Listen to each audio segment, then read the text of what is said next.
All right, guys, we are finally live. Sorry about that. Sargon was running a little late. We know he runs on Black People time, but that's okay. He is here now. He wasn't sure that this was the real Andrew Anglin. He thought this might have been a troll, but we assured him no, this is the real Andrew, and they have figured that all out. So welcome everyone. I've been planning this debate for a long time. I've been really excited to get Andrew Anglin, the guy who created the Daily Stormer, probably the most censored man of all time, I would say. He's had his website banned. He has to keep changing his domain. If you don't know about him, thedailystormer.com, it was .red and all that. So agree, love or hate the guy, I don't believe he should be censored like that. I think that's totally insane. I believe in free speech. And then we have Sargon of Akkad. So he is, if you don't know Sargon, he's one of the most successful YouTubers, philosophers. He has been wildly successful. He was one of the people who defended me after Charlottesville for getting attacked, which I greatly appreciated. And so we have these two awesome dudes here today to debate. So I wanted them to debate the topic, do white people have a right to self-determination? But when I talked to Sargon before the show, he said he didn't really want to debate alt-right ideas. He wanted to more have a conversation with Anglin. So I'm going to leave it up to them to however they want to have this conversation go. But real quick, gotta plug the merch here. So we have, let's do this. We have new Baked Alaska merch on the merch store. Got to show you this real quick, and then we're going to get right into the debate. So bakedalaska.tv, that is my new merch store. And we have camo hats here. They're pretty dope. I might need to send Sargon one. We got the bright orange here with the camo Supreme logo, and we also have them in red. They're $25. They are a 5-panel hat. I know you guys have been asking for merch for a long time. We also have other designs, and this is how you can help support the broadcast. So anyways, like I said, I've been looking forward to this for a long time. I mean, just the thought of getting Andrew Anglin and Sargon in the same room, I don't know what's going to happen. I think it's going to be wild. So why don't we go ahead and Andrew, are you here? Can you start us out? I'm here, man. All right. Why don't you go ahead and start out this conversation? And thank you both for being here, by the way. Really appreciate it. Not a problem. It's great to be here, man. Sorry I was late. I honestly thought it was 9 o'clock this started. So no worries. Sorry. All right. Go ahead. Okay, I wanted to start out by saying that I have been a fan of Sargon's for a long time. I like his material generally. I agree with his critiques of feminism and trannies and Black Lives Matter, etc. The issue is that it's easy to critique, as they say. So I'm not sure that since he's moved into this new thing of attacking the alt-right and then trying to build his own thing, I'm not really sure what direction he's gone in here. So when he debated Richard Spencer, the whole thing was, I'm going to ask you a bunch of questions and I want you to answer them immediately. And it was mostly about like the logistics of forming an ethno-state. And so what I walked away from that with was that he was granting the moral premise of white people having a right to exist, but then just saying it's impossible. He did go into briefly about the what is white, that whole bit, which I don't think anyone wants to go through again, but I mean, we can do that if he chooses. But even that led into like, well, how would you figure out who was white? So it was a logistical question. So I guess my question to start with for Sargon would be, do you grant the moral premise that white people have a right to their own country, and you're just saying that it's impossible to make that happen? Like That's the question. I said at the beginning that I didn't really want to debate the talking points because there's no point. Well, then what do you want to talk about? Let me explain, right? Wait, hold up. You agreed to a debate. I mean, and then you I really want to talk to Andrew. Okay? So you just show up to a debate and you don't want to debate, though? Not really. There's no. It seems unproductive. Why didn't you contact me or it. send me an email? Okay, go ahead. Oh, I don't know how to contact. Sorry, contact Andrew? No, contact me. We've been emailing back and forth. Yeah, because you were in contact with Andrew. I know. So if you didn't want to debate, you should have emailed me and said, "Hey, I don't really want to debate. Can we have a different sort of dialogue?" But go ahead. Like a topic or anything. So when you said debate, I figured you mean talk about things from different perspectives. Okay, go ahead and talk. Well, that's what we can do. I'm not trying to have an aggressive debate. I'm just interested. Well, okay, let me talk a second. I think it's a good starting point. What I just said, that you went straight to logistics, and I wondered I'll address it if I can. The premise of race realism, and then the moral right of white people. So go ahead. Okay, listen, right. The problem that I have with anything that the alt-right says when it comes to the concept of an ethno-state is that it is trying to strip away the ethnic heritage that I have inherited. Do you understand that? What I don't understand that. No. Is it the thing that you're a quadroon? No, that's not true, Sargon, is it? It is absolutely true. I don't think that's true. I saw your parents in a video, Sargon. Come on, let's announce in this big Alaska stream that's bullshit. Andrew, because I saw your parents. Sargon. There's no way that's true. I don't care about your opinion on that. It really doesn't matter to me. But it's not really an opinion. That, right? It's an observation. Of course it's an opinion. Andrew, listen, right? Look, I thought we'd be able to have an honest conversation because as far as I'm concerned, well, I'm being honest. Stop. We'll get back to the stop being defensive and let me speak. Look, I'm not here to attack you, okay? As far as I'm concerned, you are the only honest person in the entire alt-right. So I actually, of all of the people in the alt-right, respect you the most. You are living the most honest version of your principles. And it is seeing you being, as Baked Alaska said, and I think rightfully so, the most persecuted and suppressed person in modern times. This is what you get for being honest. Don't get me wrong. That is true. I don't agree with your principles. I don't agree with the conception that you were talking about. When I said my ethnic heritage, I mean as an Englishman. If you think I'm giving up 800 years of fight against tyranny from the point we are now in an individualist state with civic nationalism where I as a citizen get to have control over my government, and if you think I'm giving that up for anything, you're wrong. That is the English heritage. The idea that I'm just going to give that away is insane. I don't give a fuck about immigrants. All right, I don't give a fuck. That is never going. I'm never going to agree with that. Right? No, what does that have to do with anything? Listen, I'm not interested in discussing the hypotheticals, right? Because, like I said, we're not going to agree on this. You guys are okay with getting rid of that. I'm not. Getting rid of what? Civic nationalism. Like rights? I mean, I read. Yes, like rights. No, I don't want to take anybody's rights away. Sargon. Of course you do. Sargon. Okay, no, now, I don't. Now I think you're not being honest. Andrew, you've got on your website, you've got race war and the Jewish problem. Come on, don't lie to me. Don't pretend that you can. No, I'm not lying. Let me say my thing, Sargon. I am an American nationalist. I believe in the principles of the United States Constitution and this country, my country. I'm not there right now, but the United States as it was formed, okay, which was as a white nationalist country. Our entire history, the writings of Thomas Jefferson and the other founding fathers, this was a white nationalist country. We had laws enforcing white nationalism in the United States of America. That's what I believe in, okay? Anything else about, civic ideals, this is all peripheral. What I believe in is the right of white people to have self-determination. That is the core ideal here, and anything else is just at the side of that. It's not primary.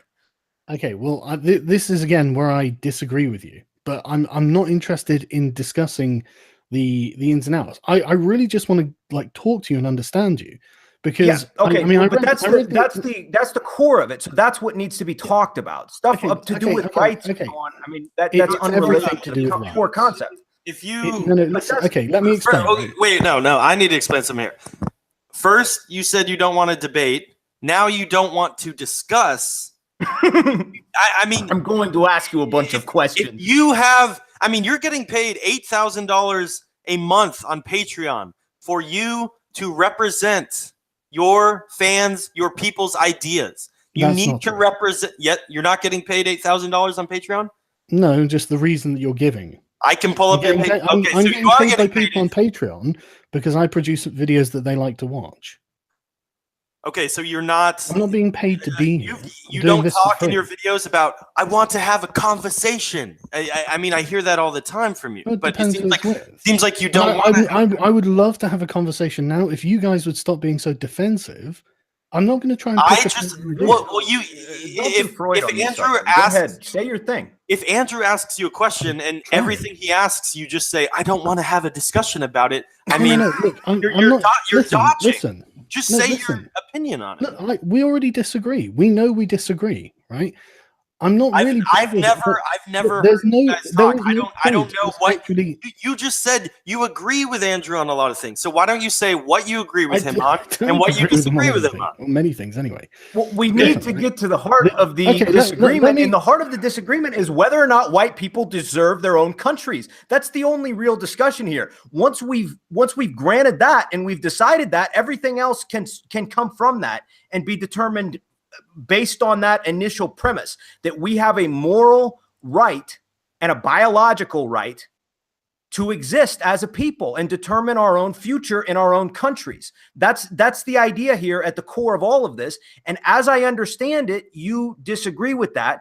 And in your conversation with Spencer, it was all about logistical disagreements about creating that. I've already explained that. I've literally just. I don't want to do the logistics thing. I'm not talking about the logistics thing. I'm talking about the moral principle of giving up my power over my government, which is inevitable. What does that have to do with anything? Did you even listen to what Spencer was advocating? The original America that you look at, Thomas Jefferson and these figures in American history, this was a white nationalist country. That's what I'm talking about. That's all. Yeah, I know, but what I'm saying, my argument. Do you know why that you aren't a white nationalist country now? Because of a change in immigration laws. No, that allowed people to flood in. The reason fundamentally is because white nationalist values are in conflict with liberal values. The values your country was founded on are contradictory to the values you're trying to espouse. That's not true, Sargon. It existed. What we are talking about is something that existed, which is why you all your John Locke stuff. This happened in a white nationalist country. Every country was not racially nationalist historically, and all of these philosophers who came up with these ideas. I mean, do you think Locke would have wanted Britain flooded with Africans and Pakistani rape gangs? Do you think this is what he would have been like? Yeah, thumbs up to that. We need more Pakistanis. Look, man. Look, I expected you to be able to let me speak without interrupting me, right? I honestly, I'm not. Don't do that. Let me speak thing. Just speak, and I'll well, you're not letting me speak. And this is the thing, right? I came in here thinking, right, I'm actually going to have an honest conversation with Andrew here because, like, you promote neo-Nazism all the time. Not just Nazism, really, isn't it? Like you. And the thing is, this is why I feel that you are the most honest person in the alt-right, because, like, talking to Millennial Woes, he's almost quoting word for word from Mein Kampf, and then he claims he hasn't read it. And it's like, okay, imagine that he hasn't read it. It just so happens he happens to have fallen into that ideology of his own accord. He's thought himself into it, and that's fine if that's what you want. But don't tell me that you're not a Nazi if you're like just quoting from Mein Kampf. And I thought you were going to say, well, yeah, I am a Nazi. Sargon. No, the Nazi term, what does it mean? I mean, what does that mean to you when somebody says Nazi? A racial nationalist, a racial supremacist, even. Yeah, well, according to that definition, I would be. I don't have any desire to resurrect, Nazi regalia and go back to, National Socialism, we would talk about in a historical context. I don't have any desire to fly swastika flags and dress up in costumes and so on. Yeah, but maybe I have a desire to do that, I wouldn't do it. Okay, so you've got the desire. It's the same. No, same ideology. That's the thing, though, isn't it? I'm not. Based on that premise, it would be the same ideology of historical America, though. So, I mean, we have historical Europe. Why were the Muslims kept out? Why were the Muslims kept? Why did they fight a war with them? Because they would have been dangerous to a liberal world order. That's why. Are they not dangerous now, Sargon? Oh, they absolutely are. I mean, is this not dangerous? What's going on in Sweden? What's going on in your country with these rape gangs? It seems to be dangerous. I agree with you. So why are they not being kept out? Because of values and because you don't want to be Nazis? It doesn't why? You've been fighting this culture war for long enough. It's the far left. Okay, so then what are we arguing about? We're arguing about whether you actually stand for what you claim to stand for. And I thought you did. That's what I stand for. Look, right. The thing is, I honestly thought you were going to say, you know what? Yeah, race war now, gas the kikes, right? And I look forward to Christy Winters taking that. Whoa, Sargon. Keep it. No, listen. Listen, right? I know you like calling people white N-words, but oh yeah, out, I'm a big fan. That was good, Sargon. I thought you were getting it together there. No, go ahead. Do you not understand that, like, if you say that you aren't for these things and you spend all of your time promoting these ideals, then you're cucking to my morality. Ethno-nationalism. Which things are you talking about? I just said I was for ethno-nationalism. Yeah, but how does that make you different from the primary principle? The primary principle. Well, why is it different from National Socialism? Okay, I mean, it's a complicated discussion to talk about National Socialism. Can't we just talk about the idea itself rather than tying it to Nazis? Sure, I mean, that's a pretty basic bit. The thing is, I'm not judging you for being a Nazi. Okay. I mean, you can't possibly think that the regular person looks at the Daily Stormer and thinks these people probably aren't Nazis. Okay, well, I don't really want to. I don't care if you call me a Nazi. Everybody calls me a Nazi. Don't care. Don't care. Embrace it. This is what I said. I remember. Okay, we're not having a discussion about this subject. Saying the same thing. Yeah, but listen. You have to understand. Every time you try to appeal to my morality, that's you cucking towards your own. In your mind, surely the most important thing is the survival of the white race. Let's get back on track here. Let's talk about white people having a right to their own country or not. Why does every other people on the planet have a right to their own country and white people do not? Instead, every other people has a right to access white people. They are guaranteed a right to access white people. Then what is the discussion? I'm not for open borders. Okay, I'm not for open borders. What are you arguing for? What is the idea? I read your thing, and it's like, okay, it just looks like, a not very sophisticated version of a basic liberal ideology. Like somebody who just read the Declaration of Independence and been asked. So when an SJW says, "Well, you're like the alt-right," I can say, "No, I'm actually completely different," and they are opposed to the things that I want. And it's okay to oppose these things. I mean, the SJW you're not even saying what it is that I'm opposing. I oppose this ban on collective organization, which doesn't even make sense to me. That you have individual rights, but the individual does not have the right to organize as a collective. I've never said people can't organize.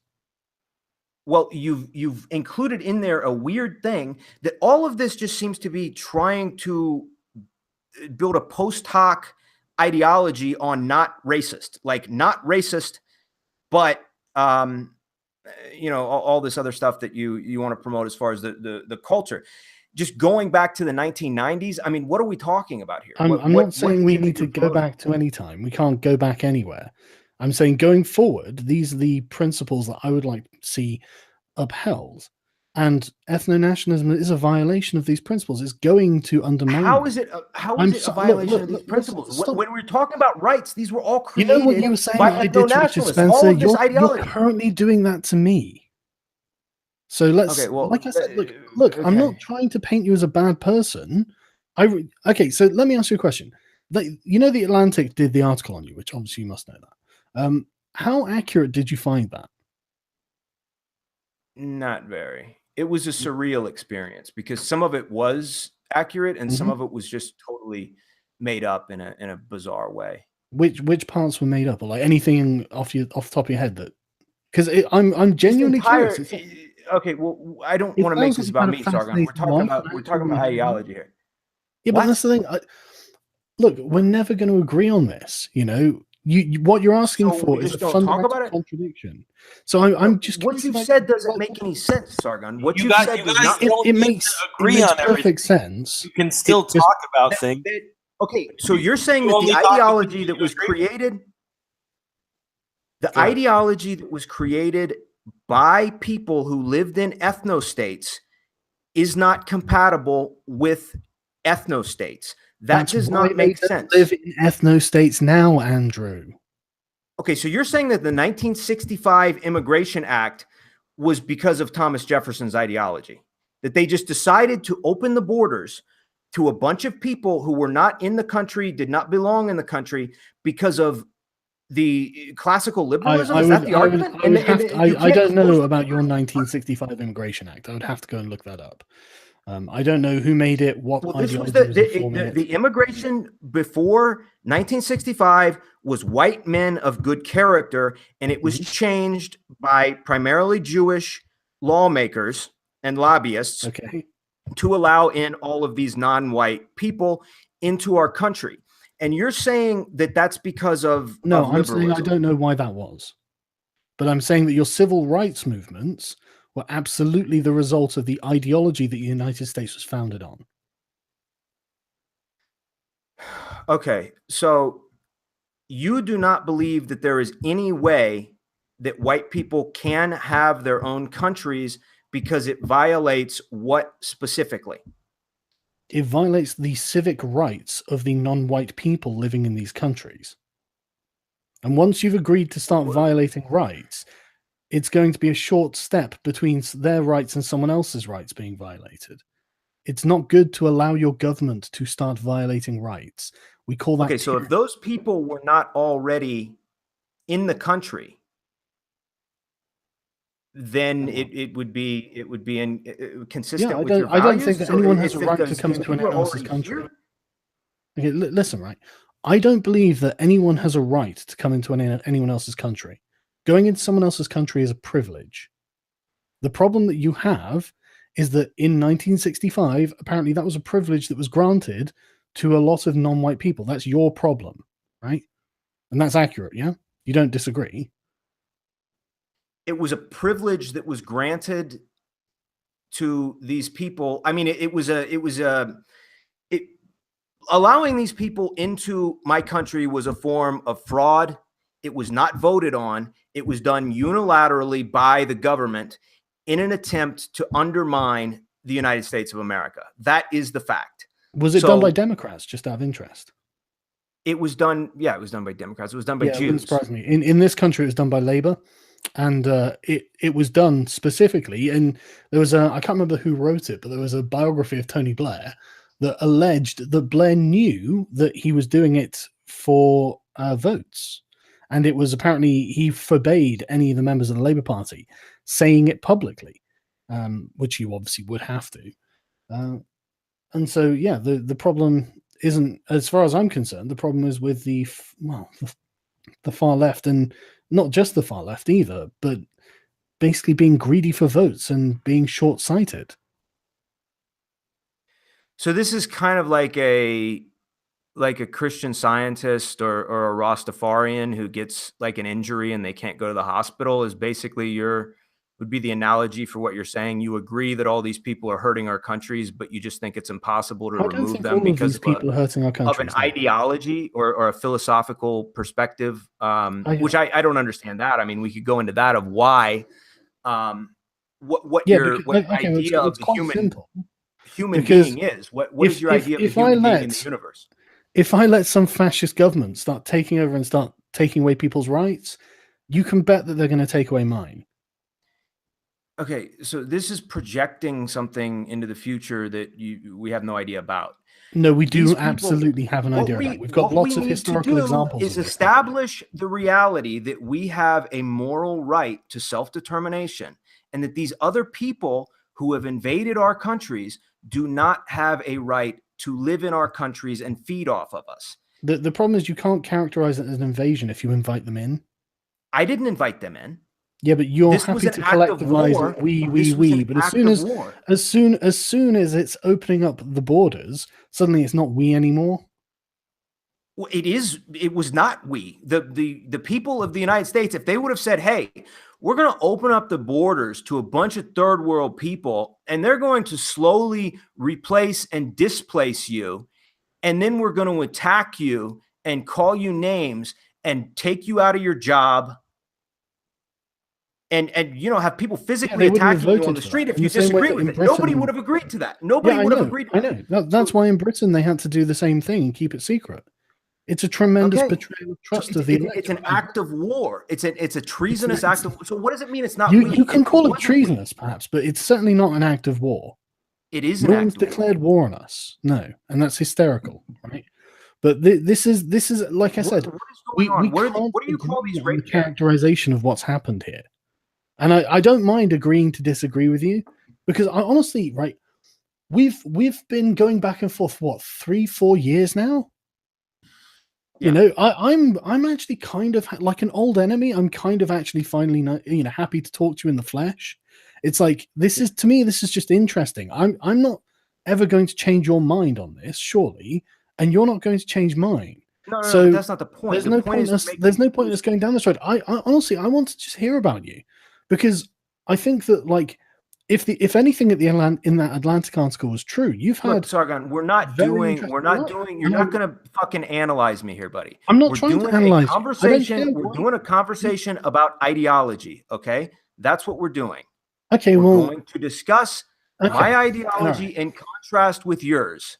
This is not about some kind of you do Freud on me. Okay. We're not. No, Andrew. What we're talking about is ideas. I'm not in any way trying to undermine you. Right. I mean, for example, I would love to hear. Was it true that you lived in a Philippine jungle? I don't know what you're doing. No, I know. That is true. I'm just trying to have a conversation. Yes, we can have that conversation some other time, Sargon. We've got a bunch of people listening to this that want to have a conversation about political ideology and specifically the contrasts between your liberalist program. They're not going to agree to me, and they're not going to disagree with you. No. It's not about trying to agree with each other. It's about presenting our arguments in contrast to one another so that the audience can absorb that and make a determination about what they believe about what we both believe. That's the purpose of these type of discussions. You can call me up privately and I can tell you about my life. I mean, we can do that. Sure. Well, honestly, I think I'd probably end up getting in trouble if I had some sort of regular conversation with you. I'm probably going to get in trouble for this conversation. So you think it's that bad? Yeah, but like I said, I kind of respect you. So this is why I wanted to talk to you. I like I said, I thought you were the only honest person in the alt-right. So I am. I think that I'm not really. I mean, everybody's honest. I don't think they are. I think a lot of people don't have the courage of their own convictions. Let's take this one step at a time. What do you not think people are honest about? I just said I don't think they have the courage of their own convictions. For example, do you see violence being part of the solution that you're looking for? Force would have to be, but I mean that again, this is like a logistical problem. But no, like it's not just logistical. It's also moral. Okay. So, I mean, like, this is the thing. If you sit here and tell me that violence isn't going to be part of your proposed plan, I'm going to call you a liar. And I don't want to call you a liar. I said, I thought you were honest. Can say that. We can have a discussion. I've said that force will be necessary. State force will be necessary to at some point. But once we've made the decision that we have a right, once white people have said we have a right to our own countries, we're going to act on that, then the amount of violence that happens is up to the people that are here. I mean, it's up to them to decide what happens, because we're going to say, can you please leave? Okay, we're not going to start rounding people up immediately. This will be a process. Look, Sargon, Where the should country has been changed. Wait, let me finish. The country has been changed. The demographics have been changed through state policy. It can be fixed through state policy.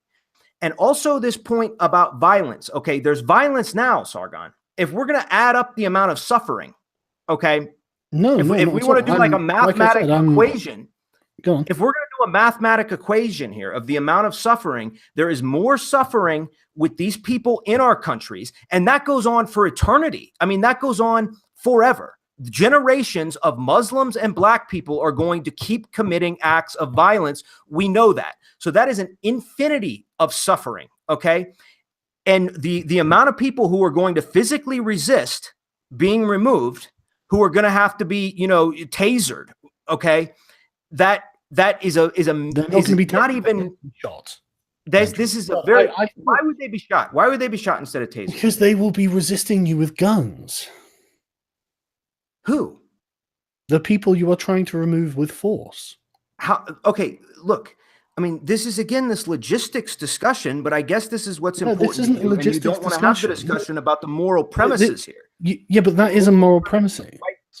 Do you think that it's right for the government to shoot people who simply don't want to be ejected from their lawfully gained homes? Who's shooting? Like you, when you are controlling a government. I'm genuinely disappointed, Andrew. Fuck. Yeah, I know. You wanted me to say some crazy shit so you can play it. You say crazy shit every day on your website. Yeah, but it's it's tongue in cheek. It's joking. Is it? Look, that's a shame. Because the mainstream doesn't think it's tongue in cheek. And I honestly thought that you were kind of standing by. Are you really giving the mainstream media credit for getting anything right, Sargon? Some things, not everything, obviously. Okay, so if we're gonna do logistics, okay, no, we're not doing logistics. We're talking about the moral. What you're talking about is logistics. This is the morality. Okay, logistics. Is it right, Andrew? Listen, right? Is it right for the government to shoot lawful property owners? Okay, we're not going to shoot anybody. That's what it's going to come. Yeah, you are. This is why we can tase them. Most of these people don't even own any property. They live in Section 8 housing. Don't tase me, bro. We're going to tase these bros. We're going to tase these bros. Tasing bros. Nationalism. Look, now. we can use knockout gas. I mean, we can do all kinds. We can use guns that shoot nets. Gatling guns. Tranquilizer darts. That doesn't change the morality of this. Is it moral for the government to say, "Yeah, we're going to protect your right to come to our country and then buy property, become citizens, and then we're going to take that away"? Is that moral? You would accept? Is that moral? What is immoral is having our right to exist taken away from us. Okay, rather than breaking this down, is it moral or not to have the government do that? Is it moral or not to have the government take people's property away? They should be compensated for it. Okay, we can compensate these people for their property. Most of them do not own property. Most of them live in government housing. This is honestly why I'm disappointed. They can be compensated. Because of my logistics. Listen, no. It's not about logistics, right? This is about being true to your own principles. This is a logistical discussion. Let me explain, right? So, if I thought that protecting the white race was the most important thing that could possibly be done, I would have no moral compunction with any of this. In fact, I would consider this to be a necessary evil in the process of continuing the moral good that I was currently putting into practice. That you are cucking to my morality is scary, because I thought that my morality has never been to kill people randomly. That is a sadistic position. I'm not saying this isn't random. It's not random at all. Listen, it's not random. It's just the difference, right? I thought that Richard Spencer would be the sort of the face that he in his fancy world he's going to be leading the revolution. I thought he'd be the kind of Robespierre. He's going to get shot in the back of the head by someone like you, and it turns out it's not going to be someone like you. It turns out that I thought you were going to be hardcore. You're constructing I know you wanted me to be that. You want to make us out to be I monsters. would have respected it. Yeah, that you've written. I would have I've seen respected. stuff you've written. You want to go to your people and say, "Look, these people are I'm not monsters. going to anyone. They just want to kill a bunch of people." Look, okay, I don't think anyone wants to kill anyone, right? I'm sure. Then what are you saying? Listen, right? Without killing them. No. It's about having some spine, right? I'm absolutely certain that every revolutionary who's ever thought I'm going to conduct this revolution wanted it to be over as quickly and bloodlessly as possible for many reasons, not just humanitarian ones, right? But unfortunately, real life doesn't operate like that. And so you have to ask yourself, do you have the nerve to do what needs to be done? And I thought you were going to say, yes, I have the nerve to do that. Okay, look. Right now, the situation that we have was created through policy. We can use policy to reverse this. Force was used in making this situation happen now. There are Muslim rape gangs. Policy. You just described it. Yeah, but there's force involved in that policy. These people behave in a way that involves violence. Yeah, but it's not part of the policy to make them be violent. It's all done on the assumption that they won't be violent. This is a semantic issue. The policy implies violence. The policy causes violence. That's an extension of the policy. If you pass a policy that you know is going to, I mean, look, my policy of removing these people does not necessitate violence. It necessitates removing them. And yes, of course, there's a possibility that somebody can go crazy with a gun and you have to shoot them because it's not just enough to tase them. Okay, that's possible. But that is not a policy. I'm not saying I'm not setting a policy that says you go out and shoot somebody and take their home. I'm setting a policy that says these people have to be removed. Okay, that's the policy. Man, Antifa have any violence that happens is any violence that happens is on the part of the people who don't want to leave. So it's the same thing, that policy of bringing people in, that results in violence. And you can say that violence that these people commit, I mean, they're just killing people, these Mexicans constantly. Okay. And we have Muslim rape gangs. You have Muslim rape gangs. So yeah. This is why I said this is a failure of the British state. We're allowing this to happen. We would have far less rape gangs if we fucking do anything about it. Oh, are you kidding me? I absolutely want the state to do something about rape gangs. So would you admit that there would be no more rape gangs if there were no more Muslims? Yes, there would be no Muslim rape gangs if there were no Muslims. That's correct. Yes. So your morality is a form of justification of Muslim rape gangs.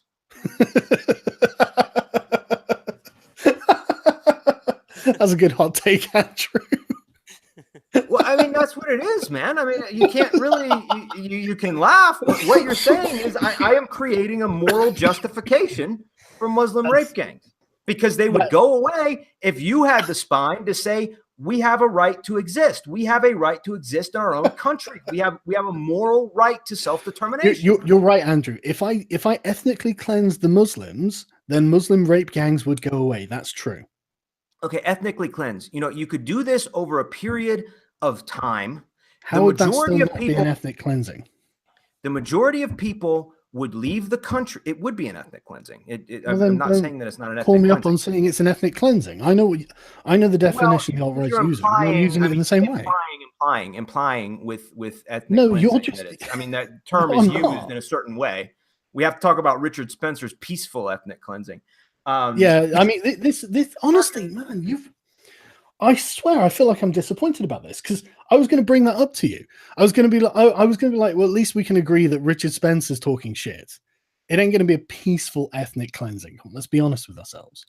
But look, okay. As far as let's take a specific thing here. As far as the Mexicans in the United States, if you took away their right to work and their welfare and their right to rent, by requiring some kind of technological scan system of an ID, in order to apply for a job. We're chipping every citizen, but you would find. No, you just require ID and enforce it for people to work in areas that had high numbers of illegal immigrants. Right. Okay. So if you did that, if you outlawed working, you outlawed welfare, and you outlawed renting property, the overwhelming majority, more than 95% of Mexicans would leave. Okay, just based on that. Well, I agree that some of them would leave. Do you think that crime rates might go up? What do you mean? Whose crime rate? Mexican crime rates. Oh, Mexican crime rates. I don't know. They're so high. Who cares? I mean, I think that if you think they're high now, you wait until you ban them from working or having property or getting any kind of income. You are going to see a phenomenal crime rate from the Mexicans. Well, then you would just arrest them for committing crimes and deport them. They'd So have to resist. So you'd have to shoot them all. But this logistics, they're not going to have to all be shot. Yeah, this is like the logistics of what you're proposing is going to necessitate moral decisions. Okay, but the morality here is the people's right to exist in the United States, the American people's right to exist. That is the primary moral imperative. Yes, which is why you shouldn't be cucking to my morality at all. Sargon, stop saying that. I know you're trying to get like, every single time you go, well, I mean, it's you saying, it is bad to start shooting people, and just skip that. Just go straight to the whatever's past the but. I'm not doing it. If you think like I'm going to have a lower opinion of you because you're honest about what you believe, you're wrong. I'm being honest, Sargon. When you keep saying that, what you're implying is that I'm sadistic and just want to kill a bunch of people. No, I don't think Hitler was sadistic, okay? I don't think Adolf Hitler was a sadistic man. I think he was kind to dogs. He was a vegetarian. He was against smoking, right? He's not a sadistic man, but saying, the German people are more important than any individual German means you then open the door to literally everything is less moral than that. And as soon as anything is less moral than that, then suddenly almost anything is permissible. I mean, I know that you probably don't think the Holocaust happened, but I disagree with you on that. So, okay, I don't want to have that discussion. We can save that for another time. It's not worth having a discussion. But I mean, if it's just a logistical thing, and you think that the white it's race a moral has thing. I've just explained it to you. Come on. But it's the morality of logistics, Sargon. You should write a book called that. You should write a book.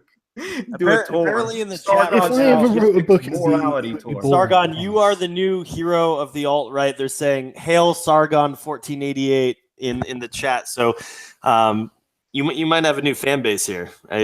Apparently, you love Hitler. It's pretty awesome. I just don't think he was like a sadistic man, at least personally, anyway. Right. This is the problem with putting the rights of a collective above the rights of an individual. The rights of the individual become less important than the rights of the collective. And whoever's making the decisions for the people, whether it's a communist, whether it's a fascist, whether it's an Islamist, whoever it is, they start getting to decide who is one of the people and who isn't. And it's amazing how suddenly people who were part of the people one day, as soon as they voice an objection to this person, they're not one of the people anymore, and suddenly their rights don't matter because you're defending the rights of the people, which are more important than anything else. This is why genocides happen under collectivist regimes. And what do you want me to say? I'm not for that. I mean, we're abstracting this to the point of no. This is concrete. Do you want me to start giving you examples that you can? It's not concrete. It absolutely is concrete, and it's inevitable. There's a reason that every communist and like the Nazi regime produced genocides. There is a reason for it. That's the moral reason, because the paramount ethical construct is the race. But you can use that to victimize members of the race. It's amazing to me that anyone can agree with this. But the thing is, I think this is just a product of fear, isn't it? Because really, the alt-right is deeply afraid for the future of white people. Is that not true? Look. No, just answer my question, man. Stop trying to dodge. Just answer. It's not wrong for me to say. Call me out on dodging after this conversation we just had? I'm not dodging anything. I have Come addressed on. your points completely saliently. You have not addressed any of my points. You have brought everything Literally, back to anyone logistics. watching It's this the can tell logistics. I've just addressed what you Straight said. to the logistics. Nobody No, can tell that, Sargon. I'm Sycophant, not talking about the logistics. maybe. I don't know how to Everything explain goes this to you back any to other way. logistics. Everything goes back to logistics. No, You're saying it's about white ethical people should have a right priority. to exist, but they can't have a right to exist because Jews schemed to bring a bunch of brown people in, and now they're here, and there's nothing we can do about it, so we just have to live with it because it would be immoral to remove them. That's the. I mean, as I understand it, that's a summary of your argument. You said you don't agree with mass immigration, but they did this to us. Our governments. I mean, whether you want to say the I'm Jewish not saying people we can't have policies that encourage people to leave. I'm not saying that we can't do that, right? I mean, there are lots of policies that we can implement that will be in favor of. Your ideology is West. like a maze. Listen. No, Okay. it's just you don't understand. Okay, that's Yeah, all I'm sure- this comes down to. sure I And don't. I'm sure I don't genuinely trying understand to explain it in what clear reason terms. we have not to exist. What is the reason that we do not have a right to do whatever is necessary to ensure our own existence? Okay, because what you're when you have, however you want to explain that. this. Let me finish. However Let you me- want to explain this. However you want to explain this, you end up in a situation where white people no longer exist because they've been overrun by brown people. That is white people as a culture. I mean, this is dying. hysterical. This is dying. No, It's listen, hysterical. Okay, yes, you're being. This is a hysterical position. Bring me right? back down to earth, Sargon. Bring me back I'm really down. trying, but you keep interrupting me. Listen, Okay, go. You're the victim. you will find yourself killing white people. Do you understand that? You know, no, I don't understand that, Sargon. There will be know. people I who find are this white who conversation will violently tedious. oppose you in your removal of non-white elements from your societies, right? You will have to kill these people. And you will sit there and say, as you are shooting white people in the head, this is for the white race. This is so there are more white people on the planet, and you will blow someone's brains out, or at least you would if you had a spine. This is why collectivism is bad. Everybody sees that you're trying to just force this into some kind of death squad roundups, when in actual fact, you've already agreed that it's going to require violence. You've already agreed to all of this. Again, stop appealing to my morality. Require as much violence as these people want to cause. Yes, and they will want to cause quite a lot. People want to cause. They will want to cause quite a lot. Imagine if the government was taken over by black people and they were like, right, we're going to get rid of all the white people in the United States. Do you not think that the white people would feel justified in resisting? If they were in Africa, they didn't resist. They didn't resist in South Africa. They just got slaughtered. Right, okay, maybe we shouldn't do that. Maybe we shouldn't have black people, okay? Because they what do you think? Let me ask you a direct question. What do black people provide to society? Because I guess we've granted all this after your thing with what's his name, Kraut. We're not discussing race realism anymore, right? So do you think black people provide anything at all to Western society? You want me to evaluate the collective good of black people? Yes. I mean, I can give you individual examples. Is that satisfactory? The collective. Right. Okay. So, as a whole. Okay. What do you mean then? Like, what have white people provided? White people provide everything. White people work and create things. Right. So when I'm reading a book by Thomas Sowell, is that a black people thing? That's one guy. Right, but is that not good enough? No, it's not good enough. Right, but I'm enjoying something that black people like. What about music? What about art? If I'm enjoying something a black person has created, is that satisfactory to you as a contribution to society? An individual is not a collective group of people. Okay, I thought this was your whole thing. So yes, I agree with you. So this is an entire group of people who are, on the whole, if you look at them, they are a useless group of people. Would you agree to that? This is why collectivism is bad. Because suddenly Thomas Sowell isn't even a black person now. according to you. I can't read one of his books and go, right, this is a contribution from the I black thought race people. didn't exist, and how do you know? How do you Oh, know no, that no, Thomas you're Sowell was changing the black? subject. How do you know No, Thomas Sowell? look, Andrew, the thing is that's a ridiculous question that you're asking, and it was so ridiculous easily when you kept refuted. asking Spencer that. The original question. Yeah, No, but I that's mean 'cause black it's people part as a of his whole. plan. Everybody It's knows. not part of my plan. Well, your plan is to have a bunch of black people laying around in society and committing crimes and living off welfare. It's not. That's not a good plan. It's actually not. I mean, I actually really agree with Soul on this. I think it's the welfare state that did this. The morality of logistics. The morality of logistics defends this. I mean, this is encompassed. There is no such thing as the morality of logistics, but logistical decisions will force you to make moral decisions. Okay, well, that's called. It doesn't even matter. If we want to talk about the base principles, I've already explained twice now, and Thomas Sowell, in fact, would be the third time I've explained this. This is the problem with collectivism. You can't seem to understand that, like, it creates injustices. Maybe I just don't understand. Maybe it's just that I don't understand that white people don't have a right to exist, that we should just be overrun by all of these people because of the morality of logistics. Listen, every person has a right to exist. Sargon, have you even read Heidegger? I haven't. He said that every person hasn't got a right to exist. Well, what he said is that human existence has a deeper meaning than this mathematical equation that you've presented as the meaning of existence, that we should base our morality off of a mathematical equation as to who is going to suffer.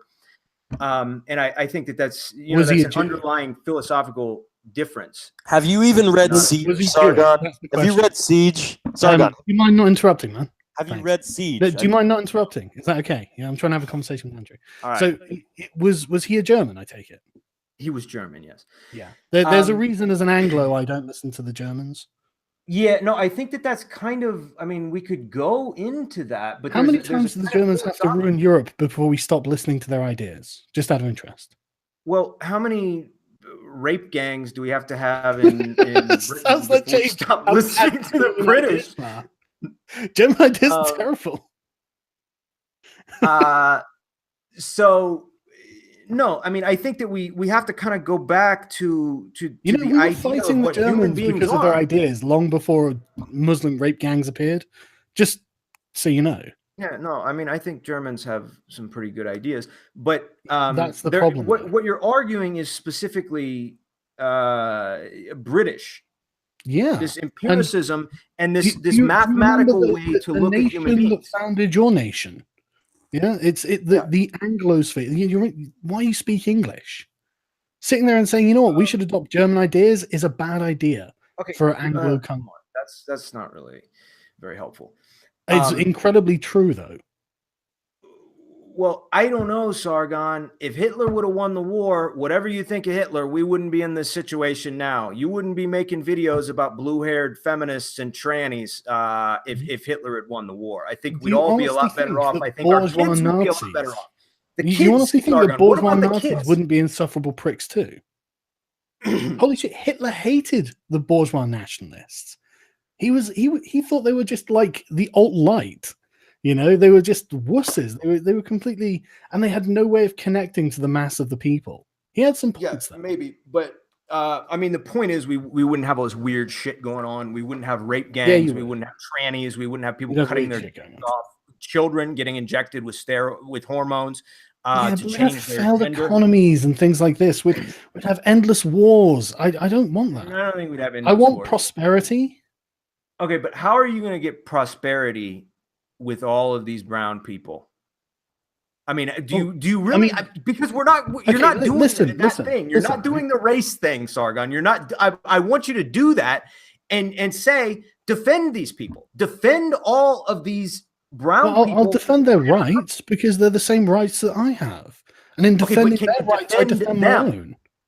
Can you defend them as a group of people? I don't need to defend them as a group of people. I need to defend myself. Okay, so you are a part of a group of people whether you like it or not. This is the reality of the human experience. Okay. And No now person, this unless is you why live- the white defenders end up attacking white people. Suddenly, the one white person is a problem. Let me tell you about the sanctity of the race. No, fuck off. This is German bullshit, and the Germans can get fucked. Okay, so you Sounds like are you hate proposing- German people here, Sargon. Yeah, you sound like are they white niggers, Sargon? Yeah. No, they're German. It's worse. It's way worse. And by the way, Sargon, you are Honestly, you guys need to get woke on the German question. Sargon, you are on my channel. Are you guys show some respect, buddy. If I was on your channel, I would give you respect. All right, so you're on my show. Were you not just laughing and interrupting me a second ago? I'm the moderator. I can do whatever I want. Yeah, it's which my means show. you shouldn't do that. You should show. No, I can do my show however I but want. that's not showing respect, is it? I can do it however I want. Is that not? Is that not? I am showing you respect. If something is funny, I'm gonna laugh at it. People in the chat are actually saying I should moderate more, but I'm letting you guys have a conversation. I think that you should try and enforce your own rules. But I think you should stop dodging debates like you dodged Andy Gorski's debate. Yeah, you almost dropped out of mine. You showed up 30 minutes late, and then you're gonna. Yeah, you did drop out of Andy Worski's debate, and then when did we arrange a debate? When did we arrange a debate? Oh, so you're not doing a debate with Worski? Well, no. Tell me when I arranged a debate from. I mean, he literally showed the screenshot on the morning Kumite. Yeah, but you don't believe in your ideas enough, so you have to keep dodging questions, dodging debates. I'm not dodging anything. Yes, you are. No, listen. You to this debate and said, "I'm not having a debate. I'm going to have a conversation." And then you said, "I'm not going to have a discussion about this." Sargon, you are a laughing stock of the internet right now because you are intellectually dishonest. It's not the alt-right; it's the whole internet. I was a fan of you, Sargon.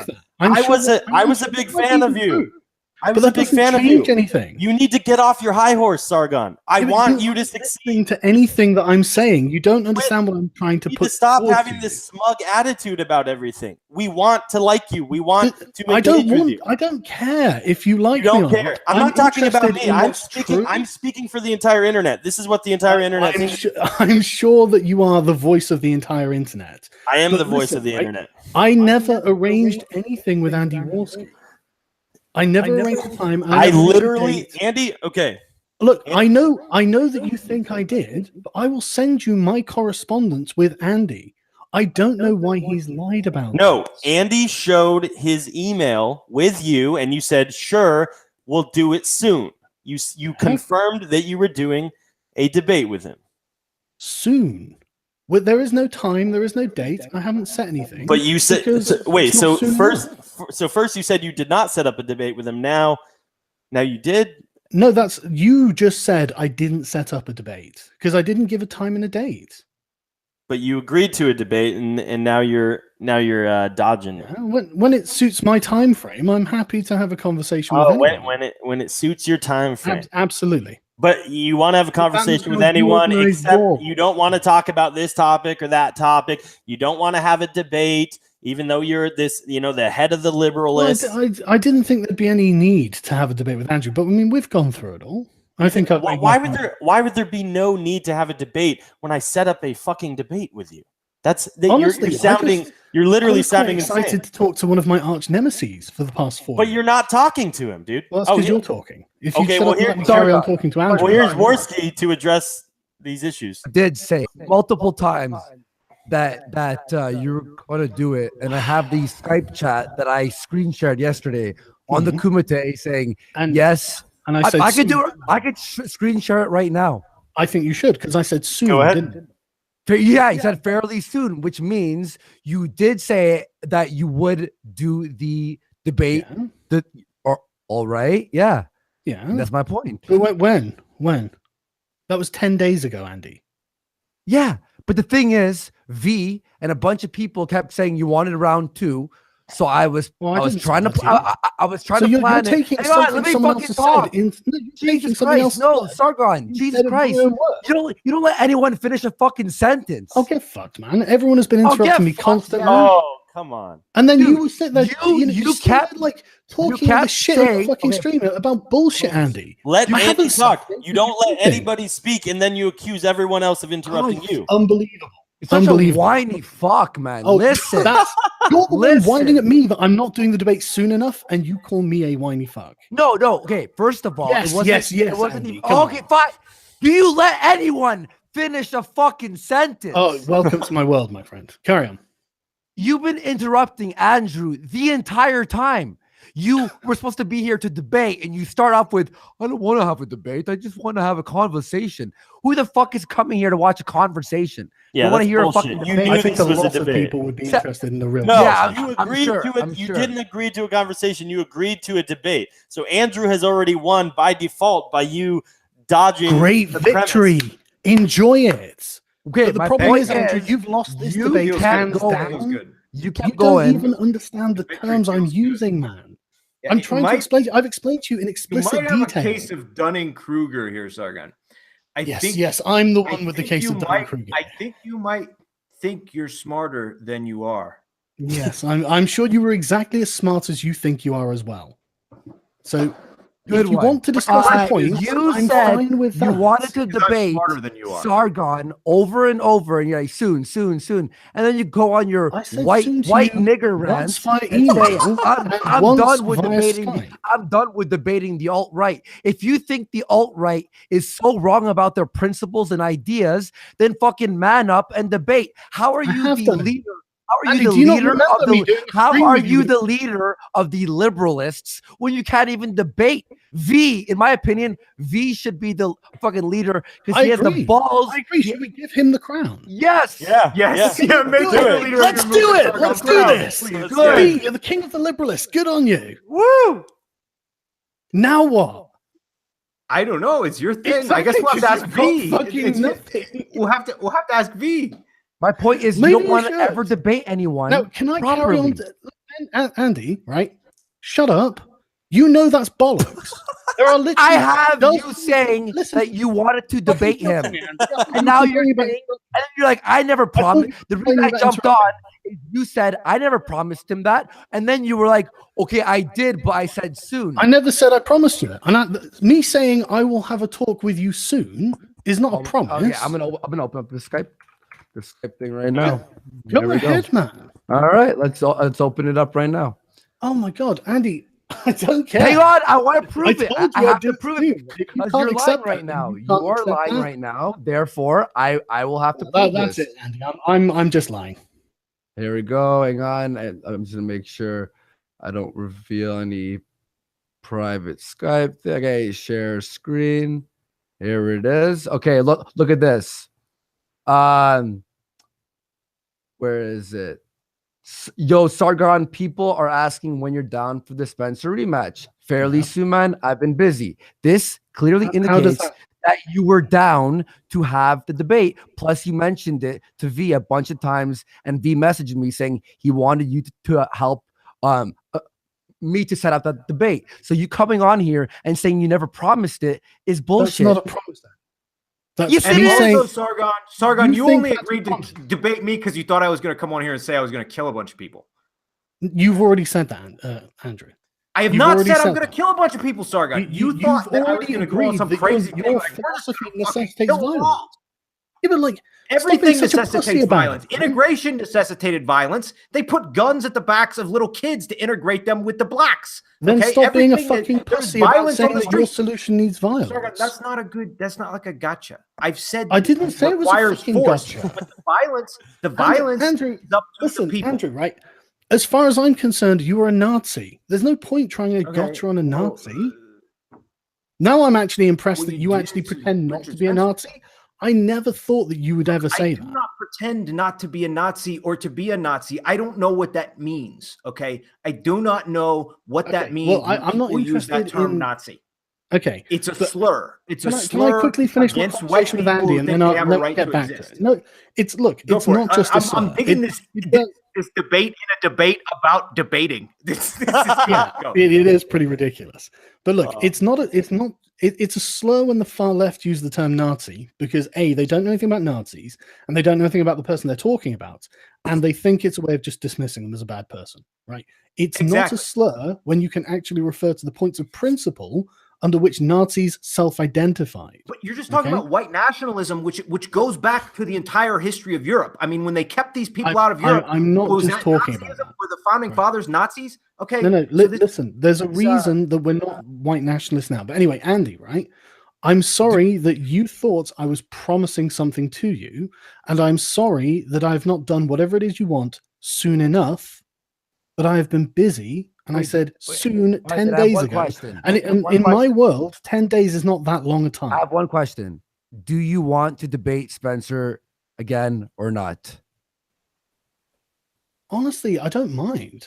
I'm happy to do it at some point, but it's not like top of my list of priorities.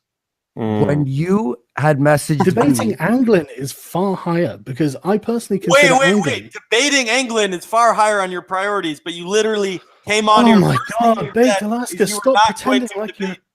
Look, stop pretending I'm what? It's a semantic point you're bringing up here. It's not really anything important, is it? I think everyone can see through. Is it logistics? Is it logistics, Sargon? Were you having a logistical problem of arranging the debate with your? Yeah, we were actually because I thought it started at 9 o'clock, but apparently I got the time wrong. So yeah, we were actually. I emailed you the correct time. Everything is logistics. The logistics man. Yeah, no, I'm happy to say that was my mistake, if that's okay. Do you mind if I do that? I'm happy to say I made the mistake of arriving half an hour late. My mistake. That's fine, but then that's brilliant. But then you said you're not going to debate that shit. Can I explain what I was saying? Right. Sure. I consider Andrew to have a much higher standing than Richard Spencer. Andrew actually has grassroots support. He actually has a base. He's built a platform and actually managed to make himself the target of literally every fucking person in the world. He's actually got supporters. He gets money from them. They believe in what he's doing, or at least I guess they believe in what you're pretending to be doing. But the point is, Richard Spencer, as far as I can tell, is like the Hillary Clinton of the alt-right. He's the sort of person who, I mean, who here would actually willingly go and talk to the mainstream media? Richard Spencer. Exactly. Why would he do that? I don't know why he does that. Exactly. Nobody knows. It's weird. It's like he's whoring himself out to them or something. Like this week, I received an invite from a Dutch documentary team and the BBC to appear on their shows, and I haven't accepted, obviously, because I don't trust them, and I don't need to trust them. But Richard Spencer does. He would snap that up in a heartbeat. And now they've stopped talking to him. He's come to the YouTubers. This is what I mean. He's not high on my list of priorities. And ethno-states in space, is there anyone here who thinks that Richard Spencer's plan's ever going to come to fruition? Not me, but okay, he's not high on my list of people to debate. All right, fair enough then. So that was a groundbreaking debate that you had. That's why people like it, Sargon. It's entertaining. Really? Oh, actually, no, that's true. It was number one trending. It was good content.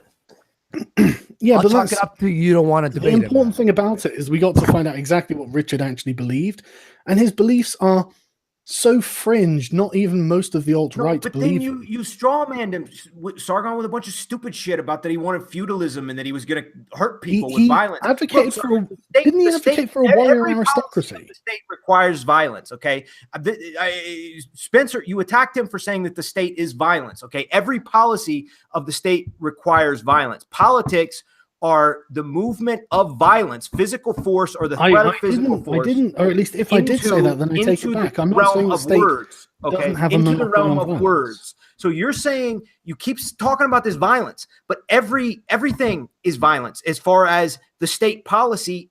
All of it is enforced by the theoretical threat of violence. If you start smoking in a hospital, there's the threat of violence. There's a rule against that, and there's a threat of violence. My views correctly. People. So you're saying that there cannot be any laws with your thing that Andrew, you're not representing my views correctly here. Okay, then give us your views of how you can have policies without violence. No, I don't think that you can have anything without violence. I think that the state is the monopoly on violence, and the purpose of the state is to protect the property rights of the individuals, beginning with the property of themselves. Of the state? What? The property of the state itself? No. The property of the people, the individuals, the citizens. That's what civic nationalism is. Okay, but this continued return to this idea that if you remove these people, it would have to have violence. Well, that's the same theory if you said there's no smoking in the hospital. You can't make that rule because people are going to smoke, and then you're going to have to shoot them. Yeah, but that's not my primary objection. But it's right? That's the analogy there. Listen, that's not my primary objection. Is what? Your primary objection was the logistics of it. You said it's impossible. No, I keep telling you that that's not the case, but you won't. You're moving the goalposts here. Hello? I'm here. I'm here. Yeah, to what you're saying. I can't. We're losing Sargon. Your internet's cutting out, Sargon. All right, Sorry, can you hear me? Yeah, I'm baked. You could invite me.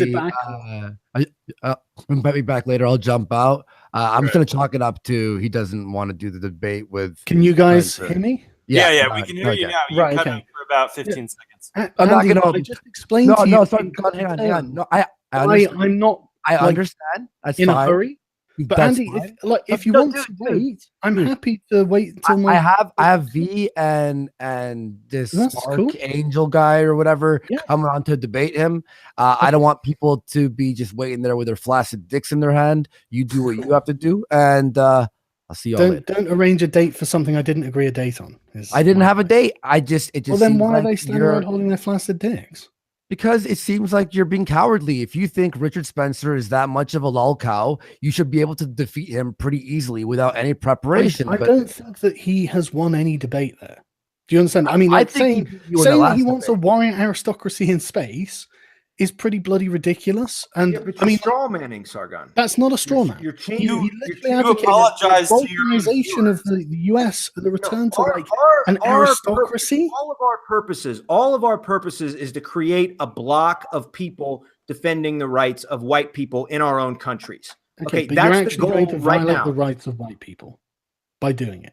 And I've explained that already. A movement and of white consciousness to support the rights of white people in white countries. The goal of creating white countries can be figured out after we have reached a large consensus among the white population that we have a right to exist as a people and to determine our own future. And no matter what you say, mainly about logistics, but whatever it is, you cannot say that is anything but denying white people the right to exist. And if you have some kind of complex moral argument, quote unquote, moral argument for that, it still just returns to you are denying white people a right to exist. Right. That is the intellectual position on it. I agree. It is that's what you do. But what I'm saying, Andrew, is that you're not going to be protecting white people. You're going to be hurting white people. But you just said that this is the intellectual position. You know, I mean, we have to reach a consensus here among our own people about our right to exist, and then we figure out how to do it. And you know, if the logistics are that you know, black people or Mexicans, whatever, if we put them in a certain area in the country and they get money and whatever, I mean, you know, nobody knows how exactly this is going to shake out. That is all very far in the future. Right now, everything that the alt-right is about, like Richard talks about space. You know, I could probably talk something about, you know, I want a space empire. Okay, that's so not, I wasn't misrepresenting him. I wasn't misrepresenting him though. Well, you were misrepresenting his core. His core argument is not about a space empire, Sargon. Yeah, but I mean, he literally did say these things, didn't he? Well, when you reduce it to a thing, no, reduce it to the literal words he said. Okay, then he did say his argument into what you just said it was. That's dishonest. Okay, I don't think that's dishonest. That the core of his argument is not that. The core of all of our argument, everybody in the alt-right, is that we have a right as a people to defend ourselves, to organize as every other race is organized, to defend our rights as a people.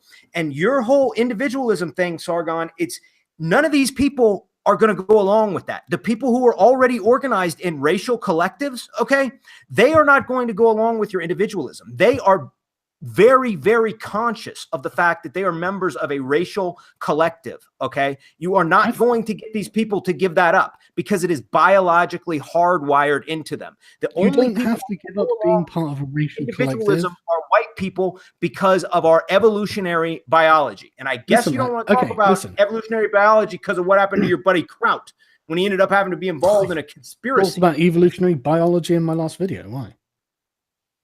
Okay, so do you want to talk about the biology of Is there any race? point? I'm not in disagreement. I've never said I disagree. I mean, did you not watch my stream with JF? Do black people I agree that there must be differences between people. Otherwise, how could we even tell them apart? Okay, so you agree that black people are fucking stupid. Okay, listen, right? Let me explain. Right? So I have seen more than enough examples of black nationalists appealing to their individual rights. That's one of their main contentions with the US government, that they think it's violating their rights, that their individual rights are not being protected. So you sit there and go, well, these racial collectivists, they're not trying to undermine the concept of individual rights. A lot of them feel that they're not being given their individual rights. That's what we're saying as well, okay? You know, you want to talk about individual rights, violence. Well, you don't have any individual rights when your neighborhood is taken over by Somalian immigrants like mine was, Sargon, where I grew up as a child, was overrun with Somalian immigrants who now have legal status in my country. So you say that I have no way to do anything about this, about something that affected my individual rights. My home was taken away from me by Somalians. Okay, from Africa. You do have things you can do. The lowest IQ people besides Australian Aboriginals, Somalians, they have a 67 IQ, Sargon, and they took over my home. Pretty fucking gypsies are low. Gypsies are not that low. Gypsies are not that low. Oh, they're really at low. Least not. I mean, like they are. Race because of, there's so the thing many is, they are really low. I mean, isn't your friend V a gypsy? I think V. No, he's a Romanian. I think he's a gypsy. That's why we call him a gypsy. This is pejorative. All right, go on. He's not actually a gypsy. So yeah, that's basically the problem, Andrew. So your individual rights are being violated by the state policy, okay, of mass immigration. And so you're saying you don't have any way to resist that because of some abstract ideological philosophical point, which actually results in more violence and more infringements of. If we're going to do a math equation, like I guess, then you'd lose that. Then you would lose. No, I would not. Because I have genocidal dictators in my equation.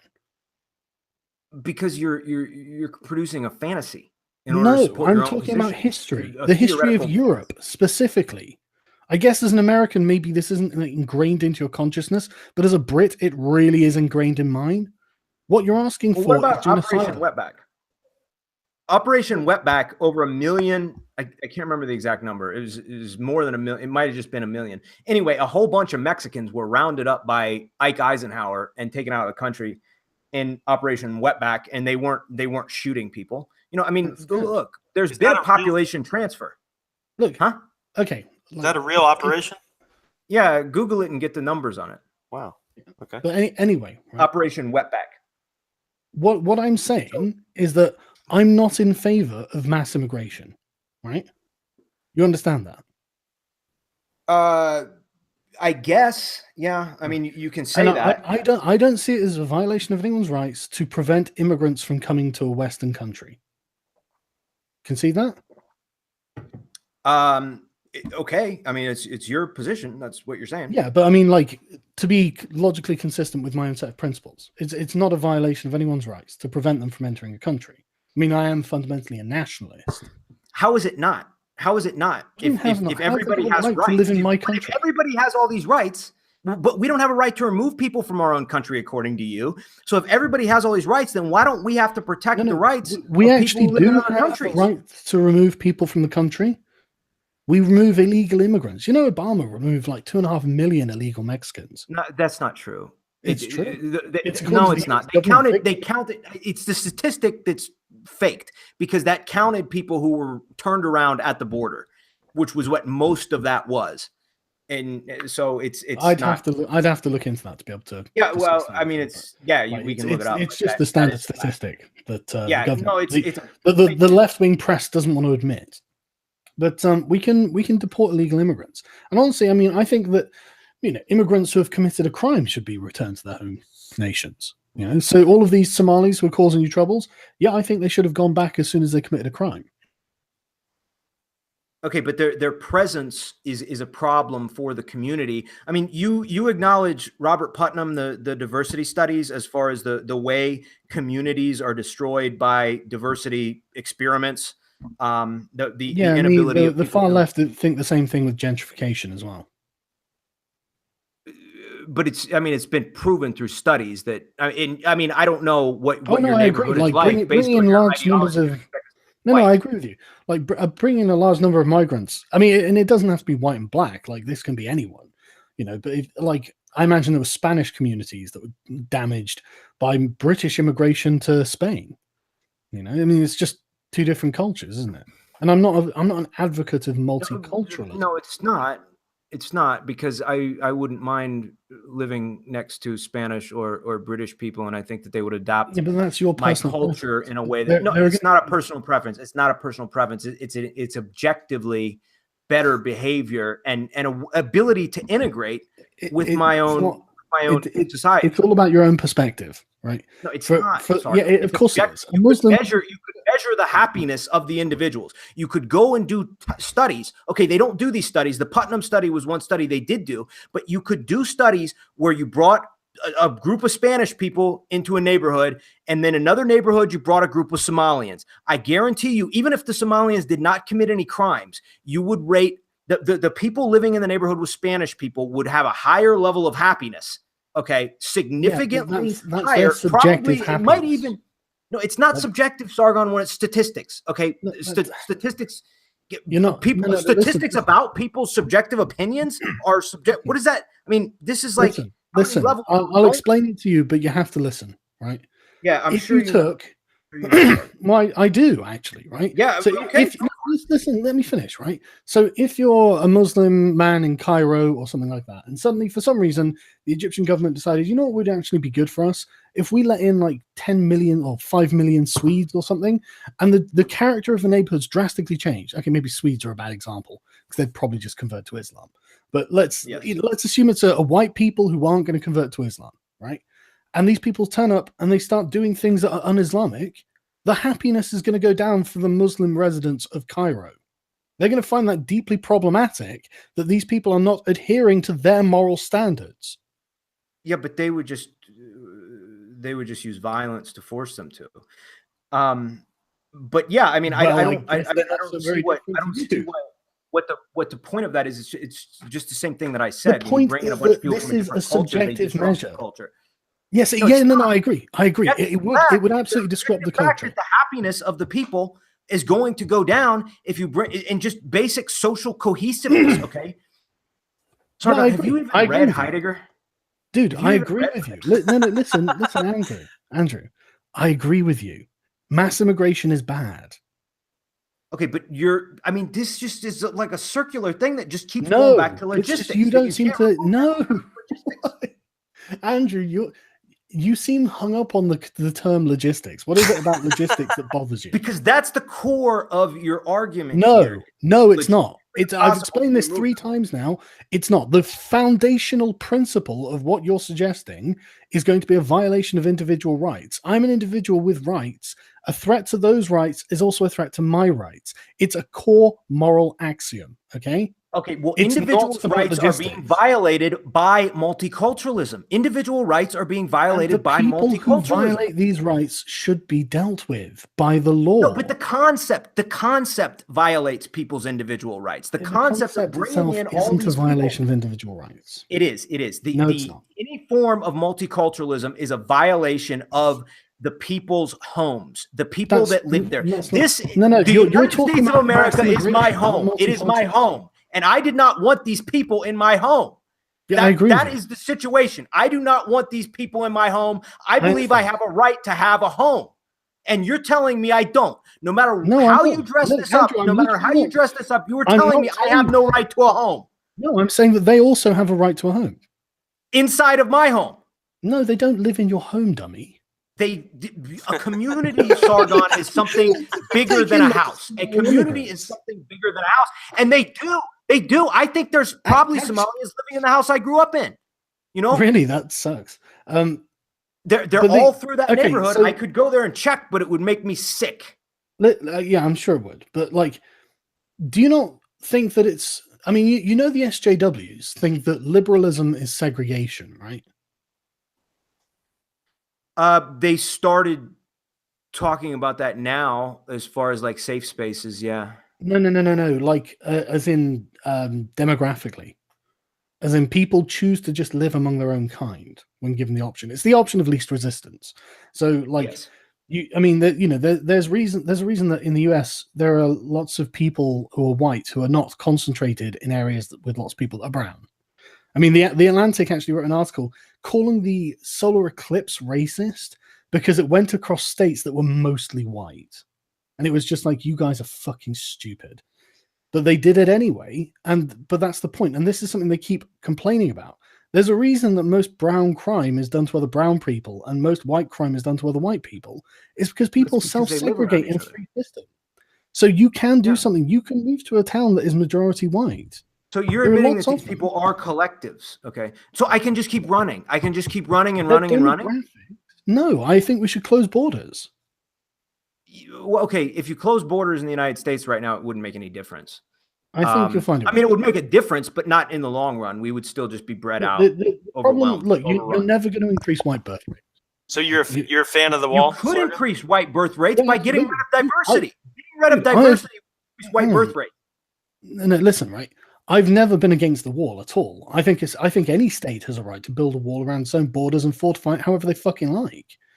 I think a wall's a great meme as well. So 10 feet fucking higher, my friend.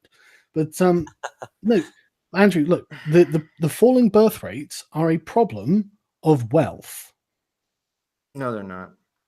Yes, they are. That's a separate issue. No, People's birth it's a rates, direct consequence. It's middle-class white people having less children. The working class whites are still having loads of children.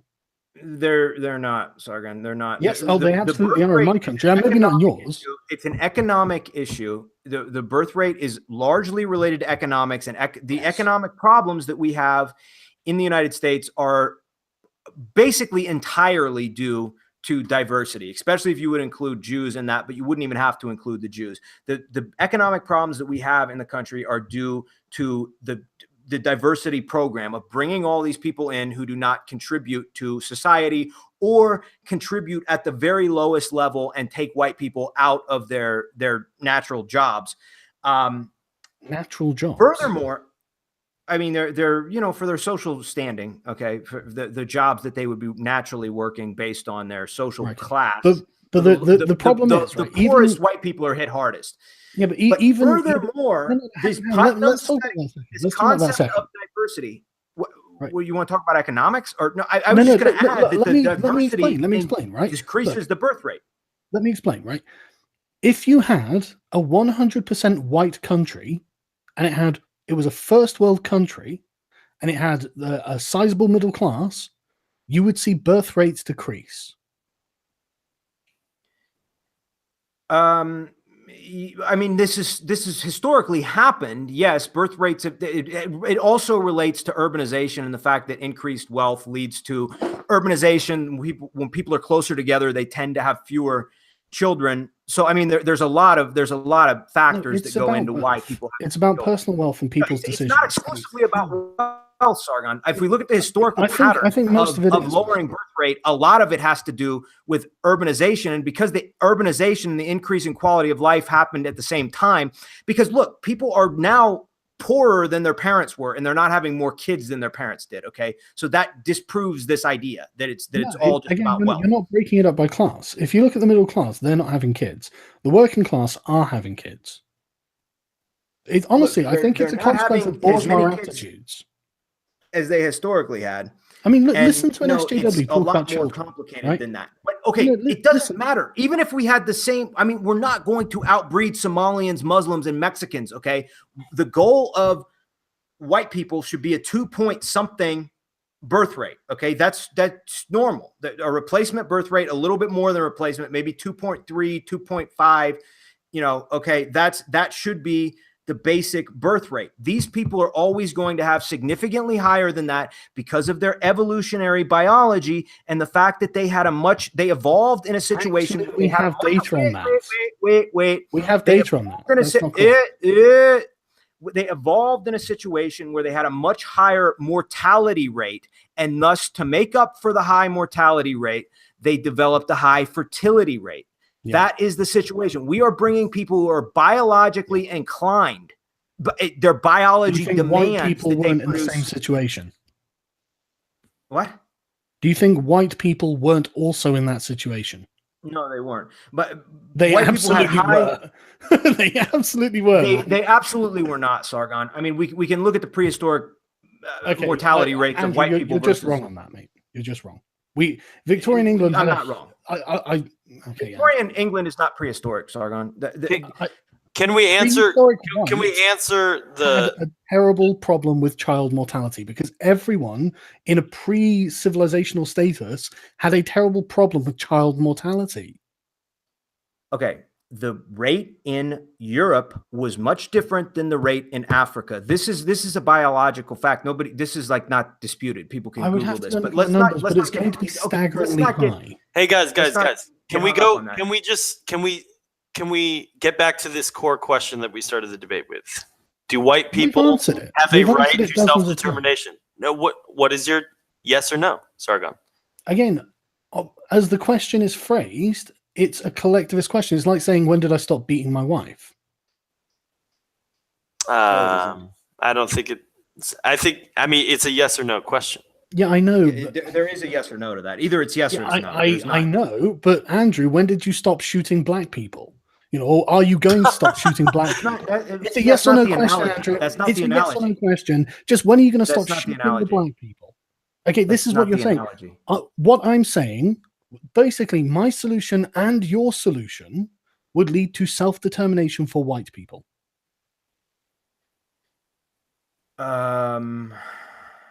What? Well, I mean, what are you saying? I think, Sargon, I think it's a pretty simple question. Do white people have a right to self-determination? As much as anyone else. Right. Yes. So as a group, they do not. Groups of people don't have rights. Do you agree whites should be able to organize together as white people? They already can. Are you kidding me? No, they cannot. Have you heard of a thing called Charlottesville? Listen, have you heard of alt-right if not white people organizing? Dude, it's called Charlottesville. People organize, they get called neo-Nazis. They get called all these names. They get shut down. They get banned from every single social platform. Yeah, but I am the most sensitive person in history. This is what this is. Well, the question is, do you believe white people should be able to organize and not be attacked? Yeah, absolutely. I think anyone should be able to freely associate as they want and not be attacked. Well, I can't believe you even think I might have an alternative. Don't believe that. If we were allowed to do that, that would lead to a collective decision by white people to demand the right to our own countries. That's why we're not allowed to organize, Sargon. So if you're saying we don't have any collective right to organize for ourselves, then you would be against us. You know, if we don't have the right to a country, you would be against us organizing as well. Because the reason we are being shut down is because they know that if we're allowed to organize, we will say we have a right to our own homes. You do have the right to a home, Andrew. Sargon, a home is more every than a house. white person. A home is more than a house. A home is more than a house. We have a right to exist as a people in a community without having the scum of the world shoved into us, shoved into our neighborhoods. Yeah, I mean, I'm not pro-immigration. Okay, but you're pro-scum people destroying our countries. You're pro shithole countries. You're pro shitholer. Sorry, it's really funny because I've spent the last I a couple of This Week in Stupids ago, I think it was, whenever Trump made the shithole comments, I just basically explained using the HDI reference and just like by measurable data that these countries are shitholes. Okay, so and you know what else is a shithole is Detroit, okay, let me explain. And Chicago, and any place that black people live. I agree. I wouldn't live in Chicago. You agree. You agree. It's not, but you agree that we have to suffer this. We have to suffer this because of an abstract moral theory to do with logistics. Right. So you're against moral theory. No, I'm not against moral theory. Then theory. don't sit there and say because of a moral theory, you're going to have to suffer this. Okay. I'm against your implication that the morality of property right, brown people having property rights. Do non-citizens have these rights? Do people outside of the country have these rights? The rights only apply to a limited group of people, no matter what the thing is. Yeah, citizens. Okay, so why does a citizen have more rights than people of the same race? I mean, that's a collective, Sargon. If they're not citizens, citizenship under the state is a collective. Okay, that's organizing. It's a group. Yeah. It's an individualist collective. That's your thing. Yeah, it's an individualist collective. That's what white people are. Andrew, I didn't say individualized.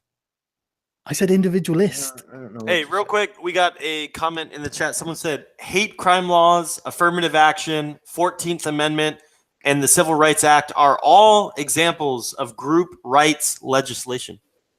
What do you think about that, Sargon? I'm against group rights legislation. So you're against I don't know about the 14th Rights Amendment. Act? What's your 14th Amendment? You're against the. I'm not sure personally. I don't know, but affirmative action. Yeah, I'm against the hate crime laws, Civil Rights Act. Holy fuck! You guys, no, the Civil Rights Act isn't a group. I think the problem with the reason the Civil Rights Act was necessary is because of a lack of individual rights for Black people. Right. So the other things like that's a group of people getting together based on who race, are being oppressed by the state. Yes. So white people are being oppressed right now. By who? Being oppressed. So why can't white people? You know, Sargon. Tell me. You know. You already know. If I already know, just tell me. Institutionally, just have the fortitude to say that the Jews are oppressing you. Just have it. This is what I mean, right? The Jews are part of what is oppressing us. Of course they are. But this is demonstrable that we are being oppressed. I agree that you are being oppressed. Do you think Charlottesville, what happened in Charlottesville, there were Jews involved in that? Was that not oppression? Was that? I agree that you are being oppressed. I did. Look, right.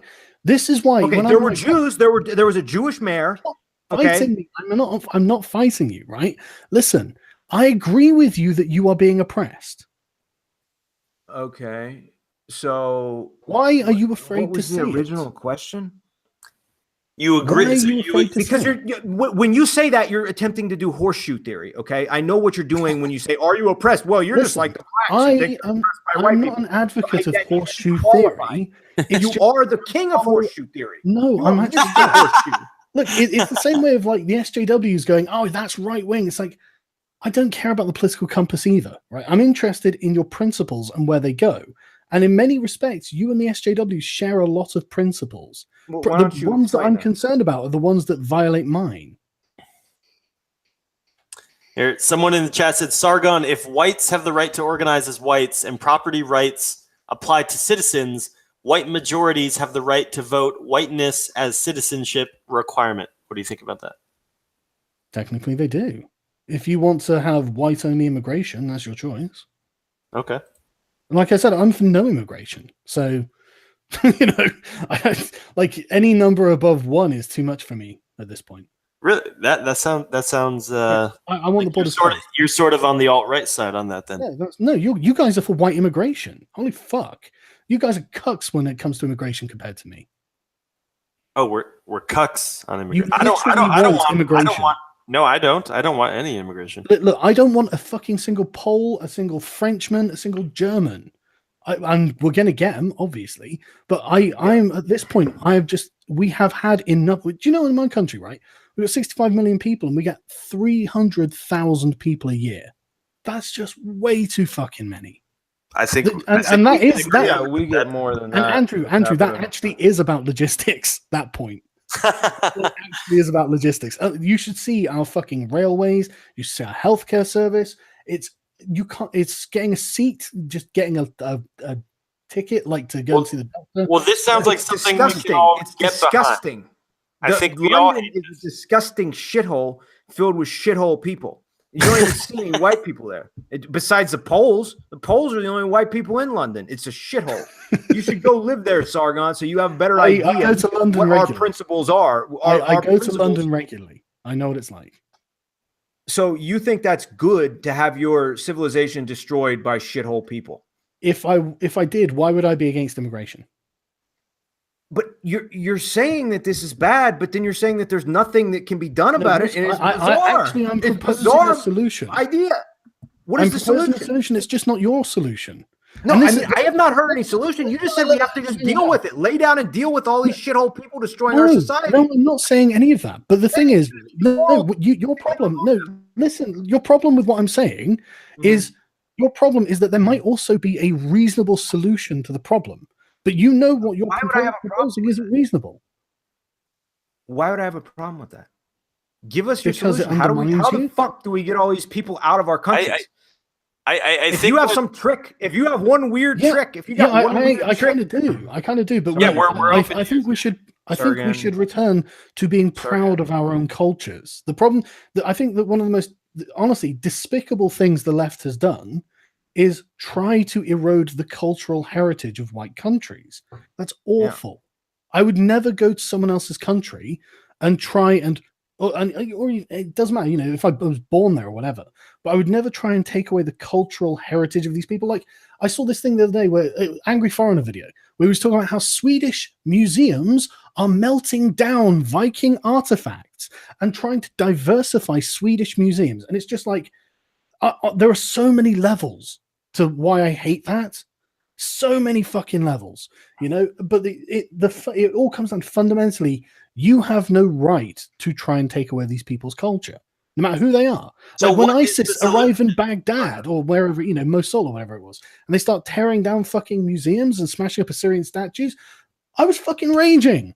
I can't stand it. That's the patrimony of mankind that's being destroyed there by these fucking ideologues. Right. Monkeys. You can call them monkeys, Sargon. Just call them sand nigger fucking monkeys. I would definitely call the Swedish left monkeys. So what is Sargon? What is the solution? You say you have this solution. What is this final solution? The solution is essentially cultural imperialism.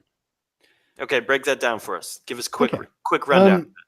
The thing is, from where we are at the moment, I'm going to talk from a British perspective specifically, but this will probably also apply to continental Europe. It probably won't apply to the United States.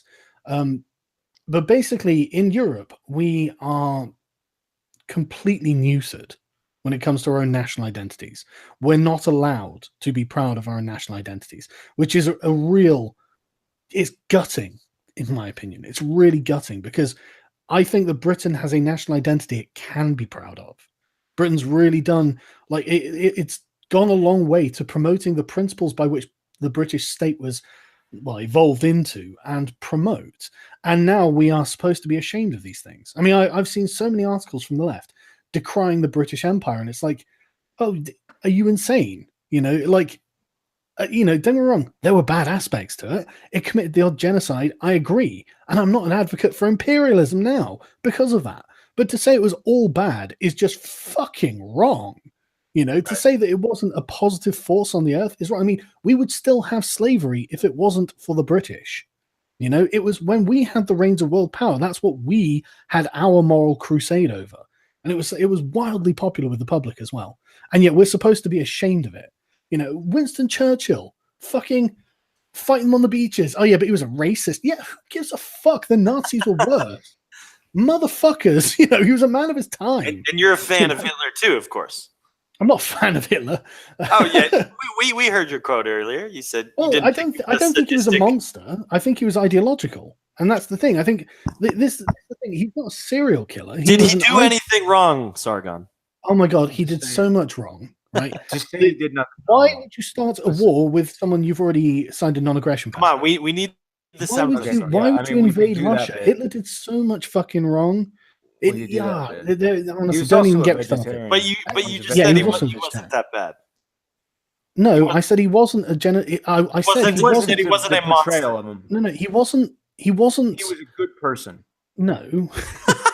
Good person. You can say that. He wasn't like a serial killer, obviously. Right? Come to the dark side, Sargon. Yeah, he was a good person. Right? He believed in his ideas and he promoted them because he was. But his ideas lead to genocide. No, they don't lead to genocide. I think you'll find they do. Roller coaster into an oven. Give me a fucking break. This shit is stupid. Electric floors. Well, I don't think that there were very many roller coasters involved, but it has been a while since I've read up on it. It was reported at Nuremberg. I mean, people got executed. I will look at. Like I said, I don't really want to go into the details of the Holocaust with you right now. Me and Sargon had a stream about that previously. He believes there were huge gas chambers and 6 million people died. Disguised as shower rooms where they just got in the gas chamber and they shaved their heads. Sargon believes in fairy tales. It was a trick. It was a trick. They thought it was a magic shower. What have you read about it? Because do you know how difficult it is to just genocide people? Usually they fight back. Right. Well, the official Holocaust museum has already admitted that the 6 million number was wrong. It was not 6 million. It was far less. Like I said, I'm not really interested in the minutiae of it at the moment because I don't. I mean, the details. It doesn't matter. I absolutely think that the Germans had a genocidal policy against the Jews. We don't want to get you in trouble, Sargon. We know the laws over there. No, actually, in Britain, there's no law against Holocaust denial is actually legal in Britain. You're just not allowed to say nigger like Sargon does. Yeah, apparently. The thing is, do you know what's really interesting? I've said the word nigger loads of times. I, in fact, say it as often as I can because I know it pisses people off. But it's weird that, people, oh my God, I said nigger. It's like, bitch, I could probably do you a compilation of the last 3 years of videos where I've said the word nigger. I could. I mean, I don't care about the word nigger because I'm not American. I mean, you have all these people watching you because you started a fight with the alt-right, which I still don't understand really why you did that, because I didn't have any problem with what you were doing. Nobody. What have I done against the alt-right? Well, you did that whole thing where you came out with a video saying, questions for the alt-right, and it was really these leading questions of these false yes or no dichotomies. There's things that I need answered. Like, for example, do you think you're being oppressed by the Jews? Listen, you do think you're being oppressed by the Jews. Yeah, but that when you say that, you are trying to do this horseshoe thing where it's just like the black people think they're being oppressed by the whites. Listen, Jews are objectively oppressing people. Okay, listen, right? What they do to white people, debating that oppression can happen. Look, I'm not saying you're wrong. I'm just saying I want to know what you think. And manipulation. Okay, so is feminism is a Jewish program. All of the people involved in the foundations of feminism were Jews. I mean, I say all, but I mean, virtually everyone, every major figure. Okay, Betty Friedan, Gloria Steinem, all the way up to what is her name, Wolf. Now, I mean, the overwhelming majority. There are lots of Jewish feminists, yeah, but there are lots of non-Jewish feminists. The ideologues that formulated the you've got some really bad ones. You've got some really bad non-white ones. So it's now, and the thing is, I'm happy. I mean, if you want, I think feminists are oppressing men. So I'm not saying oppression can't happen. It absolutely can. Yeah, okay, but to frame it as something that you should be ashamed of, and I'm not sure that's a good you should be ashamed for the alt-right to take that they're being oppressed. I mean, that's not really where you want to be. Okay. Okay. Look, you don't want to be saying I'm being oppressed. Yeah, but you personally are one of the most oppressed people I've ever met, Andrew. Yeah, I know, and I'm oppressed by Jews. You're impressed by fucking everyone, to be honest. There's he's oppressed by the media. You admitted that earlier, and the Hollywood media and the news media. I don't think it's controversial to say it is disproportionately run by Jewish people. Would you agree with that, Sargon? It has a disproportionate number of Jews in it, but they aren't the majority. 2,000% overrepresentation. They are the majority. They own I don't think they are the majority. I think the white people are still the majority. There are just more Jews than you. Maybe news reporters. You just said they were disproportionately. But that's because Jews are like what, 1% or 5% of the U.S. population. They run Hollywood, dude. They run. Yeah, I know. I'm not saying that there aren't Jews doing this. Okay, so you agree on that. So now let's put together these 2 points. You said Andrew is one of the most oppressed people ever in the country or worldwide. And who is oppressing him? It is the media. It is the news media. It is Hollywood. But this is why you need to actually listen to what I just said there. This is why you have to listen to what I actually just said there, right? Okay, say it again. There are more Jews in these things than you would expect to see. But because Jews are such a tiny fraction of the population, they are not the majority of the people in these companies. Yes, I don't know if they're the majority of the people in the leadership. Okay, but the high positions in any media company, every media company is owned by a Jew except Fox. Every news media company is run by a Jew except Fox, which and a lot of the management below Rupert Murdoch that manages the different Fox networks, most of those people are Jewish. So it's because the overwhelming majority of media is controlled by Jews. Okay, so it doesn't matter if they're smart or not. I'm not saying there's. Yeah, but it's the same as the Black Lives Matter guy saying it's because they're white. It's like I don't think there's a conspiracy going on between Ben Shapiro and George Soros. Well, maybe they are. It doesn't matter. There are a lot more high IQ white people than there are high IQ Jews because of the numbers that you just said. They're only 2% of the population. Okay, so that overrepresentation is overrepresented even if you go by IQ and test scores. Not really, because there are different kinds of IQ. Like Jews have high verbal IQ, don't they? We can't really pull up all the numbers in our minds, and it doesn't really matter. No. Listen, tell you, it is actually explainable by just like no, it's not behavior. Yeah, it is, man. Right? It's explainable by Jewish nepotism. Jewish nepotism. Yeah, but okay, maybe so they have high IQ. They have high IQ. They have I'm sure they are. But they're only 2% of the population. Okay. So there are a lot more high IQ white people than there are high IQ Jews because there are so many more white people than there are Jews. So they are overrepresented, even if you just go by IQ. Okay. Vastly overrepresented, not just in the media, but in the entirety of academia and obviously in the banking industry. I would have to check. Vastly in the media. That's what I'm saying, that this is a stupid point to talk about on a live stream but I'm just saying there are different kinds of IQ. It's natural that someone with a high verbal IQ would be attracted to media, right? Okay, Jews have all of these lobbying groups to defend their own interests. Okay, I agree, and I would definitely like to get rid of those. Do you know that my friend Count Dankula? You want to get rid of the Jews? Let's get rid of the Jews. What? Now we're finally the lobby groups. Yeah, we should get rid of groups of Jews. Get rid of entire groups. That's not controversial for you though, is it? But no, seriously, I want to get rid of like ethnic lobby groups. I would absolutely do away with these. I mean, like at the moment, Dankula is being like dragged through the courts because a Jewish lobby group is offended by a parody video he made. They have, and the thing is, you have to understand. There are Muslim lobby groups that have similar amounts of power and persecute people like Tommy Robinson. Okay, it's not just a Jewish thing; it's an ethnic interest thing. And I think one of the things that we should start doing to disincentivize this is not have ethnic lobby groups. I mean, hell, you can make them illegal as far as I'm concerned. Like, but everything is an ethnic lobby group. Everything is an ethnic lobby group when you're the Jews, because you are you going to say that the media, are you going to tell me that the media is not a Jewish ethnic lobby group? Yes, I'm going to tell you that.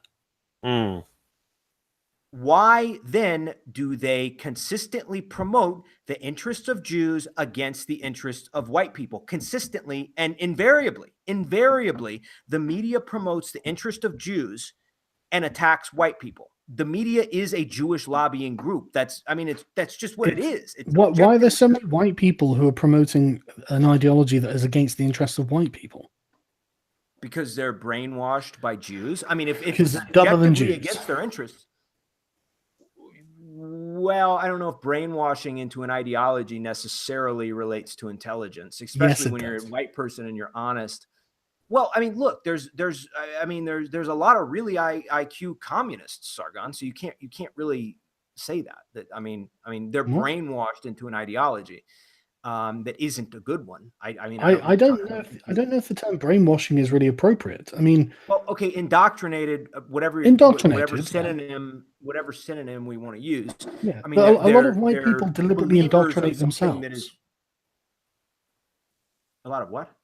A lot of white people deliberately indoctrinate themselves. They don't. We have a system that is entirely run by Jews, from academia.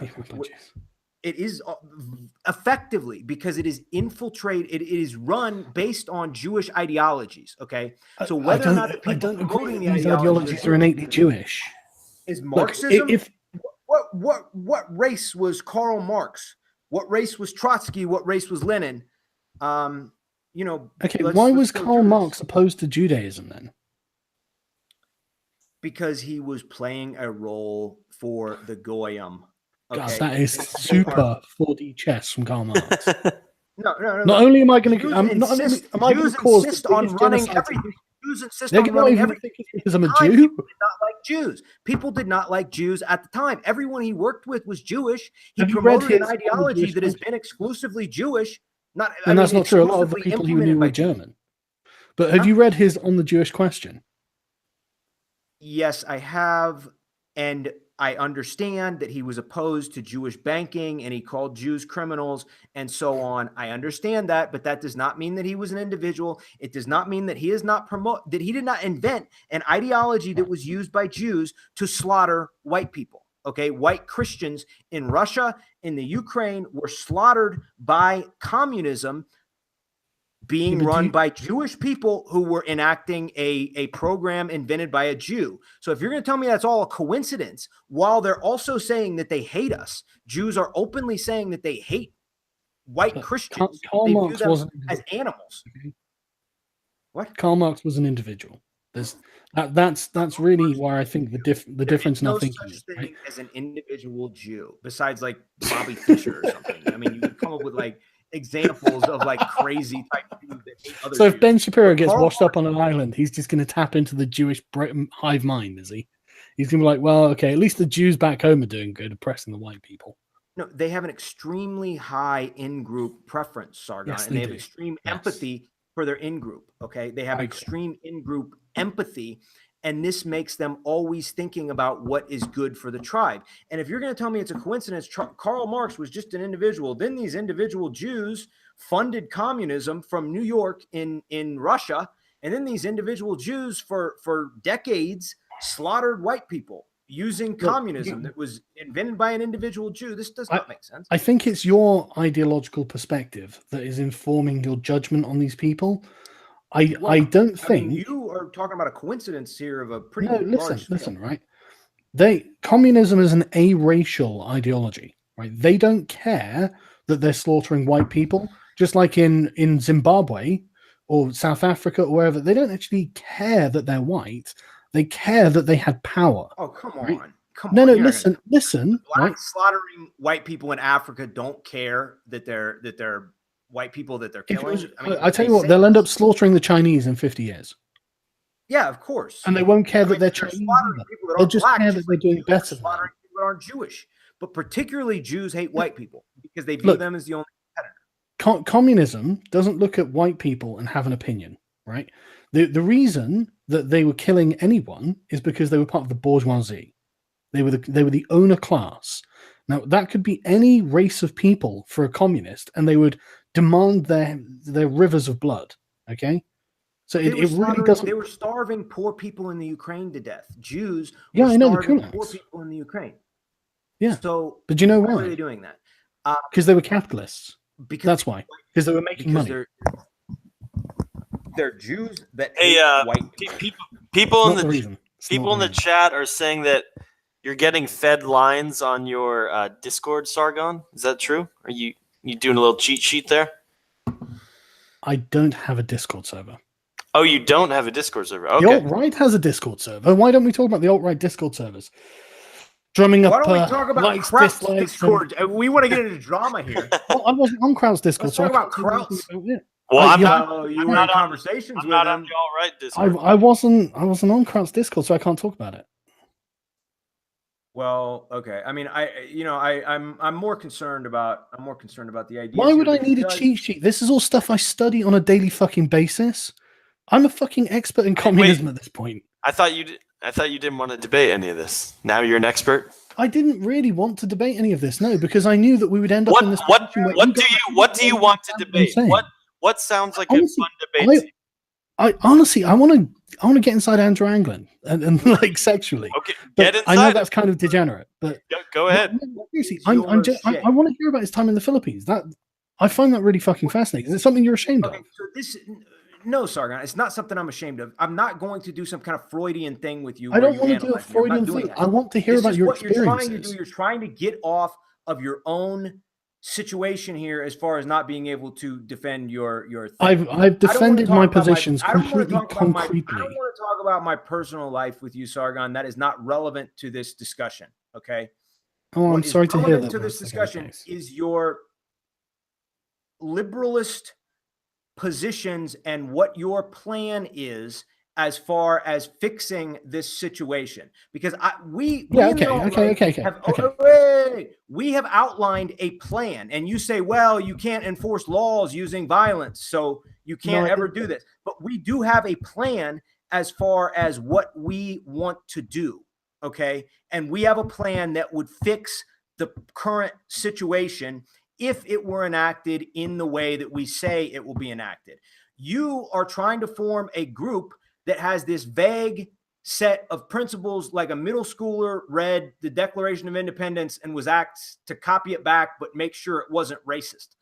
Make sure this isn't racist. So you do not appear to me to have a plan to do anything about anything, and I believe this is because you made a name for yourself just critiquing people, and especially the lowest hanging fruit of feminists and trannies and black people.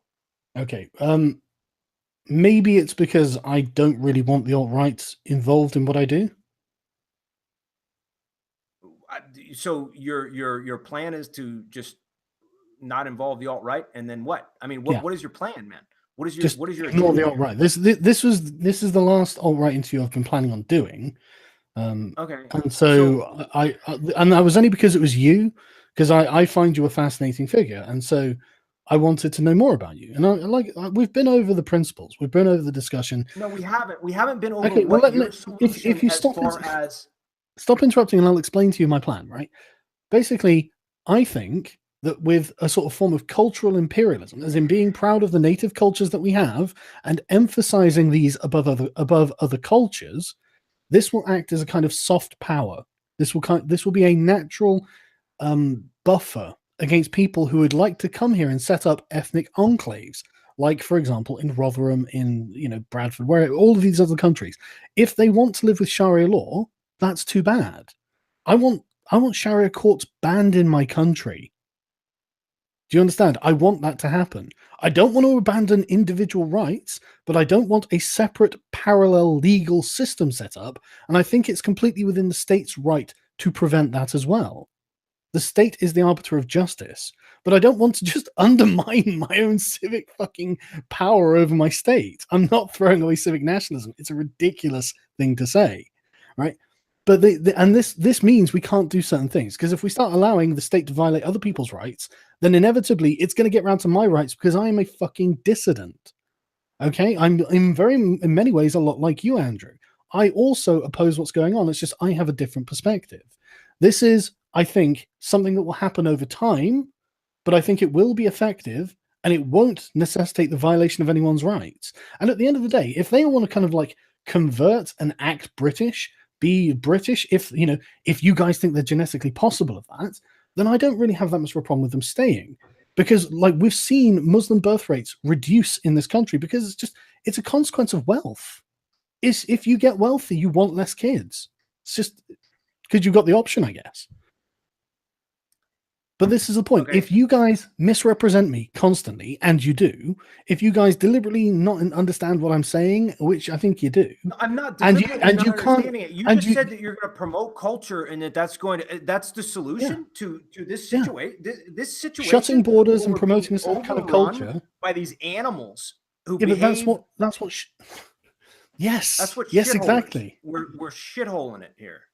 So I think we should stop these people coming to our country. I am not pro-Congolese immigration, unlike the UN delegates who got themselves beheaded. Pro-Congolese in your country. All right, so I'm getting this in the chat a lot. Someone said Sargon never gave us his solution. He mentioned cultural imperium and then digressed without explaining his solution. Well, I've just explained it, and the thing is, it's because I don't really want how will that on my side. Sargon, break that down. How will break it down for us? I literally just did. This is I just did. I just explained it to you. No, you didn't. Yeah, I did, Andrew. I tell you what, you just go away. It'll just go away. Go back just disappear. All these behavior patterns will just disappear. If you just, I mean, look. They will leave of their own accord when they find that this country is not to their liking, Andrew. Make sure to get all your questions in, too, because also, apparently V told us that this is Sargon's last alt-right interview. I told you that.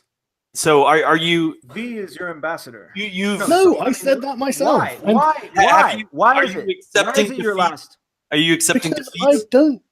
if you want to consider me accepting defeat, then I'm happy. No, honestly, I want you to think that I'm accepting defeat. Okay. Okay? Are we good? But I want to know, I don't care what you want me to think. I want to actually know your position. We want an official surrender here.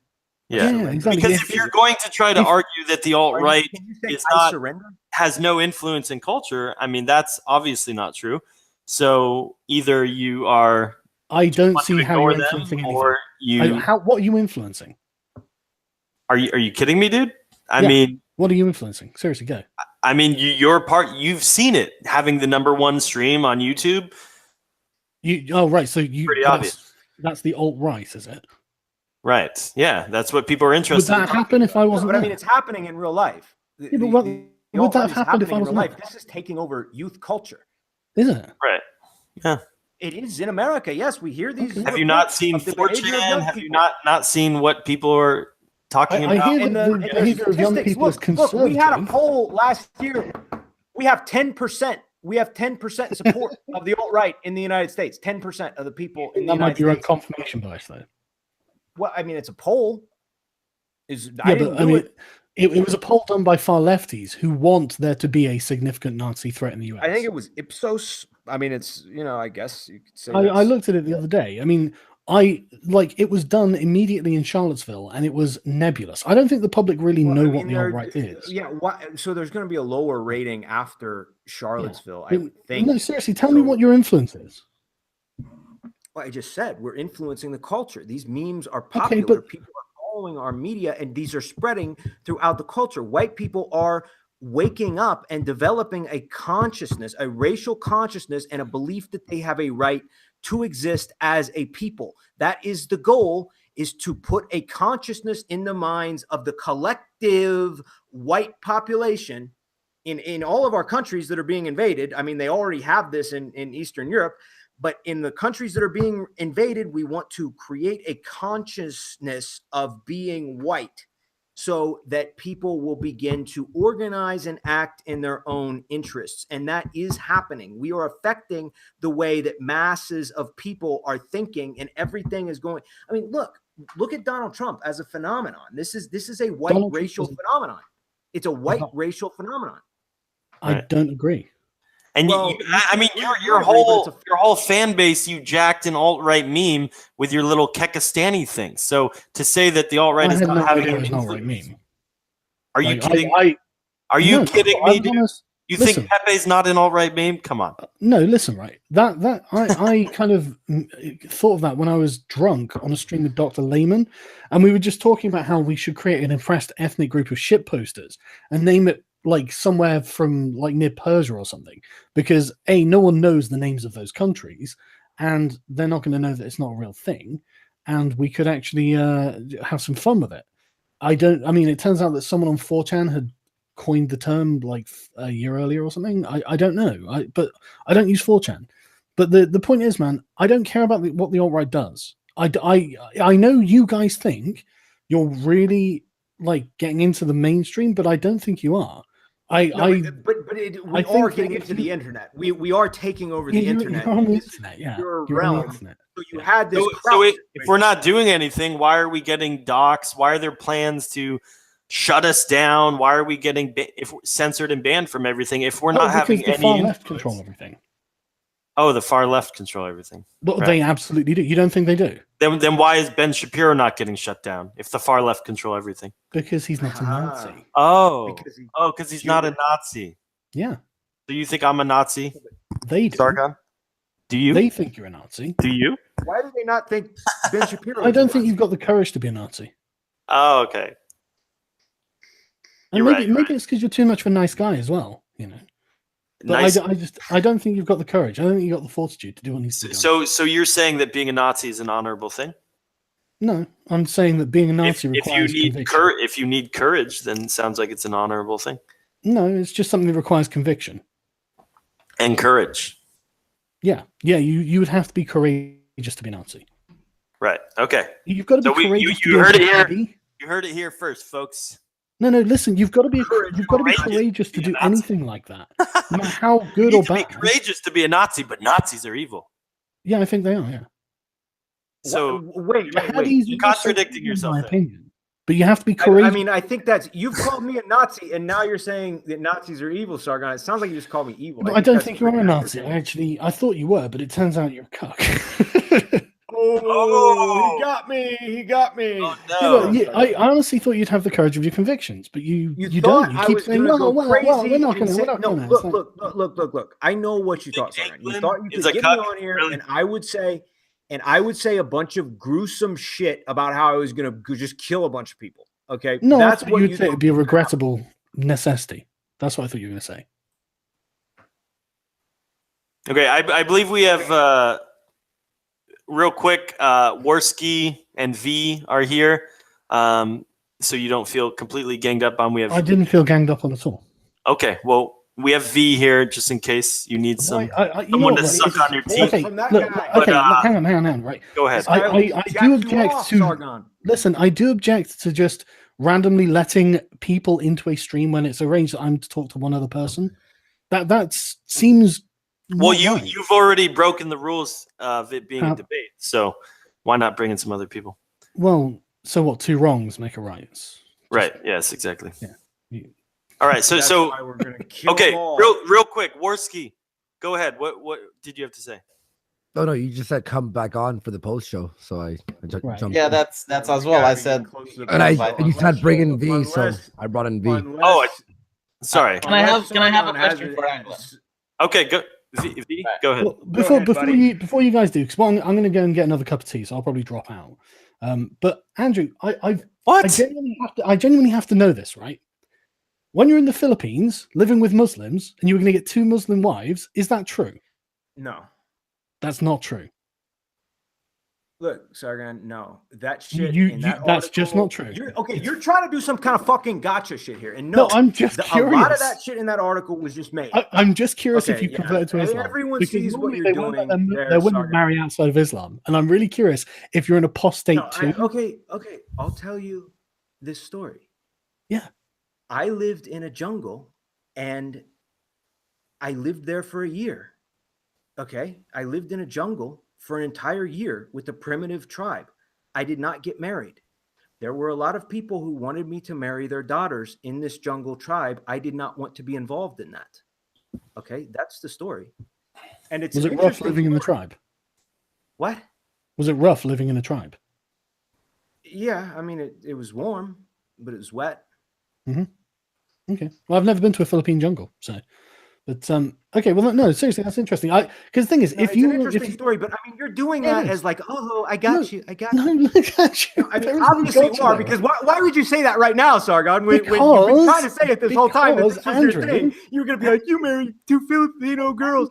So, I mean, this was obviously a thing that you're doing here Andrew, to try and, get at me, just like you did in Western countries.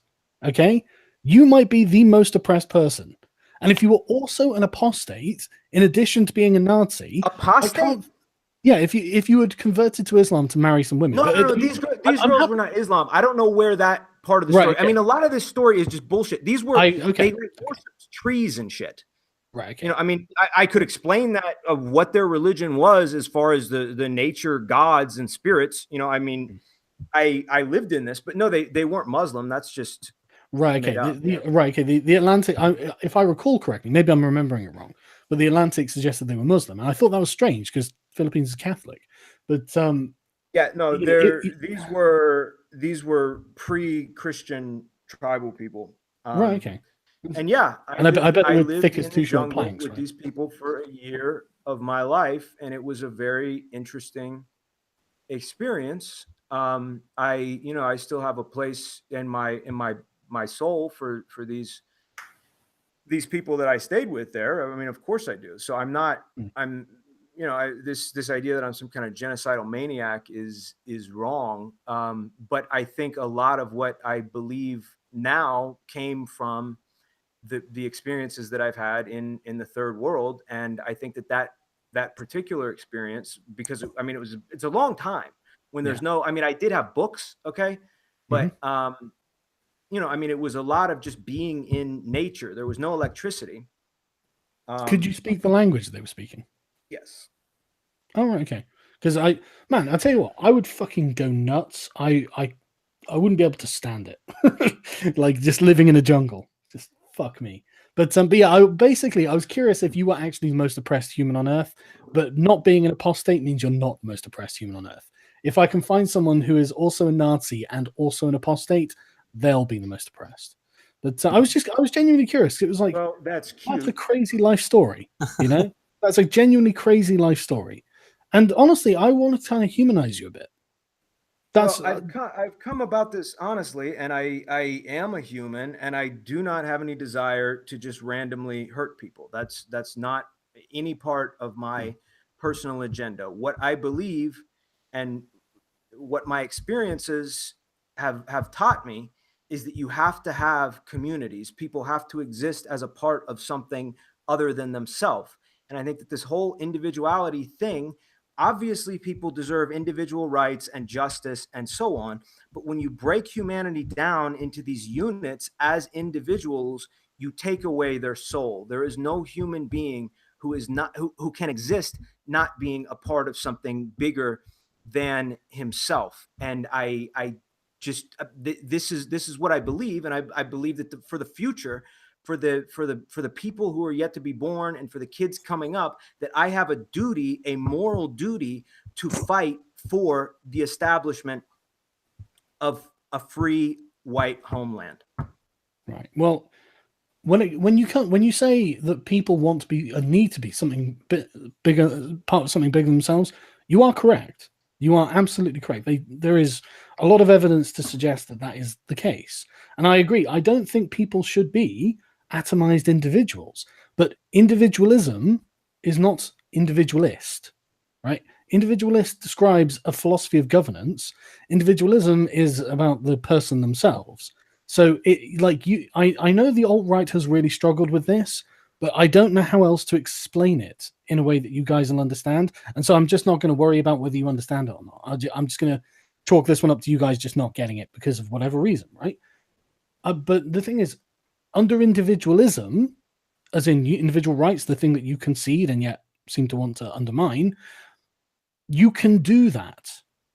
No, because nothing stops you doing I don't care about people outside of the group that I am a part of, that I am trying to protect. Okay. I do not, when these people are in my country and taking away from my group by their very presence takes away our cohesiveness. I do not care about that. I care about fighting for my own people and protecting what I believe is the future for my people. And that's as far as I can go. And I do not believe that you can be in a position where you have to protect every single person in the world. You can put this arbitrary citizenship thing on it, but that is arbitrary. These papers were awarded through fraud. They have a piece of paper that says they're a part of something that does not come anywhere close to the definitions of race itself. Okay. And, I just do not care about citizenship paperwork. Okay, well, I disagree. I don't think it's arbitrary. We don't have an obligation to provide rights for people in Somalia. You know, our government, that would be the job of the Somali. We have an obligation to provide rights for citizens. Somalians in America. If they're citizens. Why? If they're not citizens. Why? Because that's how a civic democracy works. That's how that is a greater principle than the survival of the people and the community that itself. Ensures the survival of the people. It ensures that white people aren't shooting white people. Okay, Sargon, that's what prevents. I don't think that what you're saying is very popular. I don't think that if you admit that this is bad to have all these people here, and then you say, well, it's because of citizenship and they have these papers, and there's just nothing we can do. I didn't say there was nothing we can do. I gave you a solution. Never explained what we could do. Yeah, I did explain. Promote the culture, but yes, that didn't. You don't have any practical. You don't have any practical series of events that. I literally gave you an example. So again, I'm not going to go over it again. It's all in the stream. People can see it. Yeah, I mean, if it is, it is. Yeah, it is. But yeah, you don't and I think this is a consequence of you not living in an ethno-state. It's very much like a Western communist. I have lived in China. Yeah, but no, I have lived in the China. China is a multi-ethnic state. I lived in Romania. Romania is not an ethno-state. These are ethnically pure. Well, Romania has gypsies. Okay, whatever. I mean, most places. And Hungarians. Like I said, it doesn't matter how many white people there are in them, right? You could have an ethno-state with one white person as a white ethno-state. It would just be he has the rights. If you could. Of course you could, right? It's one person state. Look, I don't think that exists. No, not one person in the state, just one white person in a sea of brown faces. And if it's a white ethno-state, none of them have rights, and he has rights. That's an ethno-state. Okay, I mean, this is just so tedious. Okay? Hey, Worski's got a quick question for you, Sargon. Go ahead, Worski. Go on, Andy. Yeah. I came in a little bit hot last time. Sorry about that. But you did say a little statement on a live show that Andrew will be like the last alt-right you'll be debating. Yeah. So when I came in and you were like, well, I am going to debate Spencer. I just don't have the time.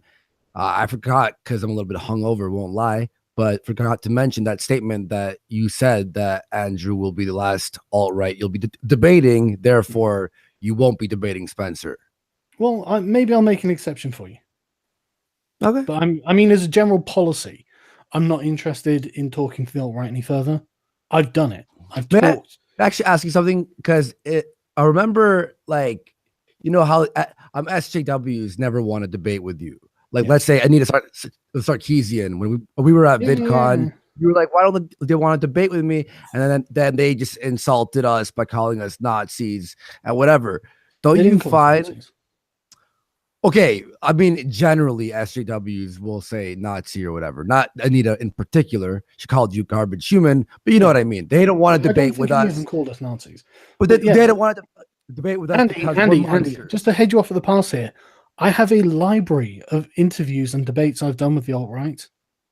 No, I know. I've done it. I might do communists next. I might go to the communist community. No, I understand. Get a bunch of commies and talk to them and get them to hate me. But I understand, dude. But I'm just saying, a lot of people seem to be concerned that if you just close the door to the alt-right forever, I'm not saying you have to do one every week. Yeah. Like, I'm just saying, if you just go from now on, I won't be debating the alt-right. A lot of people have been saying, hey, that might seem a little bit, SJWE, where you don't want to debate a certain group because you just think they're wrong. What do you have to say about that? It's not just me saying that. It was like a few of us were talking. I've done it. I've finished debating the alt-right. Andrew Anglin was the last one because, like I said, I consider him to be true alt-right, and or I did consider him to be true alt-right. I think there are a lot of people in the alt-right who don't really understand the terms they're using, don't really have the courage of their convictions, and like to LARP as Nazis. Well, why LARP? If you actually agree with these principles, just be brave. You're never going to win any fucking battles this way. Okay. But really, it has nothing to do with sadism. There's nothing to do with sadism. No, I don't. What you want is like gruesome shit of like we're just gonna fucking kill everybody, and nobody believes that. That's why there's nobody saying it, because I don't think you're sadists. I don't think you're sadists. I don't think you want to kill people, but you will, and you'll do it in large numbers. Because the thing is, you guys have got to understand, like, there will be people who agree with you who do want to do these things. And what's going to be a rationale to stop them? Oh no, Andrew Anglin, defender of the Jews, is it? You're not going to stop them from shooting Jews. You're going to be like, well, I really wish they weren't doing that. I don't like shooting people, but they'll be killing them anyway. So it's just like... We're going to implement policies here, Sargon. We're not just going to say, go out and kill everybody. I mean, we're not doing like... No, I know you won't. I know you won't. But there will be people who do. And you won't have an argument to stop them. I don't know, man. You will have removed the right to citizenship from the Jews, so you won't have a position. Go to their own ethno-state called Israel. They have a place to go. Everybody has a place to go. Everybody has a home except us. Our home is invaded and taken over by other people. You can come to Romania if you want.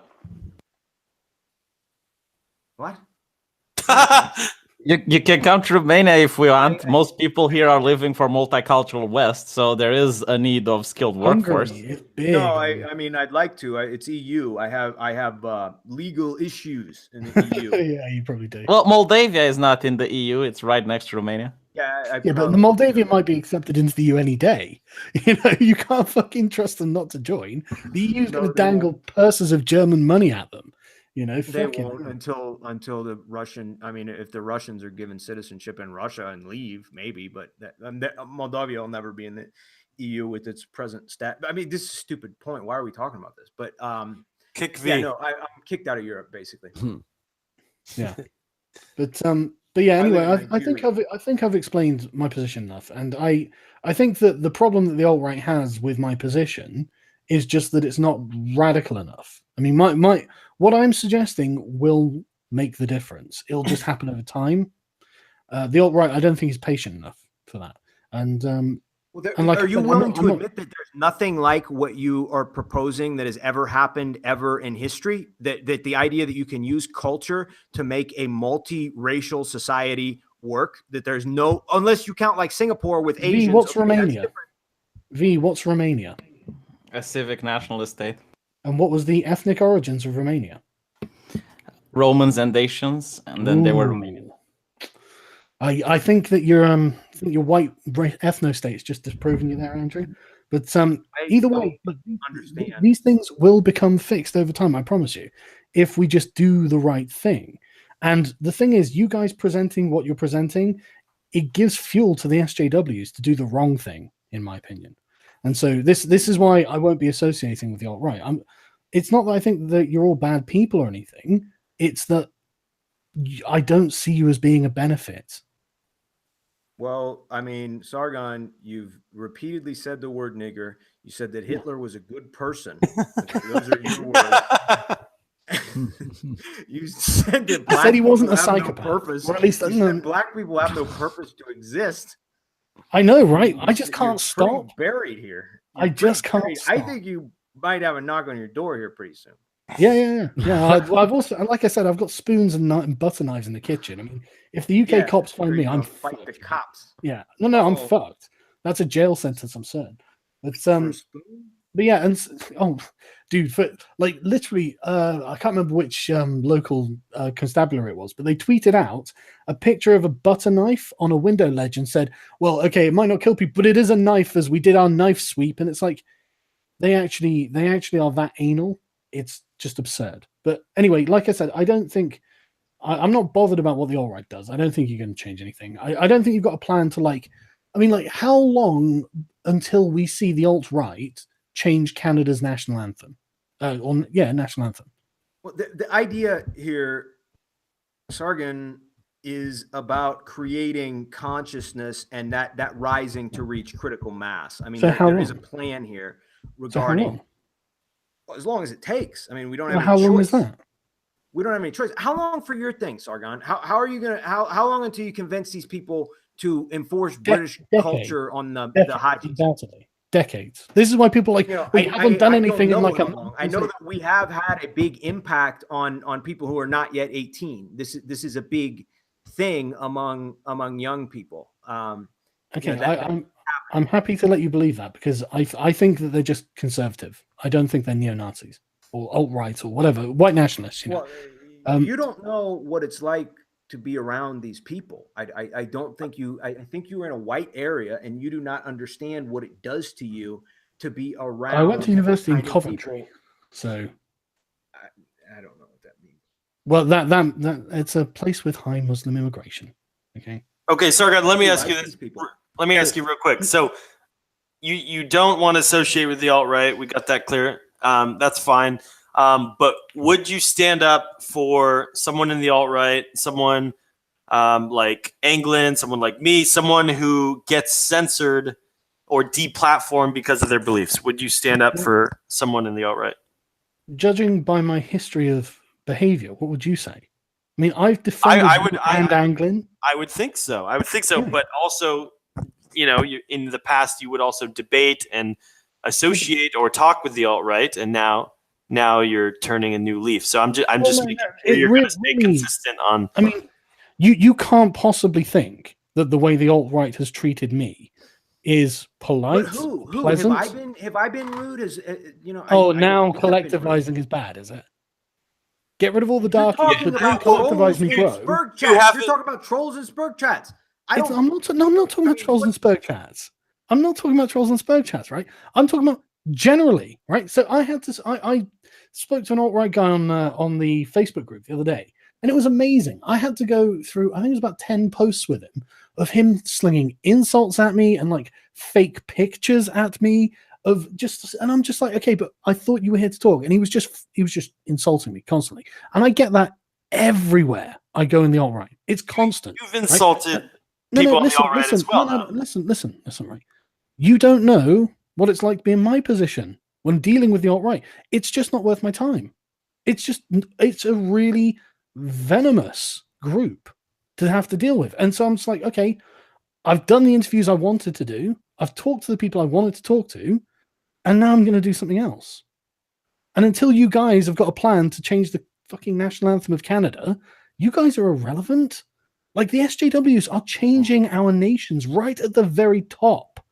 The very top. And you're like, yeah, the alt-right is going to fix this. Go on then. Tell me how. How are you going to fix this? When? Well, if you don't want to combine with another group that wants to fix it, I mean, it seems like you're making. I don't think the alt-right would advance I don't think the alt-right would be there's productive. More of us than there are of you.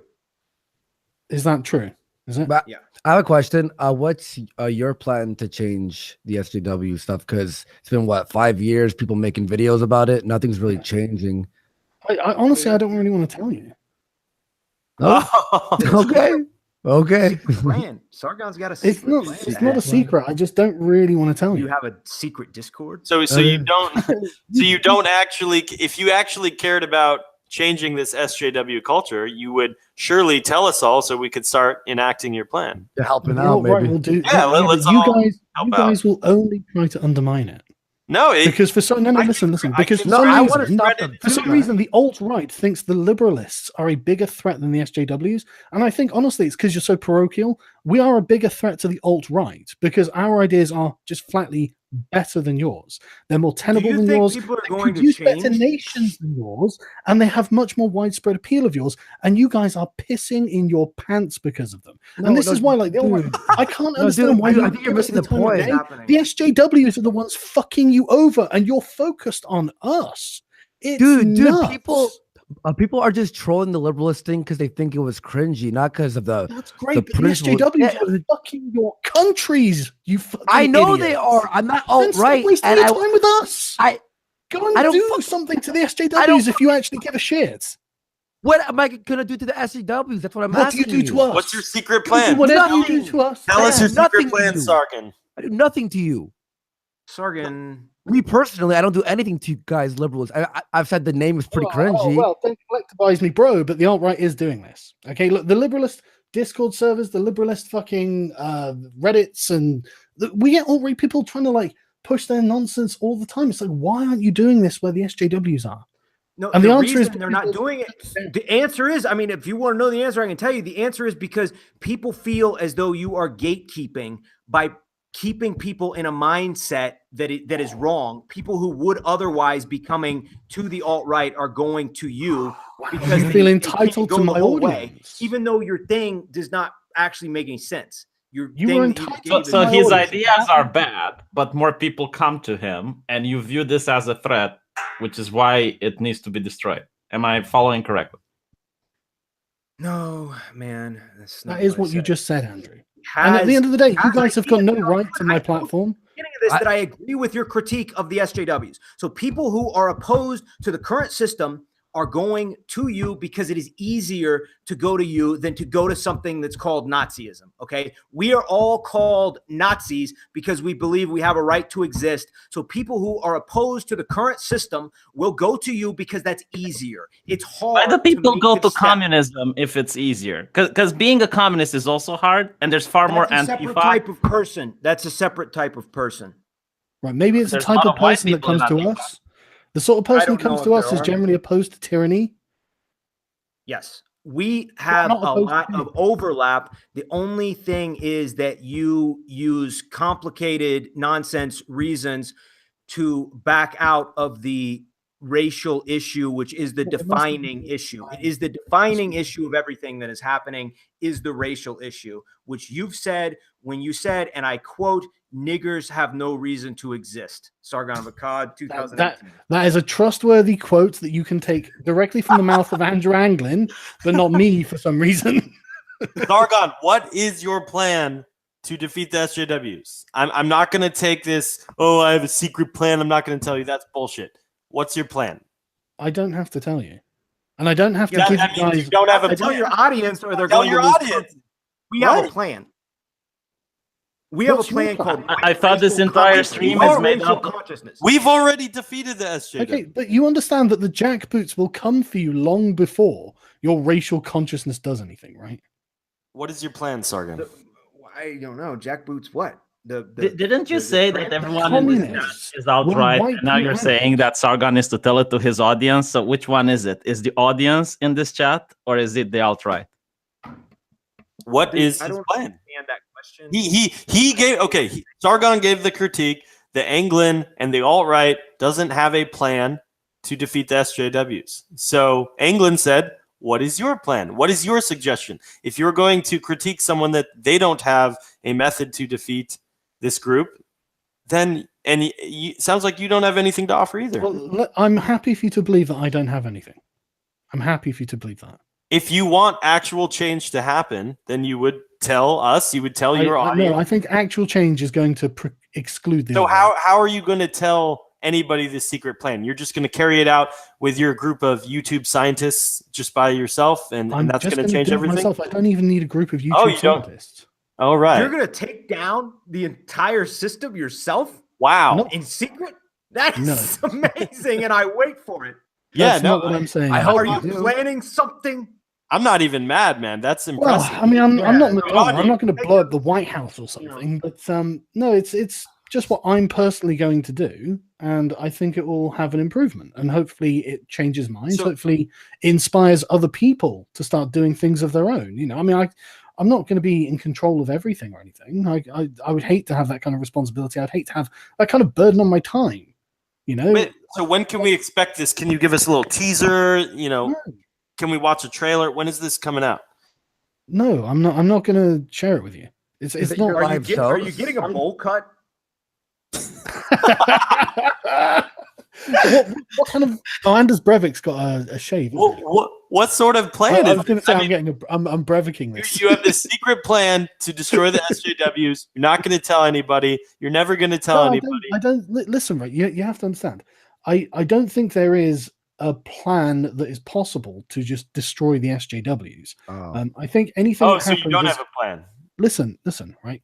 I don't think there can be a plan that you think, right? I think that what's going to happen is going to take decades, and it's going to be.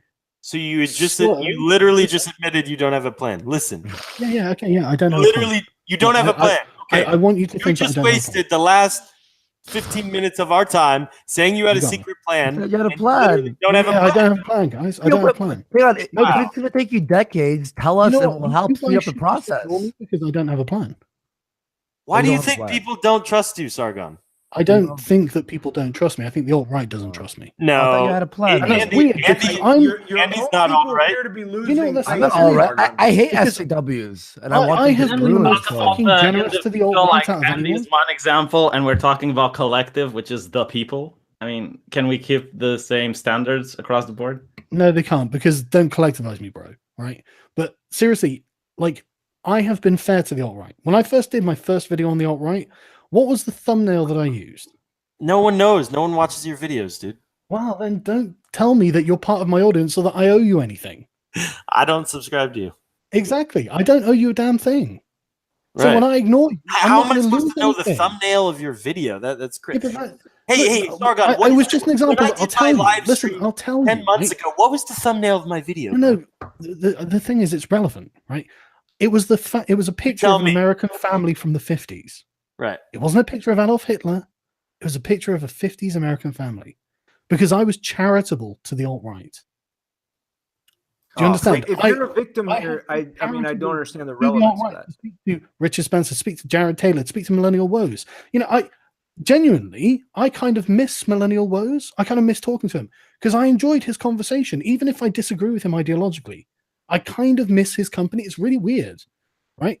But this was the thing. It's like, okay, well, you know, I guess that you live and learn and whatnot, but like, it's not that weird. He's a nice guy. I mean, why would that be weird?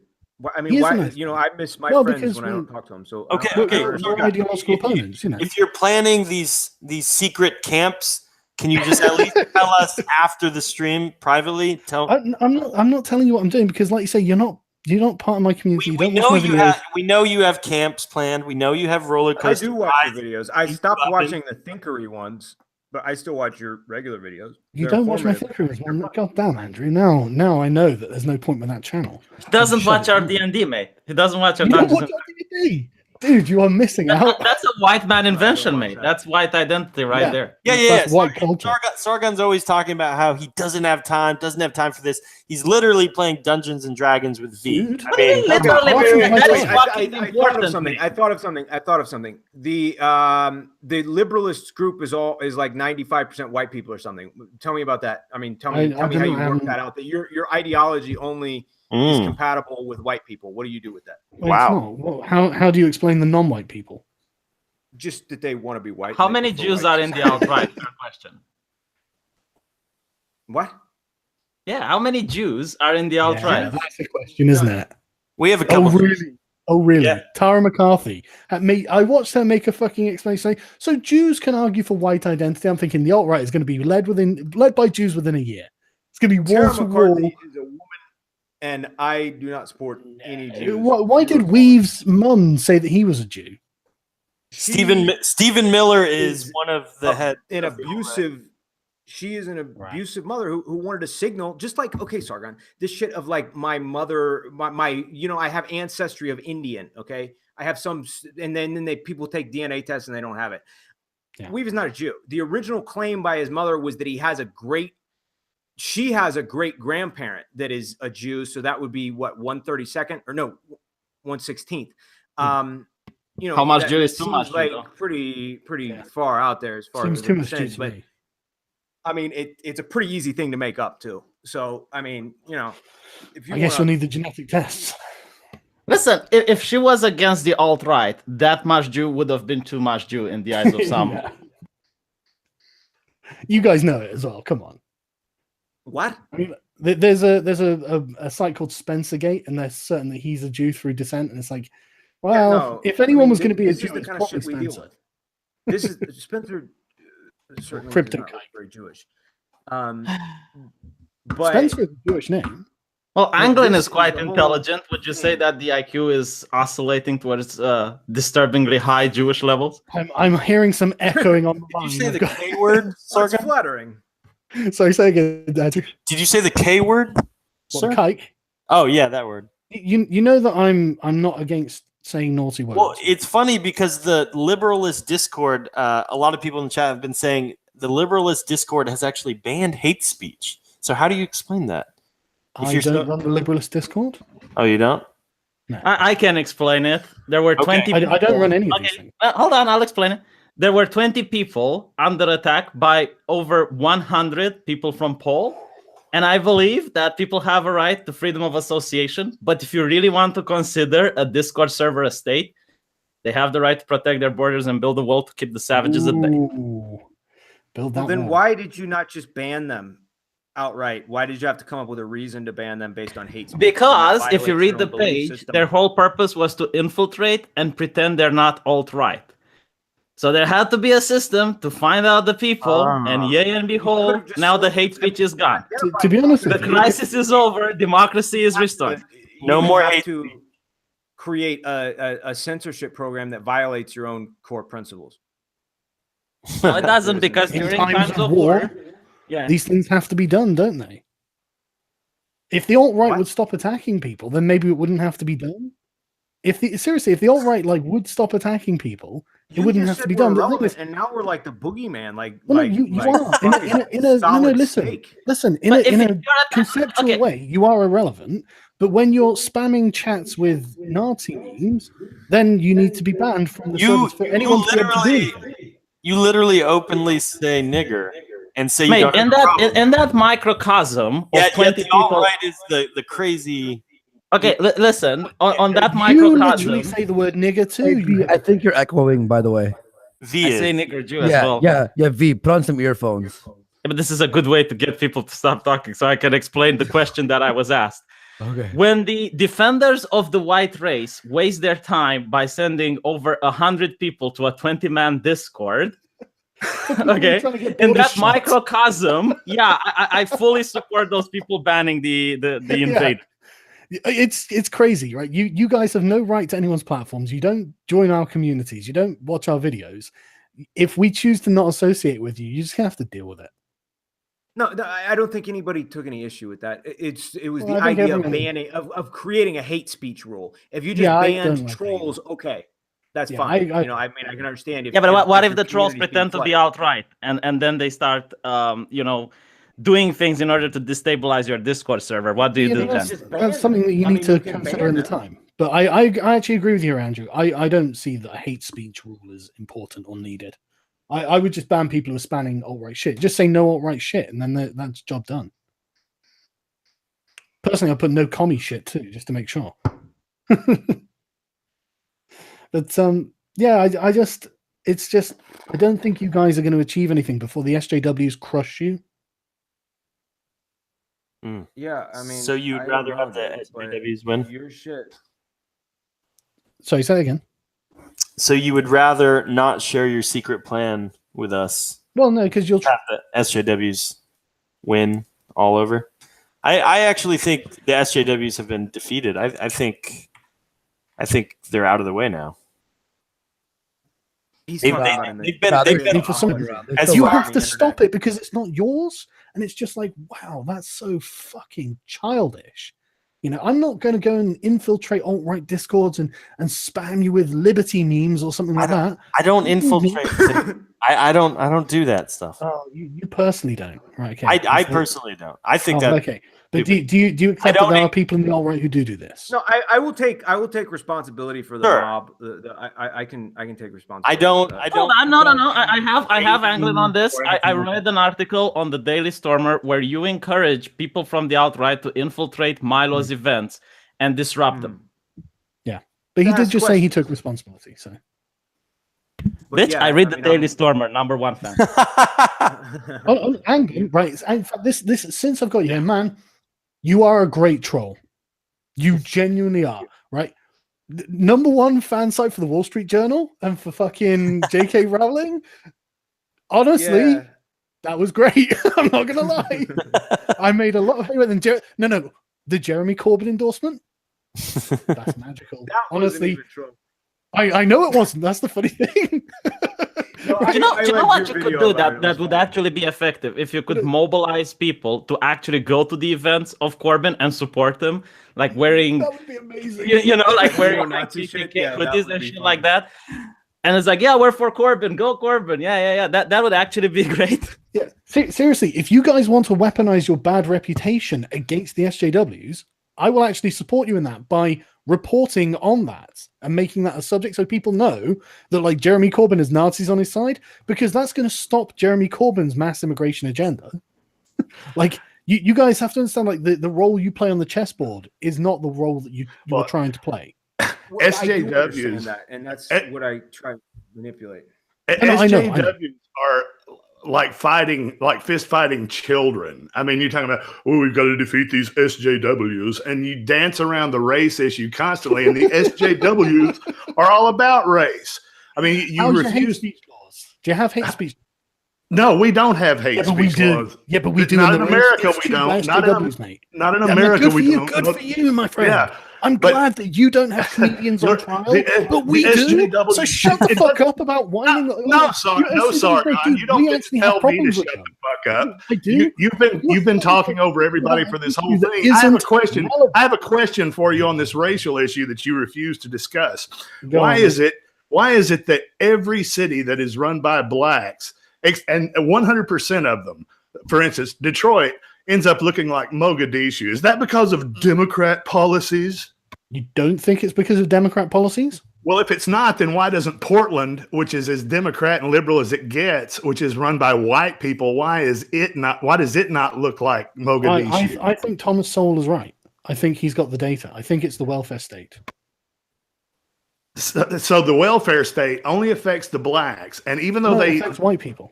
Okay, so why doesn't Portland look like Mogadishu the way Detroit does? I don't know. I'm sure there are many reasons, but I can give you examples in Britain. Black people. Of how, black no, people. Listen. Black. If you want to question me, that's fine, but you got to shut up when I give you the answer, right? There are many problems in Britain that are also the same result of the welfare state, and they're not from black people; they're from white people, but they act just the same. Except we get stabbings rather than shootings because knives are our problem. Aren't those mostly Muslims? No. So we call them. So you're saying that you have as high a problem of white criminality in Great Britain with stabbings and violence and that sort of thing as you do with your imported Muslim population. Talk to a Scot. Just talk to a Scot. That's all I'm saying. Well, I mean, these are things that will have to be quantified, but you're not. I mean, you're shifting from one thing to another, and I'm asking you why. You can point out to some exception with white people, and it's an exception. It's not. It's the rule in my country. Do you know that? Oh, it's not. Oh, it is not the rule. It is not the rule that white people are criminals in your country, but it is the rule. Shut up, because then I tell you what I'm trying to say. Listen, right? Everywhere in Britain where we have subsidized the working class with free housing, and I'm not kidding, right? The Labour government gave them £500 per child. It's created a criminal underclass called chavs. All over the country, mostly white, young people, no fathers, running around, stabbing each other. It's a problem. There's a reason that David Cameron was like, hug a hoodie, and everyone laughed at him because they were like, yeah, you're going to get shanked. We have a problem. We have a similar problem here. We have a similar problem here, and people like to use the derogatory term trailer trash for it, but it's not a problem on the scale that it is with these other groups. Good for you. Maybe there's a racial difference. And I'm telling you, the chavs are not a problem on the scale of Muslims. And yes, I do know that. If that were the case, that's all the media would cover. I mean, pull up some stats for us. Pull up some stats for us and show us how the country is being overrun by shavs, and it's such a worse problem than Muslims. Because the Conservatives want to do something about it. We haven't got a left-wing government in them. We've got a right-wing government. Tell me about the shav rape gangs. I can tell you about the knifings that they do. But is that the only crime you care about? Is it? Want me to tell you about the Romanian pickpocketing and prostitution rings in UK, for instance? Is it going to implicate white people, V? Yes. Then but no. Here's a question that I have. Why are so many people living the safety of Romania and they're going for multicultural Germany, multicultural UK, multicultural Spain, and they're not coming back? To the point where my country is having a major issue with how it's going to pay the pension for old people. And it's actually going to be a huge problem because almost all the youth is moving to multicultural areas.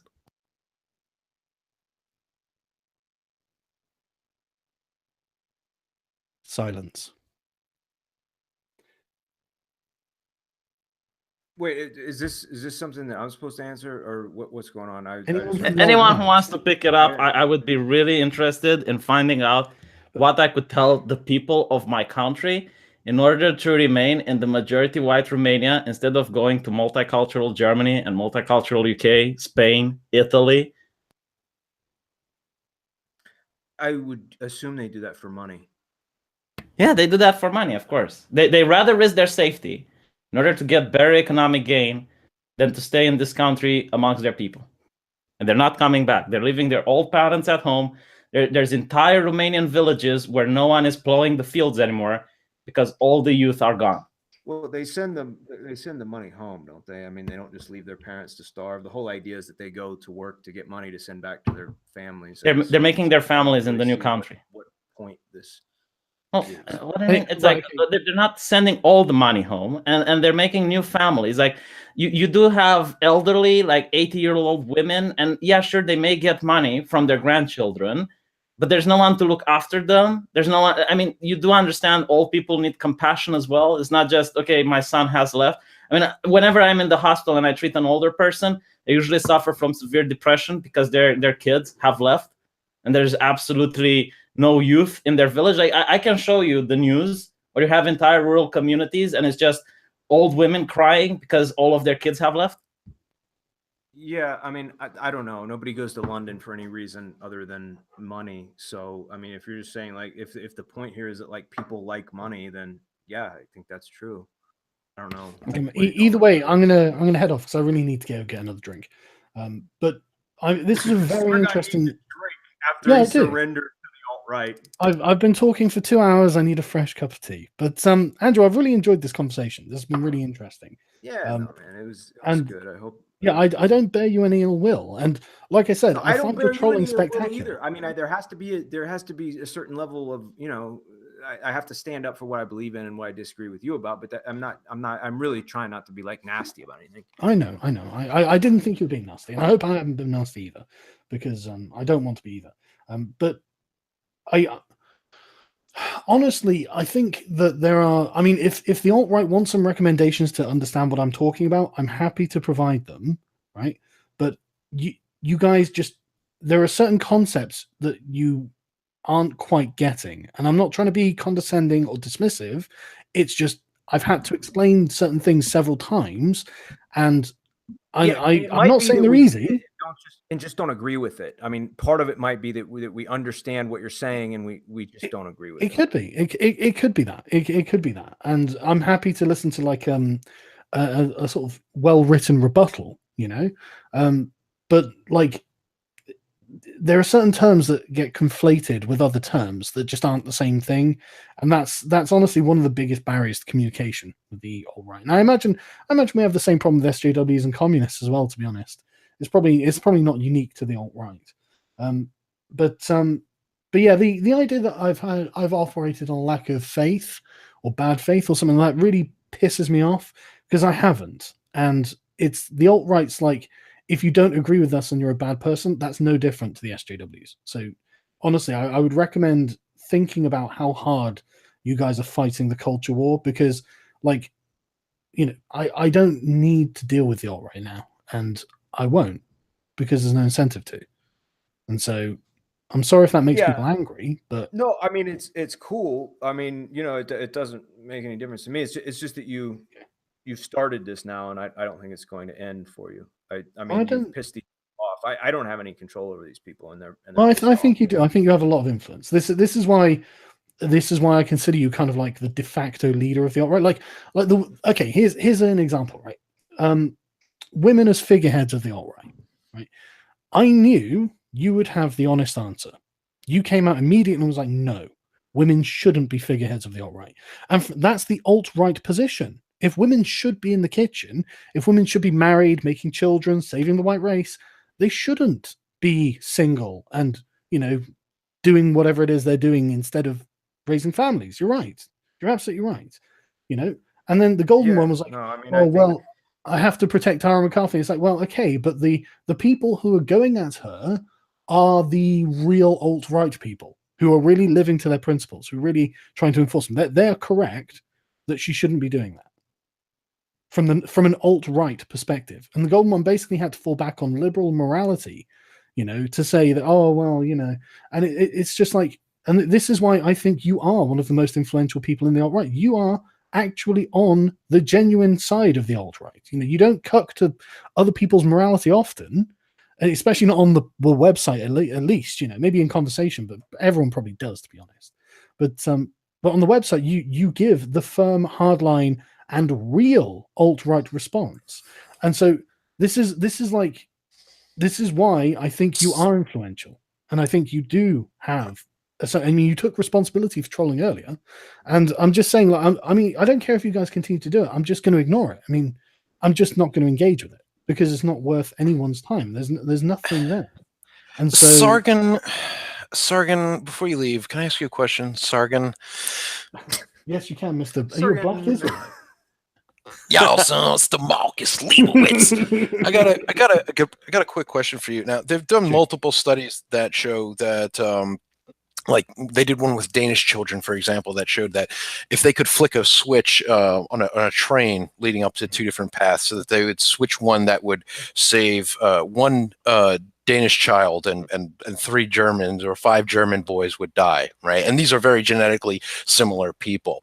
And there's been studies that shown that 3-month-old babies prefer to be held by people of the same race as them in a daycare center, right? Yeah. So the tribalism is ingrained, and in this wet dream liberalist fantasy of yours, can you tell us with a straight face, do you actually believe that you're going to get all these Pakis and Jamaicans in the UK on board with this wet dream of yours, please? Why would I need to get Islamists on board? Not they're no, I said Pakis. I didn't say they're necessarily Islamists. Well, a lot of them actually are. That's the thing. Well, that's fine, but do you think you're going to get enough people on board? Hang on. Let me actually answer your question. I notice you're not complaining about Hindus or Chinese. Oh, Asmodor, do I like Hindus? I'm actually famous for having a great disgust. I don't know who you are, so I don't know what you're famous for. But listen, what I'm saying is there are certain ideological groups that will never integrate, and we should be cultural imperialists towards them. But there are others who are completely compatible, who completely uphold, and in many cases are afraid of the Islamists undermining liberal democracy. There's a reason that Jews are fleeing France. So in this liberalist fantasy of yours, it's going to be an unending struggle of forcing your culture against Pakis. We all actually basically. Live in. I think we live in a neoliberal wet dream, actually, not a liberalist wet dream. Well, that's true. Are you going to get most Jamaicans on board? Are you going to get most, non-Muslim Arabs? I mean, do you think that? Do you? Yes or no? Do you? Well, maybe. Have you? Well, because people are naturally tribalistic, and they have so much to gain from the current system. I don't see why. Oh, they get all these free gibs, and they get affirmative action from. Am I in favor of the current system? No, but the point is that your system isn't appealing to these non-whites who are eventually going to demographically eclipse us if we don't coalesce, if we don't circle the wagons racially tribalistically. No, I don't agree, and I don't think white people. Based on all of human history, you don't agree? Yeah, because we've. Do you understand that my ideology spread white people all over the world? It founded your country. My ideology empowers. We founded a white nationalist country. Your ideology weakens them. Really, it seemed to do us quite well at conquering this continent and carving out the most sublime, perfect geography for white people, for the purpose of having a safe place for white people, essentially. Mm-hmm. Okay. Well, yes. I'm not like in agreement with you. So. Well, you don't seem to have much of a reason. I agree that people are tribalistic. They absolutely and that's never going to stop. And you're never going to get all these non-whites on board. I'm sorry. the alt-right has history on its side. Well, you do not. I don't think it does. The alt-right's history is a history of failure. Do you think you're going to get the communists on board? Name a country where I think what if you look at the history of revolutionary movements, what happens is you get about a third of the people on board, or even less, and then you have a third or more of the people who are just, hey, let's get out. The American Revolution is instructive in this. In fact, most people weren't necessarily in favor of of breaking from the crown. But about a third of the people stayed out of it. A third of the people were in favor, and a third were against. And wait, do you think this will lead to an actual revolution, like military conflict? I think eventually all of this diversity will make governing this country as we know it untenable, and something will step into the vacuum. And obviously tribalism will make it so either we are going to be the one that is in control of this land, or it will be mestizos. Yeah, and I know what you're trying to this cute little tactic you're trying to do to try to be like, oh yes, everything's a tactic, everything's a strategy. Well, it's just I'm following. Seems to be with you liberals. That's the thing. You don't know me and you think I must be a bad person. Man, fuck yourself. You're probably a bad person. I don't know you. I'm following the conversation, and I heard Anglin saying that there's going to be people that are zapping illegals and other minorities and taking them out of the country. And now you're saying there's going to be a bloody revolt. So, you can see why, for me, a person who am interested in like just ignore that I'm a liberalist, think that I'm a white American, and I'm listening to this. You might see that I'm a little bit bewildered because you guys can't even agree how this is going to be done, and I think it's a major and important. No, I think me and Anglin would generally agree that if we maintain our current course, whites are going to end up being abused, and we don't want to disappear. And we think in our problem. And I understand the problem. Okay, like this is the thing. Both of us understand the problem. We just think that there needs to be different solutions. And when we say that we disagree with your solution, you repeat the problem. But the thing is, you don't have a solution because humans are naturally tribalistic, and you're never going to get minorities on board, particularly in a system that enriches them through white people's labor. Why the hell would they do that? There's many things. I mean, look at your server. I mean, look at your Facebook group. It's 95% white, and a bunch of white presenting. Probably just want to bang your chicks. Let's assume that let's assume they're 100% white. There's many things that get people to be tribalistic. Race is one, religion is another. Their class, their economic class, that you get the choices they prefer. Like people who like video games like to bunch up together. People who like tennis like to bunch up together. You're focused on race. Yes, because tennis is going to dictate. No, it's just one of the many things. Do you not agree? To Islam? I couldn't. And by the way, do you not agree that doctors prefer to spend time with other doctors? If you have a room filled with people, this is and ridiculous. there's 4 doctors with different races, do you not think that they will talk to each other? Every civilization has many different people because of specialization, but doctors on their own aren't going to determine the central tenets of a civilization. I mean, that's just another silly liberalist distraction. Okay. And by the way, V, I could imagine that you're American because we have plenty of people in here in this country that will attach themselves to a system that allows them to be an edgy special snowflake, but without really going against the social mores of neoliberalism. So sure, why don't you move here and be a little special snowflake, just like we've got plenty of people like that here. You just sound angry, man. You sound angry. I'm amused by how pathetic your vision for the future is. It's impossible, and history is very instructive of this. Have you heard your own vision? If Anglin is representing anyone's vision correctly, you guys are going to achieve nothing. I mean, how are you going to... But our vision makes sense. But our vision makes sense, right? Because this already existed in every white country in the world. I've explained it already existed. Not going to abandon we know it works. Your thing, you would have to admit this. Our thing already has been it has already worked, and your thing is a new thing which has not been tried, where you're going to somehow get a bunch of Muslims and black people to convert to... Shut up, dude. You're going to get a bunch of black people and Muslims to convert to liberalism. It's pathetic. And go along with individuality. There are loads of black liberals in my country. There is no reason to believe that it would happen. dude, he's got an exiled black friends. I will tell you why I disagree with your sentiment. Right now, I live in Eastern Europe. Most of the countries here. I'm white. You're whatever you are. You're a gypsy, so it doesn't matter.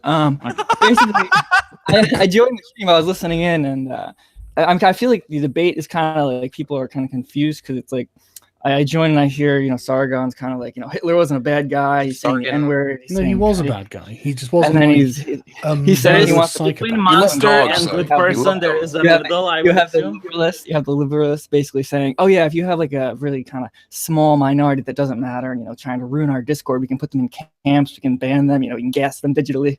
So it kind of sounds like you guys are like the Nazis in a way.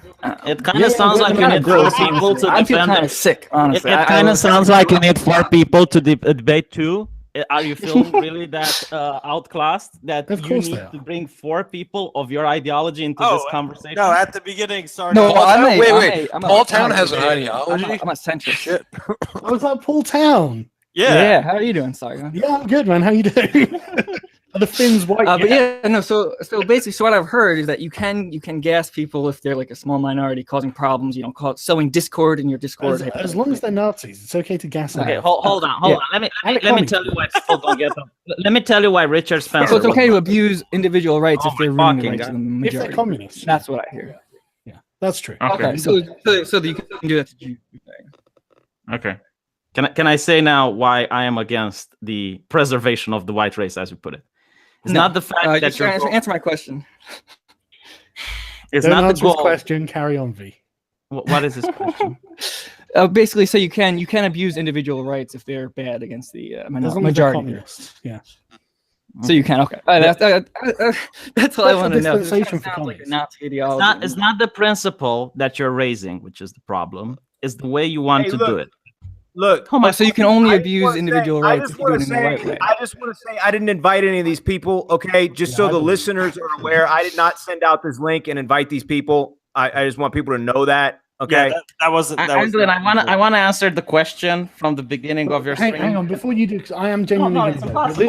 This has been a really interesting conversation, but I desperately need a drink. Okay. But it's been interesting. And get afford it.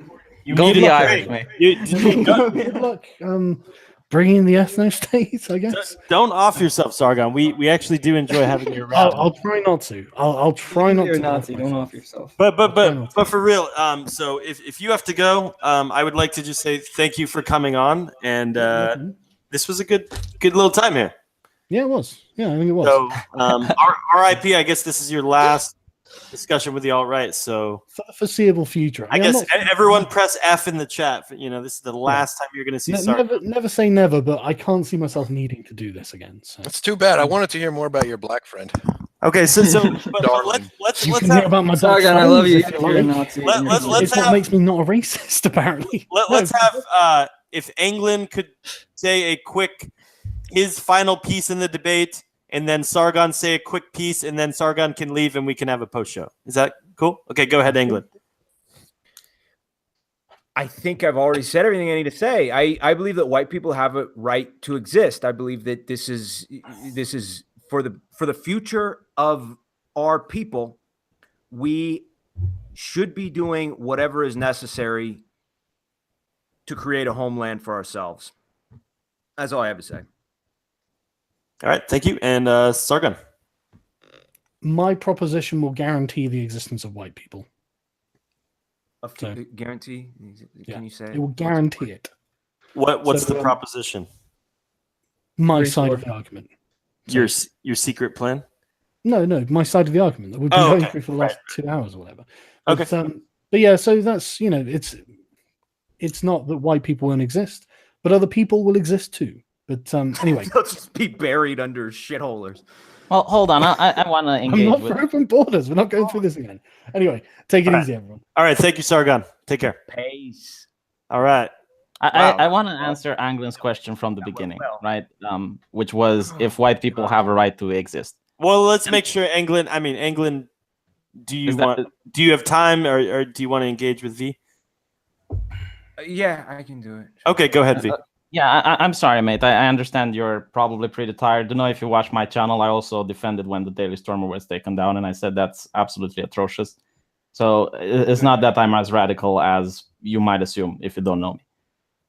I come from Eastern Europe, and we just got away from authoritarian governments all over. My people that I know actually died in the revolution, right? So the thing that scares Europeans the most, you don't know them. You knew them. Is an authoritarian government. So when you say that you want the state to be able to take away citizenship's rights away, I am not comfortable with the state wielding this much power. Number one, the state can be co-opted, like communists can get and infiltrate in it. And once the state can just say, okay, this citizen who is of a different ethnicity or a different race is no longer having citizenship, we're going to take his property away, we're going to take his employment and whatnot. There is absolutely no reason why corrupt people that get into power can't use that as a weapon against their detractors and instate another decades of oppression. Yeah, but the thing is, governments throughout time have taken away people's rights, for God's sakes. I mean, look at what's happening now to white people in the countries that they founded. I mean, it's happening right now. And you think, and as the point that I made to Sargon, his answer was laughable, is the idea that all this collection, this sea of minorities, this little melange of minorities are going to get on board with liberalistism is a fantasy. No, minorities have too much to gain from sucking off the teat of the white man's blood, sweat, and tears, and they're going to continue to. And they don't give a shit about the Constitution. They'll wipe their ass with it. What are you going to hand a little squat Guatemalan with chubby little digits for fingers, and he's 4'5"? You think you're going to hand him a copy of Atlas Shrugged, and all of a sudden he's going to love the Constitution and he's going to love small government? I mean, and that's laughable. It's pathetic. Nobody believes it. I don't even think you guys believe it.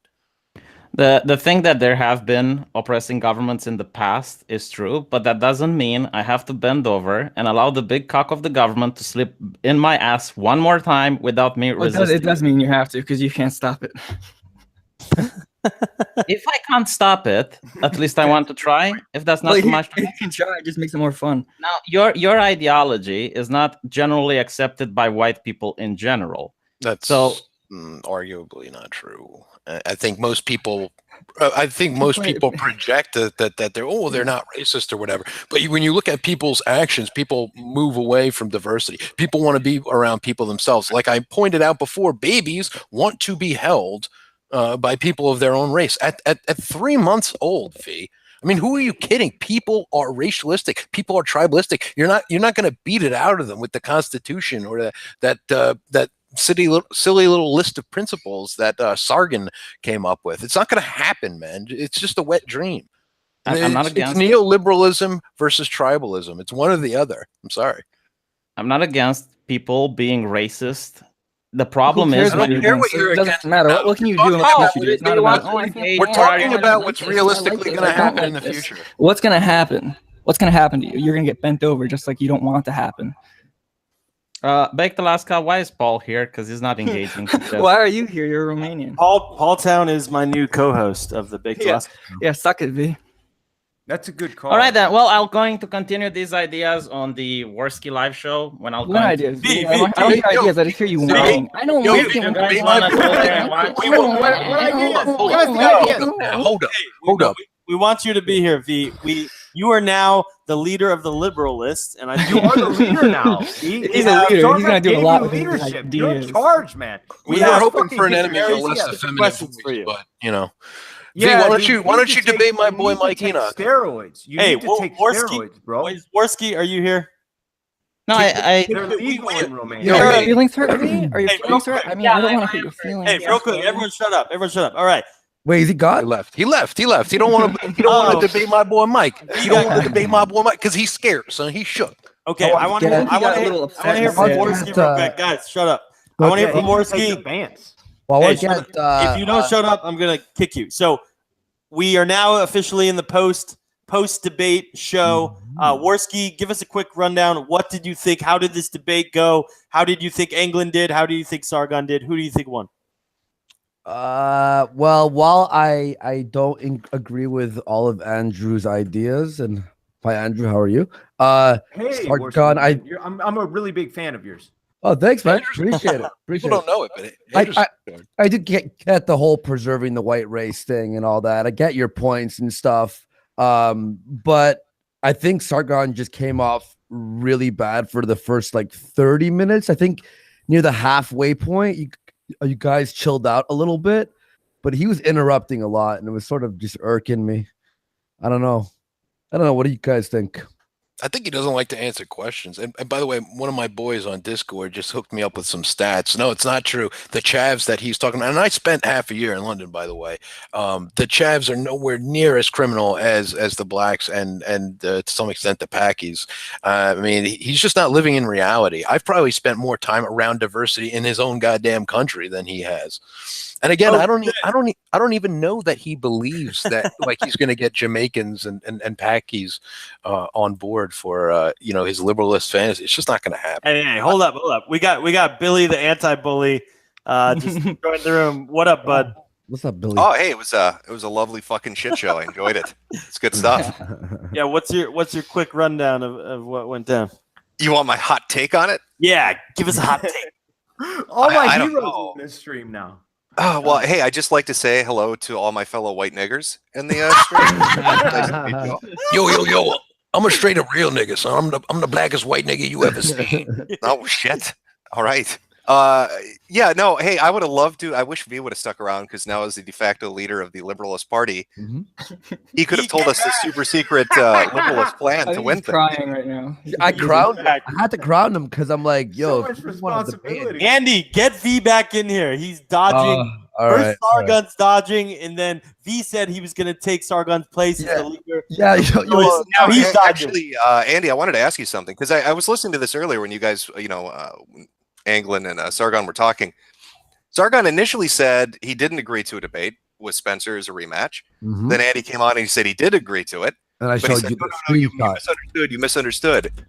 And then later on, he again went back to, I never agreed to a debate. And then he went back to, well, maybe I'll do a debate. So what the fuck? Is there going to be a rematch or not? I can never tell what the fuck is going on. Is there one happening?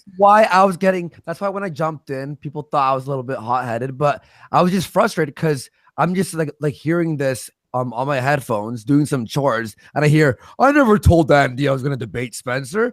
And so I jumped in, and then I fucking screen share, and he says, yes, soon, I'm busy, which means there is a commitment for a debate. And also, Billy, you remember what, 3.5 weeks ago, 4 weeks ago was the No, I've been keeping tabs on this shit because I wanted to see. I love this stuff. I love this internet blood sport shit. It's fucking entertaining to me. Speaking of that, is Andrew still in the room?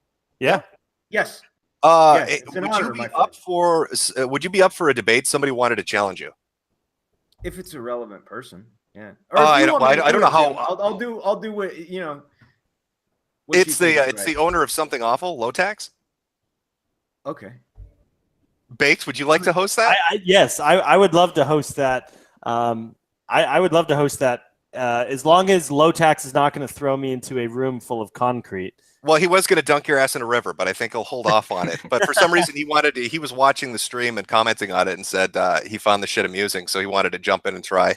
Sure. I have no idea what his policies are, what he wants to argue. You guys can set that up. But can you just give him my email, bakedalaskacomedy@gmail.com. Just give him my email, and if he could give a topic of what he wants to debate, what his premise is, then we could totally set that up. But that's my take on it. I was just confused. Is there going to be a rematch? And then, what is the fucking super secret plan? What does that mean? You want to ask that? And he's like, I'm not going to tell you. And I'm like, why not? Like, he's like, and then later he's like, it's going to take a few decades. I'm like, oh, well, wait, so how? Like, let us know. So this is my 300-year plan that I keep in a box, but you can't look in the box because it's top secret. But believe me, it will work. No, he's going to hand out little. He's going to hand out little like parchment scrolls to his fellow liberalists, and that's how they're going to take down the neoliberal order. Yeah, pigeons. I mean, I will listen to anybody debate anything or talk about anything. The problem, and I said this before, I used to be a fan of Sargon, and I do appreciate some things he does. I appreciate that he stood up for me, but I cannot take the fact that you just ask him a direct question, and it seems he just keeps dodging. I mean, come on, that was cowardly. The very beginning of the debate, he says, "Oh, I'm not going to do a debate," and then he tries to ask Andrew questions. Oh, how is the Philippines? And like, come on, dude. Like this is we've planned this for. It's taken months of planning. Andrew's out in Nigeria getting everything coordinated. Well, he said it wasn't a debate, but then later on when he was talking to Worski, he said, well, in this debate I'm having with Andrew right now. So exactly. What is it? I mean, yeah, he contradicted himself so many times. When the second time I jumped in, because I remembered a bit later, and I was like, yeah, there's a clip of him online. I was talking about it on the Kumite on Tonkasa's channel, and I was just like, wait, there's a clip of him online saying this is the last debate he will have with the alt-right. So I came back in and I asked him that question, and he's like, oh, it is. And I'm like, so are you debating Spencer? He goes, maybe I'll make an exception. But here's the thing is, I'm not going to wait around on Sargon time. He goes, I'm very busy. Meanwhile, he's playing Dungeons and Dragons. What do you mean you're busy? Yeah, I mean, honestly, this sounds pathetic, but I sort of have more respect for Tariq Nasheed than I do for Sargon. Oh, fuck yeah, that's my nigga right there. Because Tariq actually stuck to his guns and like said what he believed, and he didn't back down. He didn't say, "Oh, I'm not going to debate Jared Taylor. Fuck him." No, he actually, even though I think his ideas are crazy, he actually had a real debate. He was respectful to me. He was respectful to Jared. He wasn't like, "Shut up, Baked." Like he respected that this is my show. Hey, it's Nick. Let Nick. Yeah. I had an example with Nick. Actually, Nick was on like 3 days ago with Halsey, and they were debating the JQ. It got super heated. It was intense. They both DM'd me after and said they had a lot of fun. Both of them, even though someone may have lost in the audience's eyes, they both were like manned up and went like, "Yo, that was sick." Even Halsey. And he's like, I'm ready for the next one. He's pumped for the next one. Like, he's not pushing out. Hey, Nick. You got to be a fighter. Hey, how's it going? How's it going, everybody? What's up, Nick? How you doing? What up, Sam? Paul. I got to say, I joined back in when I saw everybody's tweeting at me. Paul's on there. I don't. It's your hot take, dude. It was a lot of fun. Andrew Anglin, very nice to finally speak to you. You did very well. I think clear winner there. I don't know. I mean, it was just kind of a disaster. Sargon was unwilling, I think, to even argue, to even like commit to the debate, to even commit to debating the subject that you agreed to debate. It turned into this like semantic, like logistical debate, like you said. And it was just kind of goofy. I mean, these people, they will not, I don't think, engage because they know that their ideas don't stand up to the scrutiny. They won't debate on race realism because it doesn't stand up to the scrutiny. They won't debate on X, Y, and Z, and they have to retreat into these logistical things, these, what even is white, these goofy things, because they know that liberalism has been maintained, like artificially propped up by the mainstream media through censorship, through lies, through indoctrination.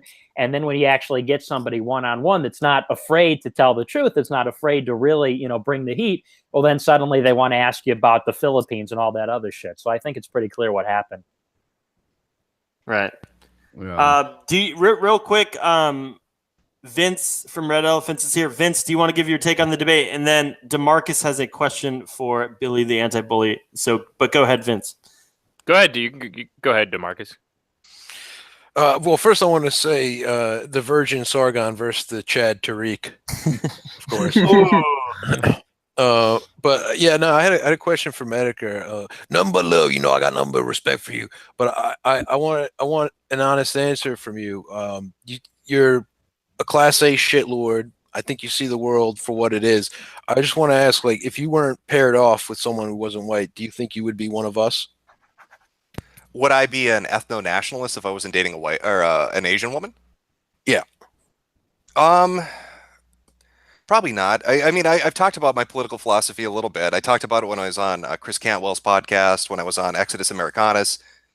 People just don't really piece it together that well. Maybe I'll go on to a show and talk about it in depth to give people a better idea, but it's not. When I went to the debate, the stream, whatever you want to call it, with Sargon, he was trying to convince me that I was a liberal. You know what I mean? Which I'm not. So I don't know. I don't know. One of you guys wants to host it. I'll tell you my political philosophy in depth if you fucking want. That's cool. I didn't mean to derail. I was just curious. No, I think we owe Worski a good show because he's been getting cucked on his shows lately. Yeah, you sounds like he's not a liberal. He's more a liberalist. He's like the king of the liberalists. Andy, you got to have. I want to see Mike versus V. I want to see Enoch. Oh yeah, we have. Well, I'm setting it up for Spencer and Mike. Enoch versus V, and he's bringing someone called Arch something who's got like 130K subs. Apparently, he's good at debating the alt-right. So V and Arch versus Mike, Enoch, and Spencer. Sweet. Oh, that's gonna be fun. Yeah, I'm trying to make it a little bit better. I mean, B is a low level type guy. I mean, this guy is not really on it. Low T. I mean, but he at least shows up and doesn't whine. Yeah. In my opinion, I'm sure he does. He seems to, not have much. Well, he did dodge out of this stream pretty quickly. He did, yeah. Andy, why don't you ask him to come back if he wants to talk to Anglin? All right. I think he may have panicked. There's so many people in here now. Yeah, well, it's a lot of responsibility. I mean, he's the leader of a new movement. It just got thrust upon him. You got to give him a little time to adjust. I'll come back. By the way, I don't know if you guys saw that last debate with Nick versus Halsey. When Nick asks him about Israel, he pulls out a knife. And this artist made this. Yo, look at this shit. This is beautiful. I've never seen somebody freak the fuck out as much as that dude did when you talked about the USS Liberty. Holy shit. Yeah, it was you. All right, Medicare, you sent me a DM. I wasn't expecting that big of a reaction. It was pretty good, though. He had been found out. He had been discovered, and there it is. That's what happens with these people. That's what happens with these people, and you start talking about those things. But God. Yeah, he lost. Rootless cosmopolitans, they say, I think. That's right. The rootless transnational elite. So, I mean, you saw the sunglasses shifted a little bit, and you could see the rage in his eyes. And he lost his cool. It's what happens when you lose your cool. Well, you're holding a knife to his throat, so I mean, that's true. Yeah. So Nick, while we have you here, Mr. Fuentes, do you think Sargon will ever recover from this? What do you? I mean, to me, it looks like he keeps dodging. He doesn't want to engage in these debates. It's all play of words. It's all semantic, Freudian slips, and all this stuff. Do you think he's done, or what do you think, dude? What do you think his thing is? What is his thing? What do you mean? What's his thing? I mean, why is he doing? I think he's going to stick to the SJWs because the SJWs is safe to stick to, But no, a new era is dawning. A new era is dawning when people who can't do a single pull-up are going to be bullied right off the internet. I mean, this is. I think it comes down to being overweight. Maybe I don't know why you would vest any kind of credibility in somebody who can't control their caloric intake. And Sean was talking a lot about that. The body is the temple. If you don't respect, on the individual, he's an individualist. If he doesn't respect the individual level, he's going to create a healthy society. I don't think so. But no, he's toast. I mean, after the Spencer thing, that was humiliating. After the white neighbor episode, that was, I think, a signal of the decline. And then this was just a disaster. So. Yeah. No recovery for I think he'll be fine. Technically, if he just sticks to the SJW stuff, because that's low hanging fruit, easy fodder. There will always be a fan base for that. I think he needs to go back to that. Yeah, he won't just rumble and women. That's the thing is he came after stopping anything. He came after the alt-right. He keeps saying why do I need to engage with the alt-right? Because you fucking attack the alt-right day in and day out, and he came after us, and so we're like, okay, we're gonna fight, we're gonna hit back at you. I think the cognitive dissonance and the Dunning-Kruger that they're experiencing is basically they made their little YouTube careers based off of arguing with women, and they're men, so they're better at arguing with women. But when they're actually arguing with other men, they kind of just always lose.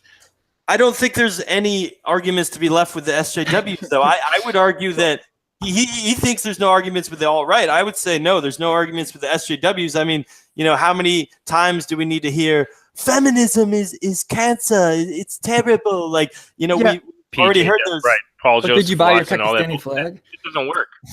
The funny thing is, that shit has never worked. What is wrong with this guy? Why is he doing this? That's what I say. What is his thing? What is going on with the guy that he doesn't just want to? I mean, he'll admit race now. He'll admit that Hitler did nothing wrong. He'll admit that he doesn't want any brown people in his country, but he just says that. I mean, his reasoning for why with this thing that, well, the government has to give people these rights, and it's like, well, why? And he's like, comes up with this crazy thing about if these brown people have their citizenship taken away, then the government will go crazy and just start killing everyone. Which, I mean, that doesn't logically follow, and anybody can see that that's not like the logical path there, especially when we're talking about policy, using policy to change demographics, and the same way that policy was already used to change demographics.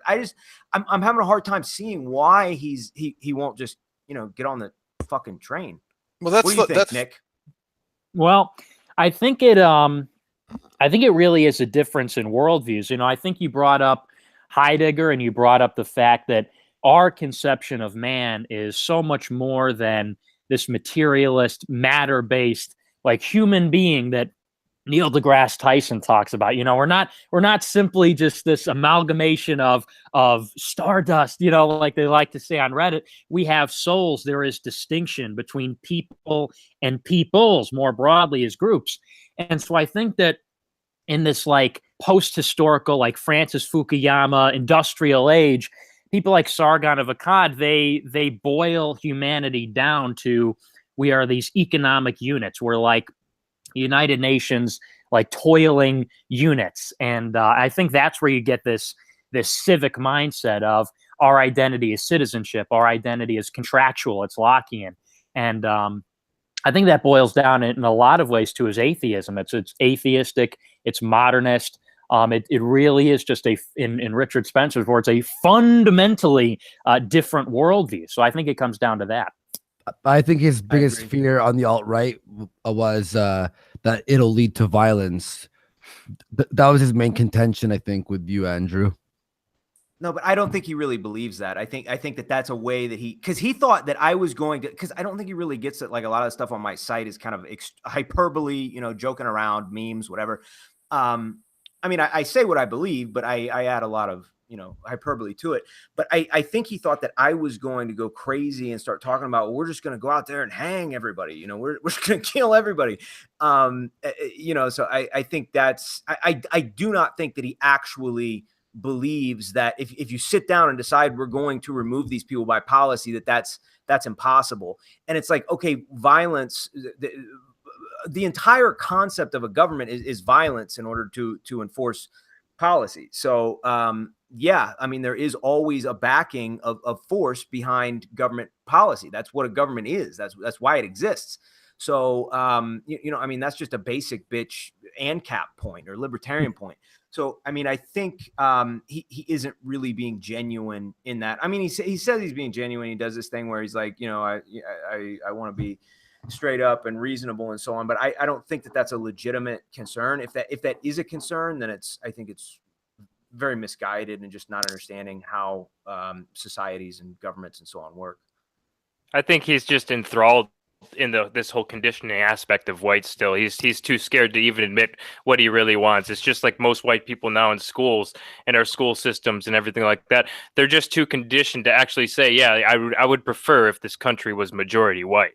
They might think that, but see, this is the whole problem that goes back to, and I definitely praise you for talking about the Jewish controlled education system. If you look at McGraw-Hill, the company that makes our school books, you have Peter Cohen at the top. You have all these Jews at the top of our education system, of our academia, our academia system, Hollywood media, and it all goes into the conditioning of these children in these schools. I mean, you could just look at what these professors tell their children not to film inside their classrooms because they know that if they were caught on film, that people would be bashing them for the things that they say. I mean, this ideology runs deep, especially in the school system.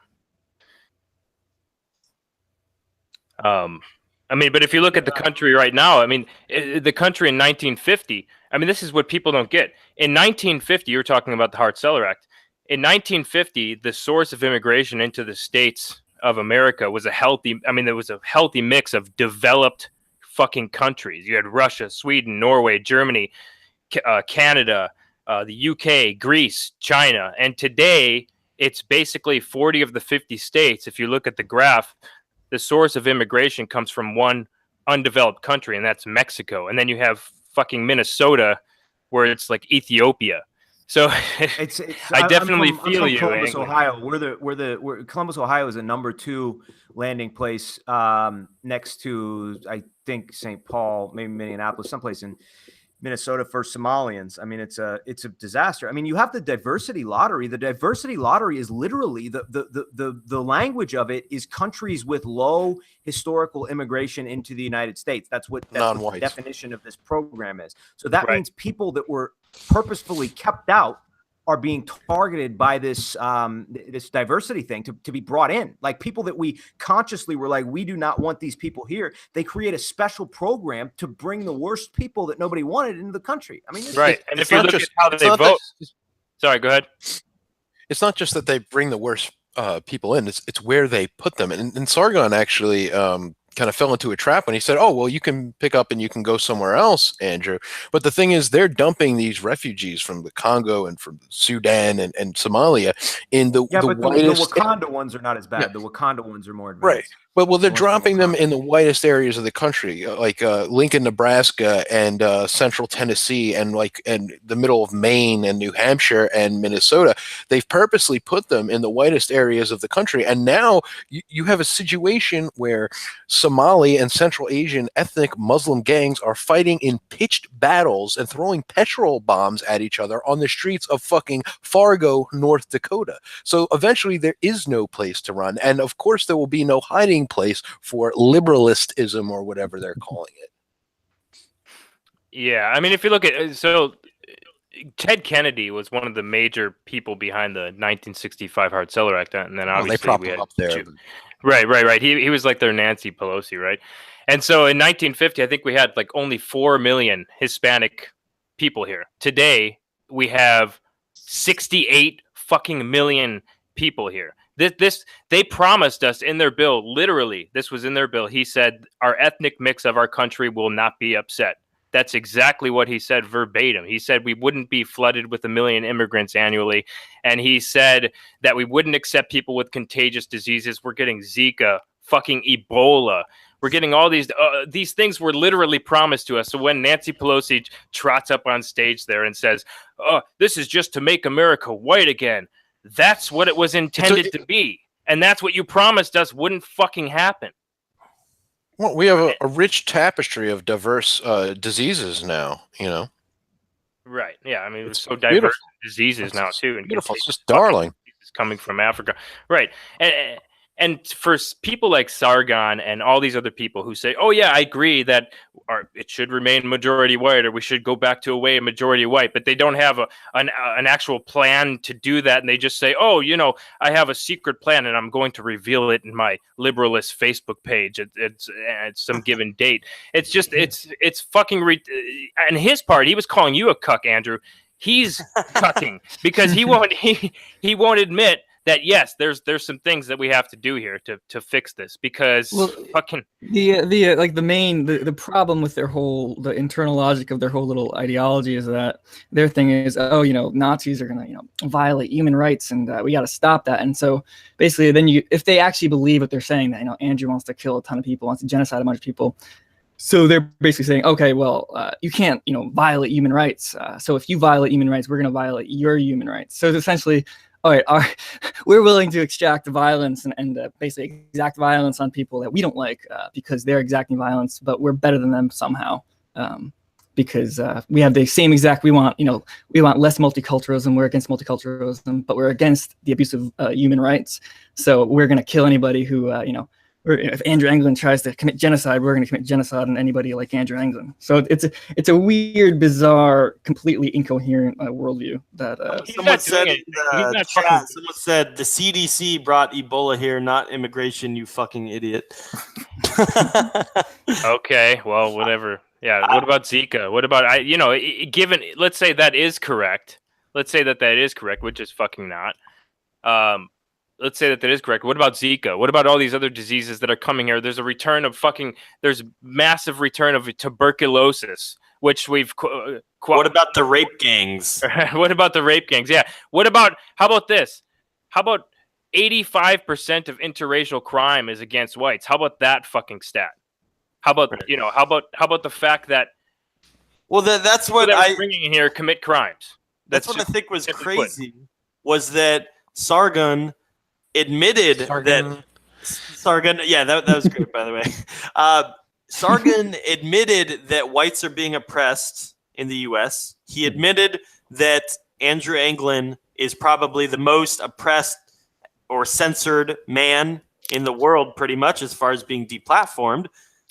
But then in the same sentence, he says, that they're not, the alt-right isn't relevant, and he doesn't seem to want to help in any way. He has helped here and there, he made a video about me and he made a video about Daily Stormer, but it doesn't seem to be a priority. I don't know. I just see a lot of these YouTube blood sports that are going on. Him coming on your stream helps. Right. Everything else that he's done has done shit, because just making fun of just your standard Paul Joseph Watson approach to this shit and just making fun of feminists and SJWs hasn't done fucking shit. Our education system is set up against white people. Like I said, you have Peter Cohen at these, but you have people writing these McGraw-Hill. If you look at McGraw-Hill, they fucking destroyed a history book because it showed Israel gaining territory in these maps that they had in this McGraw-Hill history book. Israel gaining territory from Palestine, and this fucking huge Israel group just like through outrage against McGraw-Hill, and they destroyed our books. It's all set up against us from the top down. And the things that I'm trying to find ways that I can do it as one single man. And one of those things was the Film Your Marxist Professor campaign that I started. We exposed that guy, Albert Ponce, nationally, who said we have to overthrow this white supremacist nation. That came from us. That went national. We're trying to encourage children to film their professors in these schools, because there's not going to be any right-wing conservatives that are going to overtake the education system anytime soon. So we have to attack them at their own game and basically encourage children to expose their professors so that they're more weary, hopefully, of spreading this Marxist, communist, anti-white rhetoric in their classrooms, which is you got to nip it in the bud, right? That's the theory that I take, is where you go after the source, this indoctrination camp, go after the source, shame these fucking teachers. I mean, we all saw what happened with that Ciccarello Maher guy, right? He was attacked vigorously, and he ended up having to resign from Drexel University, but then he just got rehired at NYU. Meanwhile, we have alt-right teachers who are getting fired on the spot. I can't remember his name, but that's why I support, that guy. Like Wife with a Purpose said, homeschooling your kids is a good idea. Getting your kids away from the Marxist school system in any way that you can. The best way I can think of is homeschooling. Yeah, just leave them in the woods. Go ahead. Well, I mean, but there's been a 10% uptick in homeschooling in the past, I think, 15 years. But most people don't have the money to do it. So we have to attack this. We have to attack education. We have to. In 1979, Jimmy Carter took over education. He put it in the hands of the federal government for a fucking reason. We're spending $70 billion on education every single year for what? To tell our children to fucking hate themselves because they're white and to become a fucking white ally? That's what we're spending $70 billion a year in education for. That's why we gave education into the hands of federal government, which has driven down our test scores and basically have completely obliterated any sort of vocational class or anything in our schools. No, fuck that. That's fucking bullshit. Yeah, you're not wrong there. Well, I'm gonna sort of wrap up the show here, and I'm gonna read all the pound through the super chats. We had a ton, and I forgot to read them last stream, so I'm definitely gonna read them this stream. But let's just Paul Town, you'll stay with me for that because you're my host. Yeah. But really quick, thank you everyone who was a part of this stream, and thank you so much to Sargon and Anglin for coming on. I know it's not easy, but I would especially like to thank Anglin for staying through this whole thing, and it's been fascinating to meet you and talk to you about everything. So if we could just have sort of a last speech from Anglin of what you are planning for this year and where you see this movement going and what you would like to accomplish. Yeah, dude. I mean, I gave a lot of speeches. I'm gonna keep working on my website. Basically, it's my plan. I think that the goal for the movement needs to be breaking into the mainstream with so that we can be a part of the dialogue. We need to be a part of the public discussion, the dialogue, and I think that needs to be the main goal, not fucking neo-Nazi marches through the streets, racial grievance marches. No tiki torches. The tiki torches are okay. I mean, I think that the costume Nazi marches are not really very good. I think I agree with Nick on this, and I think Nick is doing a very good job, and that's kind of the closer to the direction that we definitely need to be moving in as a movement is to normalize. That's are you declaring Nick Fuentes the new leader of the right wing right now? Well, I mean, we'll see about that. What with the liberalists getting a new leader, I mean, it might be time. Ooh, so. New blood. It's time powerful for endorsement, big endorsement. Big dog. Yeah. No. So that's my thing. I think the movement. If I'm speaking to the movement itself, rather than, I mean, I don't know who's listening to this at this point. We haven't been debating for a long time, but if I'm speaking to the movement itself, that's my goal is to normalize to the point where we're allowed to be a part of the public discussion. I think that we need to just keep increasing numbers and just create a message that works for the mass population. Not cuck on anything. I don't mean that. I mean just present ourselves in a way that is palatable to the masses. Be strategic. Have decent optics. Not to the level where you're completely cucking, but be able to have cuck at all. I mean, you can say the same thing. You can say the same exact thing in a way that's not vulgar, and I think that should be the goal. I mean, I'm going to keep being vulgar on my site because I don't know if people know this. I produce this is a children's media. I mean, this is a website for high schoolers.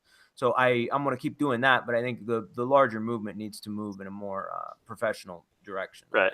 Well, you're doing a great job, man. So how can people, what is the latest Daily Stormer site? How can they, I put your Gab in the YouTube description below so people can follow you on Gab, but how else can people donate or support you? And what is the latest Daily Stormer site?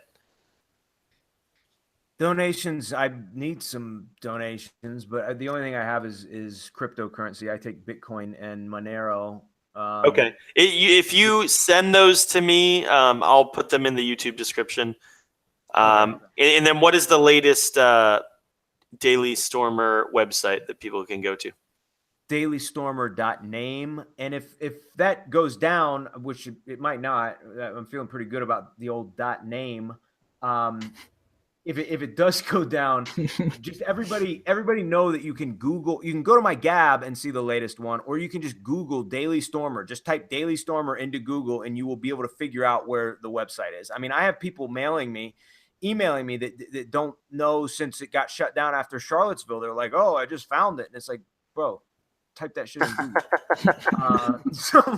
Well, yeah, so it has been sort of hard to track with, I know it was like .red. It was dot a lot of things. But I put that in the YouTube description. But yeah, I guess just Google the Daily Stormer. You've definitely been wildly successful with that, man. And I just want to thank you again for coming on and spending time with us. Hey, no problem, man. We'll keep in touch. I'm gonna get out of here. Thank you. All right, take care, man. I got one comment before I go. Okay, what's up? Sargon, you're just not as black as you think you are. All right. Thanks, DeMarcus. Thanks for coming on, buddy. Yeah, man. Thanks for having me on, brother. All right. All right. Any last words, Nicholas? Any last words? No, I think that was a pretty solid debate, pretty cool stream. I don't think there were enough people this time. I think the one thing you got to change, need more people. It's very lonely here. But no, thanks for bringing me on towards the end. It was very fun, and we'll keep breaking into the public domain. We'll keep breaking. Wait, into the I thought we're not relevant. Sargon said we're not relevant. We're not 8,000 live viewers. Apparently, we're not really doing anything here.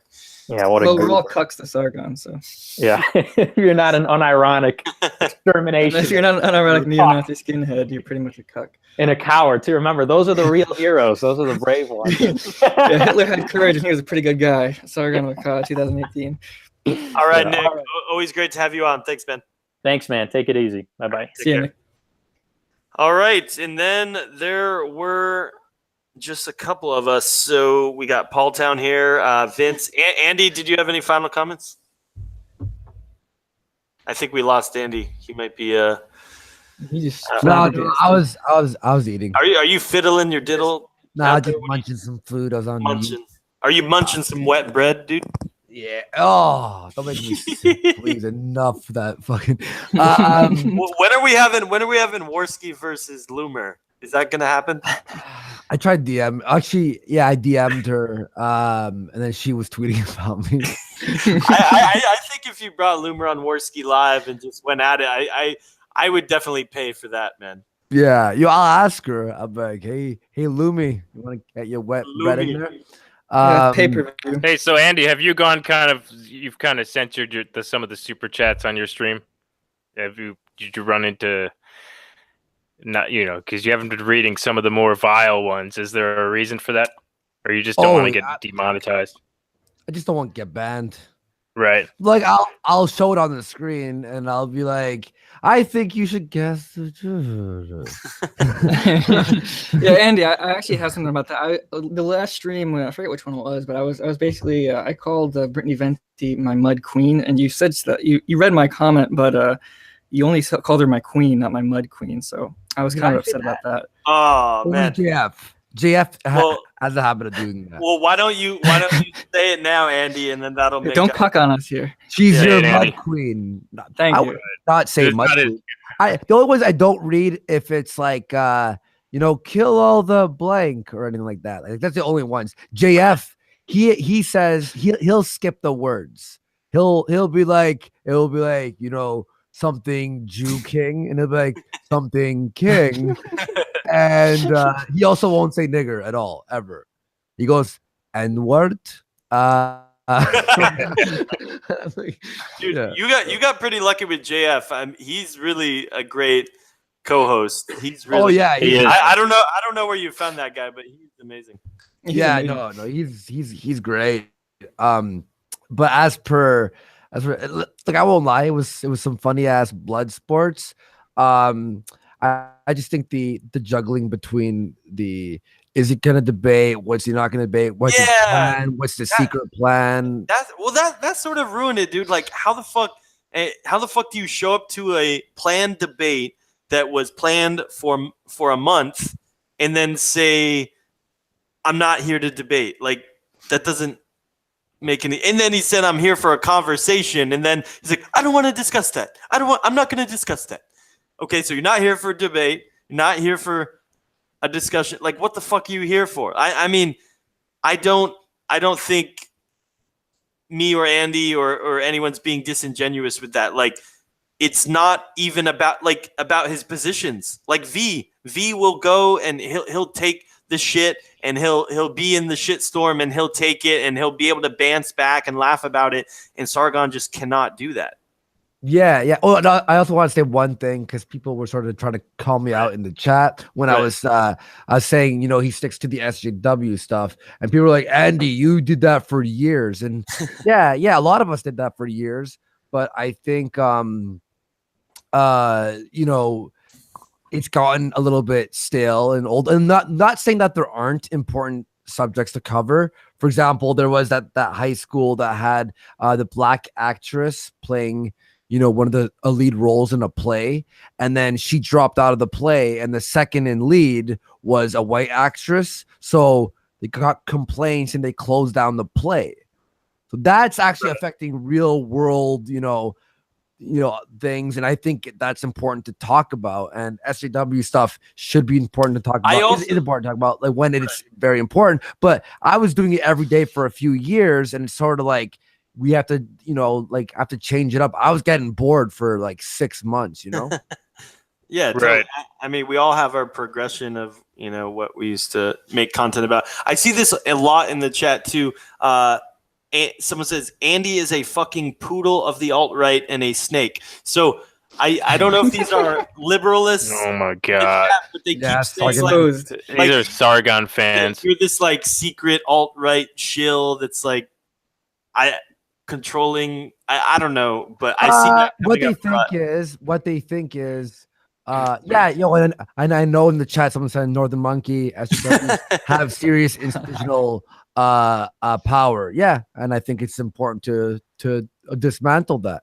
But yeah, they think that because I have alt-right people on my show that I'm like, you must be a Nazi, dude, or I'm a poodle. I'm being like used by them. But I had a Jewish guy versus a Nick Fuentes who was talking about the controlling Jews. Don't you have you have liberals on all the time? You have you've had a communist on. Yeah, and I had you've had like I've had a centrist. Yeah, but most time they don't want to come on though, right? You had that one vegan guy on who was just totally dense. yeah. But this lies the problem that we've been talking about, that Sargon even admitted to, is that people that are either alt-right or identify with, pro-white views or, don't want to be overrun by refugees, they're thrown in this group where they're deplatformed, they're told to shut up, they can't have an opinion. And me personally, I'm not very extreme, I don't think. And I'm, banned from Twitter for life, GoFundMe, PayPal, Patreon, Periscope, etc. So, that's the thing, is that, and Andy, I think you've been sort of red-pilled just firsthand by having some of these guests on and being attacked in these ways. You're like, oh shit, like, if you have a liberal on, you're not going to have people trying to shut you down and like do, these crazy attacks. So it's funny that Sargon says that the alt-right are the ones that are these crazy trolls and stuff, but I think that's just a reaction to how the left has been shutting down free speech. Well, also, if you think about it, if they think that I'm a puppet for the alt-right because the alt-right is using my platform to rise, what they're actually saying is the alt-right is winning every single debate on my show, therefore they are rising. If they're to be fair, like go ahead.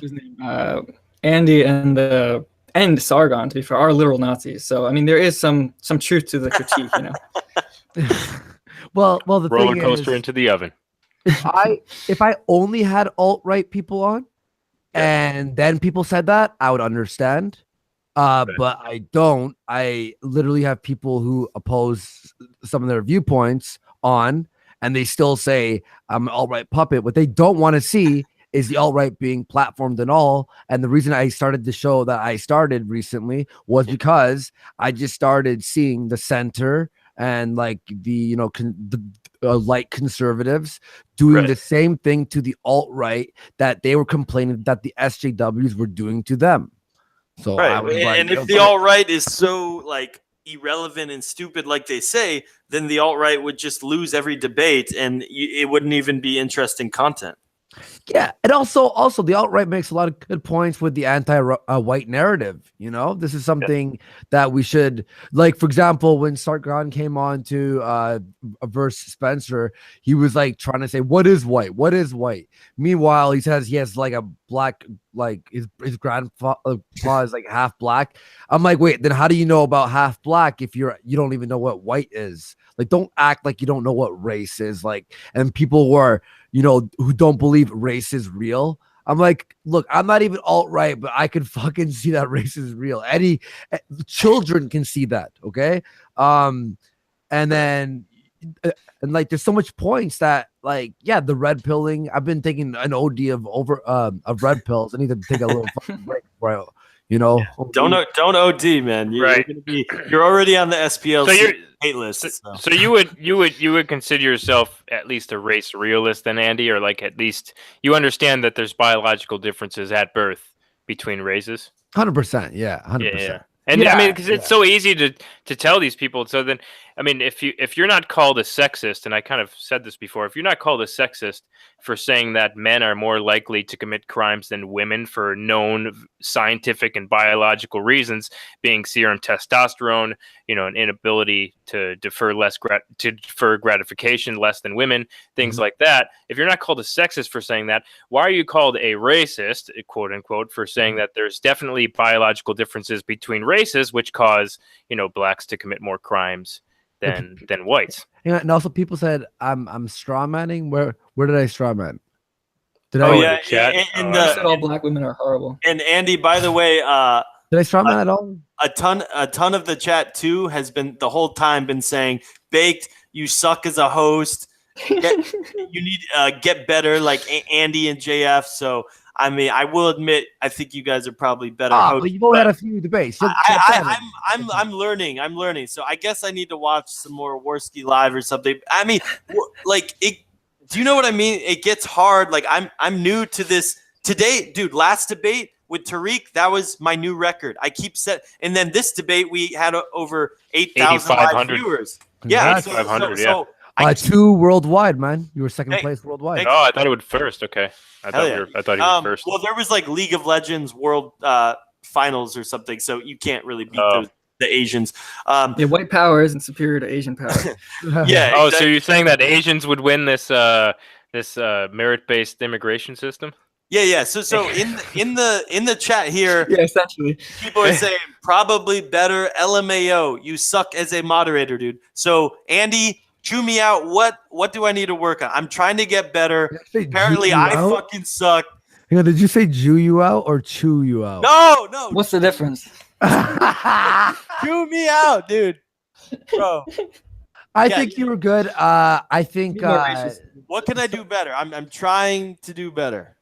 I don't know. I think Sargon got under your skin a little bit. Like when I jumped in, I was fucking heated. I was already. Well, he got under my skin because he wasn't being respectful to me. He said he told me to shut up. He told me like not to talk on my own show. And when he said that's when I got really mad. Yeah. So I think you made a joke with everyone started joking around, and then you said, "Have you ever read Siege or whatever?" And then he literally this if someone disrespected me like that, that's the thing is Sargon was interrupting everyone constantly the entire time. While I may have agreed with some of his points, I was like, dude, just let the guy fucking talk. Who cares if you think he's wrong? Let him fucking just yap. The thing is, just let the person be wrong. If you think they're wrong, who cares? Yeah. I'm getting conflicting comments in the chat as well. Some people say you're beyond bad as a host. You're pathetic. Sounds like they're salty here. And some people said I shouldn't have talked at all. But then some people said I should have talked more. So which one is it? Don't even worry about them, dude. Just get yourself a co-host. Well, yeah, I got Paul Town now. I'm here. I'm the co-host. Yeah, Paul Town. I would say the You're only mistake you made with the stream is you kind of let the fox into the hen house with Sargon, because you spent the whole stream calling people cucks, saying the N-word, saying kike, and then just basically just being really kind of verbally abusive and kind of just saying racist stuff, and I kind of didn't like that. Yeah. Sargon he's are you trolling? Are you trolling? He has to watch his ego a little bit. I hate the incessant laughing. Oh yeah, dude. It's like, don't laugh like that. I went off on him about that. Like I felt good about that. I was like, Sargon, the internet thinks you're a joke right now. And I was being serious. Like I do want him to succeed. Same. He needs to lower his ego. It's like I would want people to tell me it's a constructive criticism. I admit, yes, I can be a better host, guys. I'm working on it. This is, it gets better. As far as big debates, I've only done 5 maybe. I've had 5 big debates and they've gotten bigger every time. So I'll get better, guys. Okay, I'm working on it. Dude, and also just be honest. Like for me, for example, I know I'm a mumbling, autistic, stuttering fucking faggot, but I accept it, and people they'll accept when you find your flaws. I'm more emotional and autistic compared to you're honest. You say what you think, and the people see that over time. And I like that JF kind of acts as like a human timer, where he's like, okay, you got this much, you go right now, and then he goes, or you finish out your paragraph, and then he finishes out your paragraph. I think that makes it a little bit more clean on your channel. That's definitely works in your favor. Yeah, it's definitely it's like me and him are like opposite ends of the spectrum, and it makes for an entertaining duo. I'm glad I have him. It's really good. Yeah. So Paul Town, I guess you need to maybe keep things more in line, keep things on time. Yeah, I'm gonna lay down the racial law here and keep it pure, keep it white. Okay, so this just kidding. What people don't know about me, because I'm a nobody, is that I'm not racist. I'm actually a HAPA, and I hate Nazis so much. Andrew Anglin, I used to hate him, but now I like him because I found out he's actually he's a cuck. Unlike Sargon, he's actually a Nazi, so I kind of dislike Sargon now. But yeah, so anything I say that's offensive or anything you don't like, it's all comedy, it's satire. We're bringing you on to have that diversity, get that HAPA diversity. Yeah. I'm half Asian, half Jewish, so. All right. Well, let me. I'm gonna pound through these super chats. We got now he changed the subject. Wait, what? Another one in the media? Another one? Fuck. Okay. If you now they're infiltrating all media, are you serious? Okay, guys, the chat here. I love you guys. Give me some constructive criticism right here in the chat. I'm listening to you. I'm admitting, yes, I'm new to this and I can work on being a moderator, debate moderator. Tell me what you would want me to do more of or less of. All right? Tell me in the chat right now, and I'm listening to you.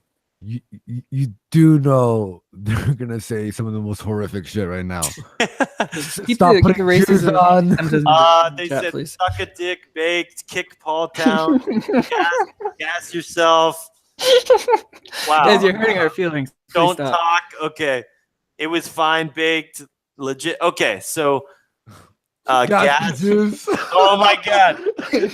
Everyone wants you to gas the Jews, so that's what you should do on your next episode. So more gassing, less talking. Got it. All right. Great talk, guys. That was really good constructive criticism.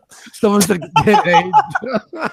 Hey, I'm doing the best I can. I'll put my video on too, so you can see my nice face here, and I got my cat here. And you know, if Logan Paul got demonetized yesterday, any of us can get demonetized. Oh, I mean, I'm banned from live streaming right now. Yeah, he got his whole channel got completely demonetized.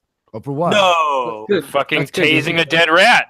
Really? He tased a dead rat on stream. No, yeah, or on his video. Wait, yeah. I like how somebody hanging is like not enough to demonetize a channel, but like a dead rat is. Yeah, no, but the thing is that his brother tased another guy, a live person. So it's okay to tase a live person to YouTube, but tasing a dead rat carcass, I guess, is like just instant ban. Yo, Andy, show me your beautiful face right now, Andy. Turn on your camera. Come on. I'm like come on, hungover and shit. All right, hang on. Give me a second. Show camera. Get on here, guys. I have to put my pants back on. It was just J.O. and hang on. I prefer to do the video chat, but apparently Anglin is literally in Nigeria, so they didn't have enough internet. And Vince, yeah, what up? I like that background, Vince. So let me start. Let me start working on it. While Andy's putting on his pants. Let me. Oh, there he is. Oh, you look nice, dude. I'm just eating. I'm like literally been munching on snacks. I'm hungover. You're hungover. You went. Yeah, I was out till like 5 a.m. last night. Holy shit, man. And Jeff's like, "Want to stream tonight?" I'm like, "No, tomorrow, please." So we're doing tomorrow. All right, I'm good. Let me pound through some of these super chats, Paul. And Paul, if you want to show your face. Get you a little. I can't. I'm too ugly. Okay, that's fine. So let me read some of these. All right. Hashtag cat right. Oh wait, let me do the little screen. Oh, tell me your tip, Andy. How do you share the super chats with JF? How do you do that little thing? Oh, okay. So what you do is can go on the video page, and you know how you can go to edit video. Right. Yeah. Then you see the button that says live control room. Yep. Hit live control room. Okay. Scroll all the way down. And then you'll see a thing that says open super chat window on the right side. Open super chat window. Open in a new window. That's it. Got it. Yeah, and then I just share that link. Damn, man.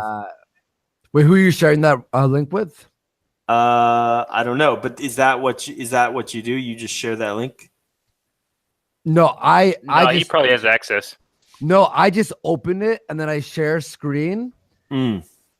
Oh, because yeah. So JF has you both have access to.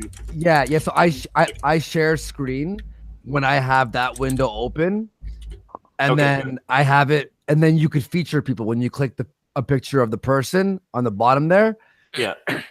It'll put that as always the main screen, and then you have your full super chat list there. Hell yeah. Okay, cool. Sometimes I'll just copy and paste a bunch of them and DM him if I have to go to the washroom or something. Oh, okay, gotcha. There you go. There you go. Yeah. Always make sure you don't have your porn in the tabs there or the link to this actual chat. Oh, yeah. No, I got no porn. Got no porn here. So. All right, next, I'll click your face now. I'll click your little box down there. What box? You know where it says Baked Alaska, where I am and everyone? Yeah. Somewhere on the screen. Click yours. So click yours. Yep. And now it's featured. So when I talk, it doesn't overlap. So and then how do I unfeature it? Just click it again? Just click it again. Yeah. Oh, wow. This is like a live tech tutorial from Ray Swirsky. This is awesome. Yeah, that's it. Everyone's wanting to show tits. I'll show tits in 5 minutes.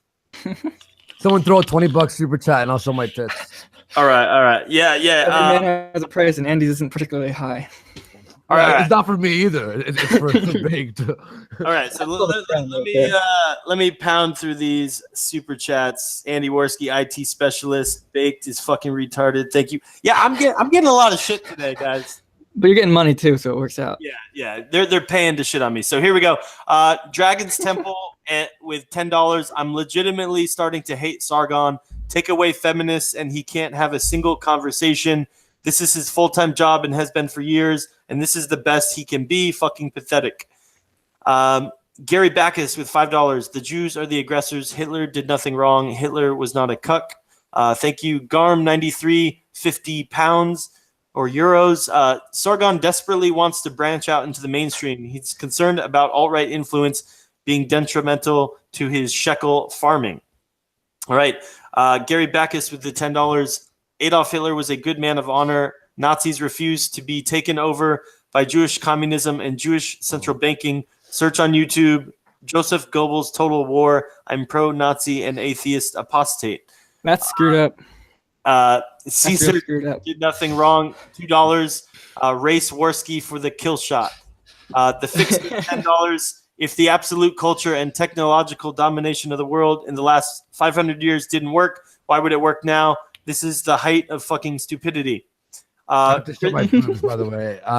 2 people sent 20 euros each. Yep. So there you go, guys. Oh, just now? Oh, okay, yeah. Let me see this camera quick. Black D Dragon, 20 euros, says Andy, go tits. All right, I'm gonna go. I did like 5 times. My nipples have been out the entire time. I've been rubbing my nipples. There you go. All right, so he did another 20 euros. Tits or get BTFO. Wait, what is it about you? Someone said you love meat curtains or something. He's a sex icon. No, I ordered a fucking. You know Liz Reptile? No. Good. Anyways, this YouTuber, she's just, I don't want, she's not the cleansiest looking person of all time. Right. May look to be some sort of a crack head-esque. Anyway, they were making a joke while I was eating pizza about me sucking on her meat flaps. And then while I was eating it, they were saying like the cheese on the pizza was like the cheese on her. It was just, and I almost puked. And then someone made a fucking actual song. T-Tac made an actual full music video of me eating meat curtains. And he spent a lot of time editing it from different movies and putting my face on people. So meat flaps. All right. That sounds like a real Jew. And then creamy garlic sauce, they were saying, because I was dipping it into sauce.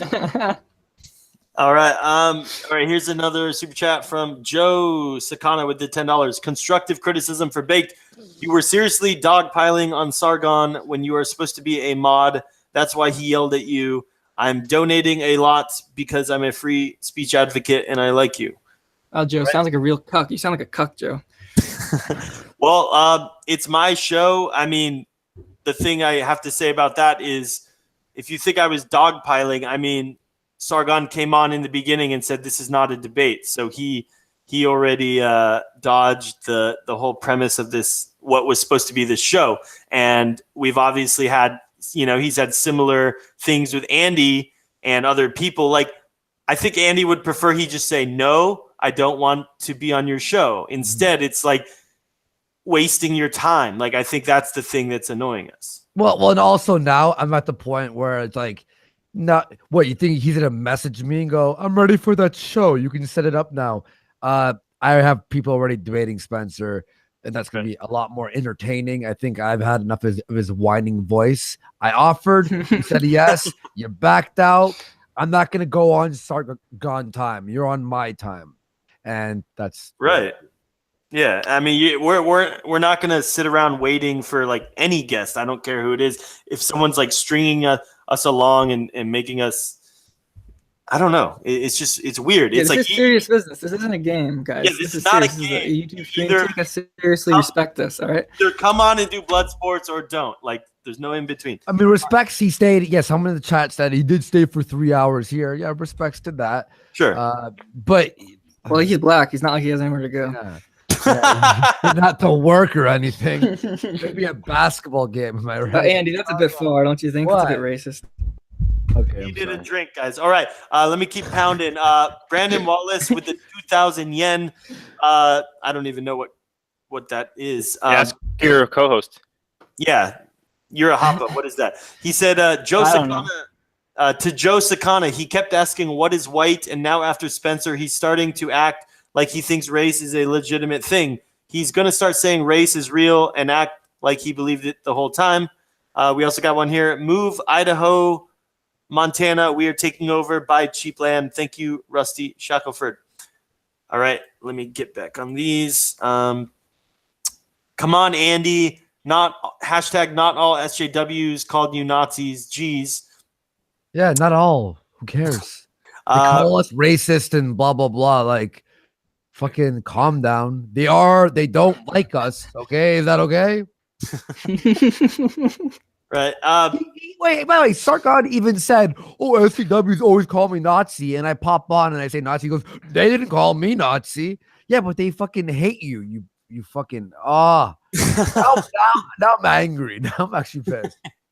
We need a Worski versus Sargon. But he of course, he would never agree to that. No, he'd be whining the whole time. And they'd be like, whenever I make a point. Yeah, I think some good memes are going to come out of this of Andy, maybe Andy and Anglin just delivering the kill shot to our Sargon. I still think the Tariq stream. I don't know if you can beat that. Yeah, Tariq's a guy. He's so good. Hilarious, dude. He was like, you're going to execute white people? That's the funniest shit I've ever heard.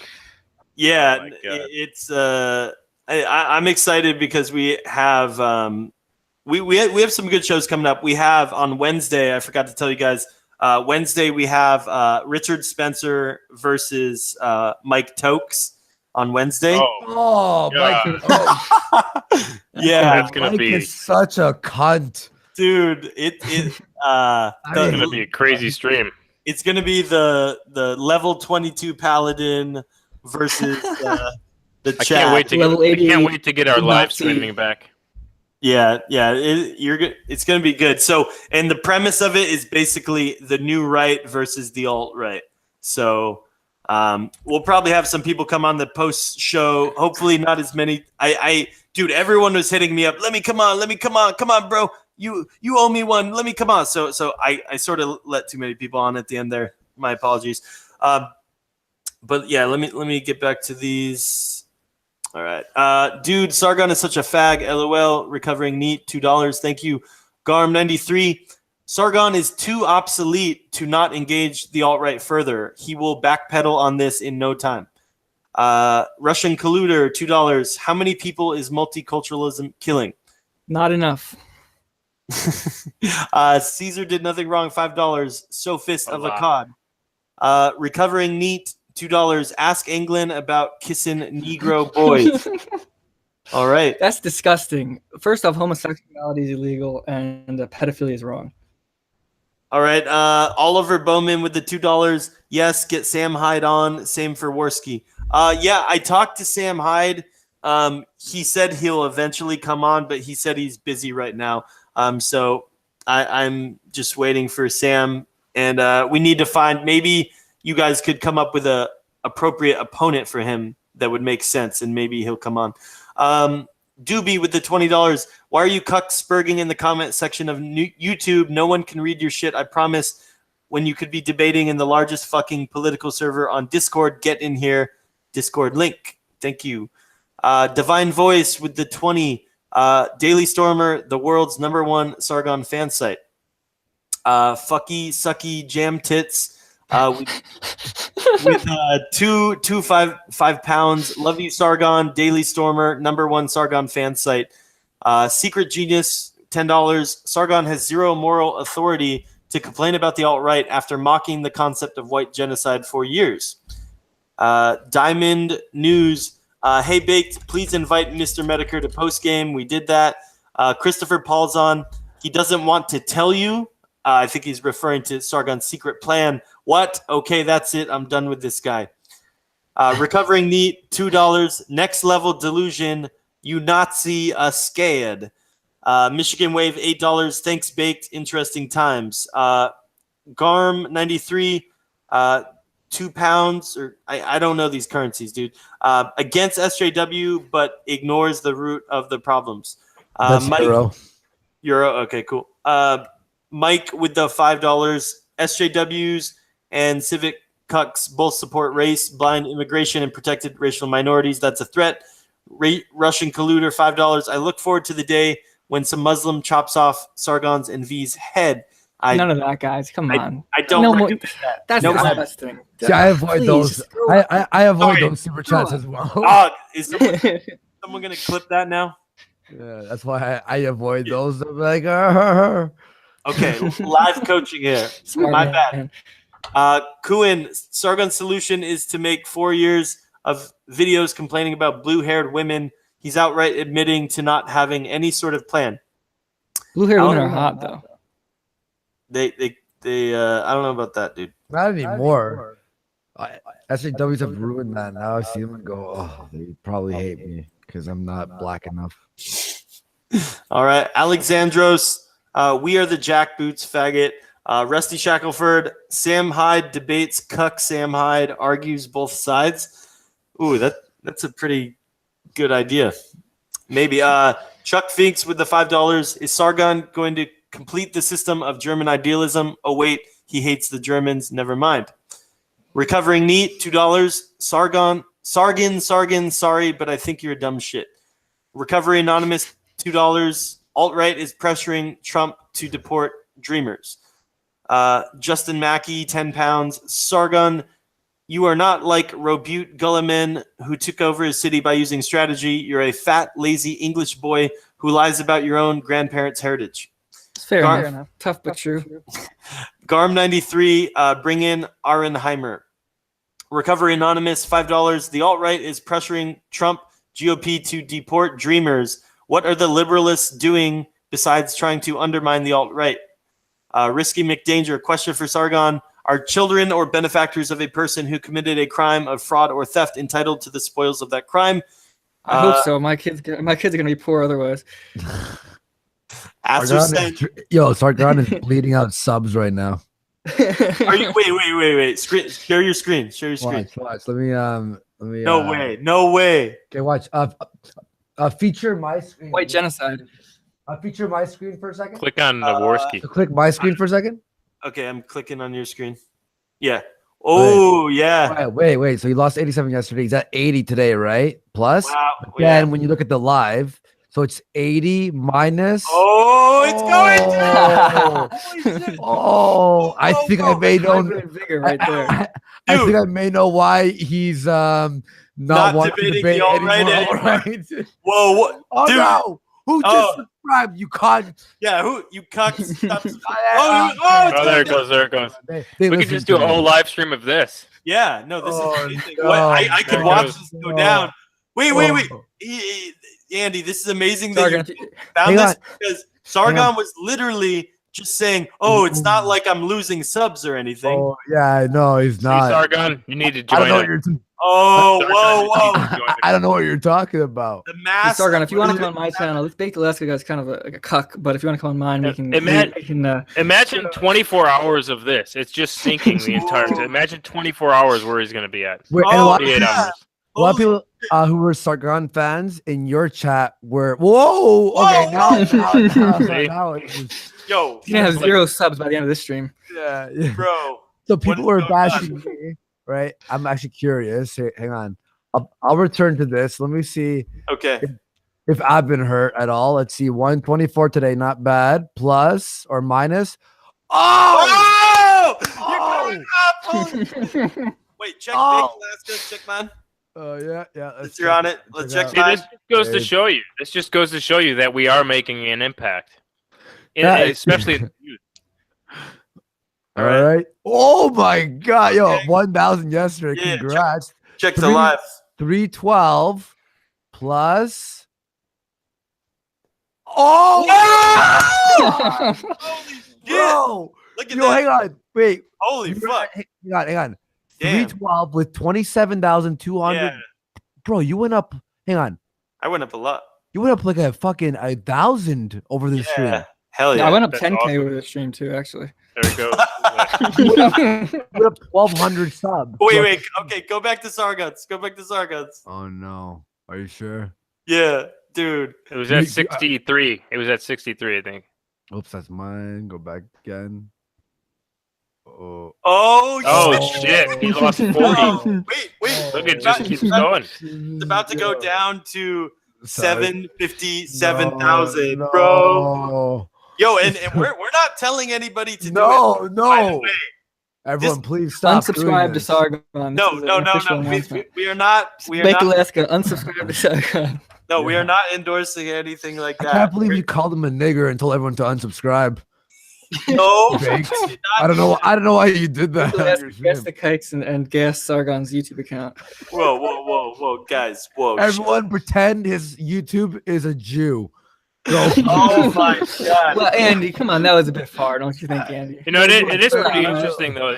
It is pretty interesting though the effect that we're having on the youth, and I think that there was a study done, and the top #1 site for that people, you know, from 16 to 21, I think, visit is YouTube. And there's someone actually said that. He said, they were telling me, they were saying, fuck school. That's why we're on YouTube. So exactly the fact that, and personally, I'm just happy that underage girls are 16 to 18 are starting to subscribe to my channel. Well, the Democratic Party has lost about 20. The Democratic Party lost 20 points in the youth vote. Yeah, I'm not so sure about this Paul Town co-host. I mean, yeah, this guy's a bit unhinged. This Paul Town guy seems a bit of a cuck for me. You know, the chat will need to let me know. Do you want Paul Town or maybe Vince? Maybe Vince would be the better. V, get V on there. I'll let you know when.